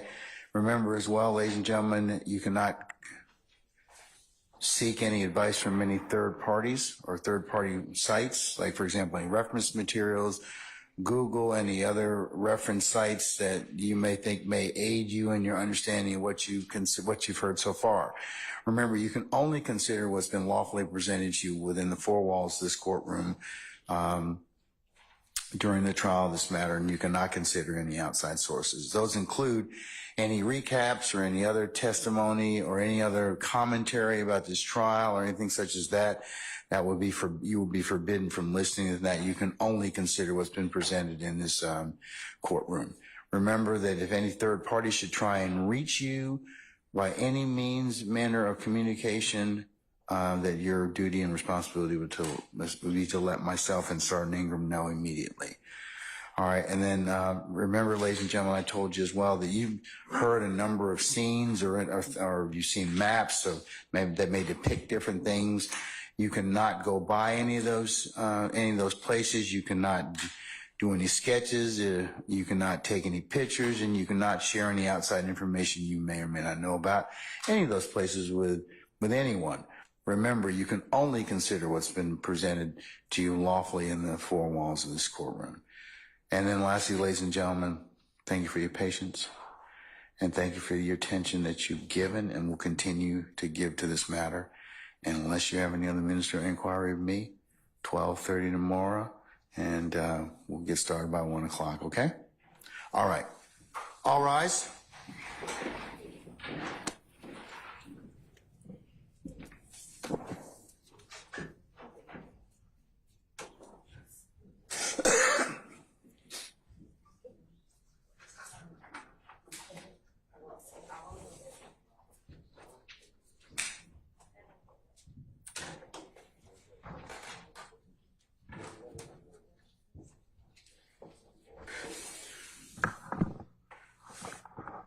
All right, ladies and gentlemen, you may be seated. Our jury has left us, and Mr. Copeland has left us as well. All right. Any ministerial inquiry of me before tomorrow morning at 12:30. All right. Hearing none. Ladies and gentlemen, I'll see you tomorrow at 12:30, okay? All right. We're in recess.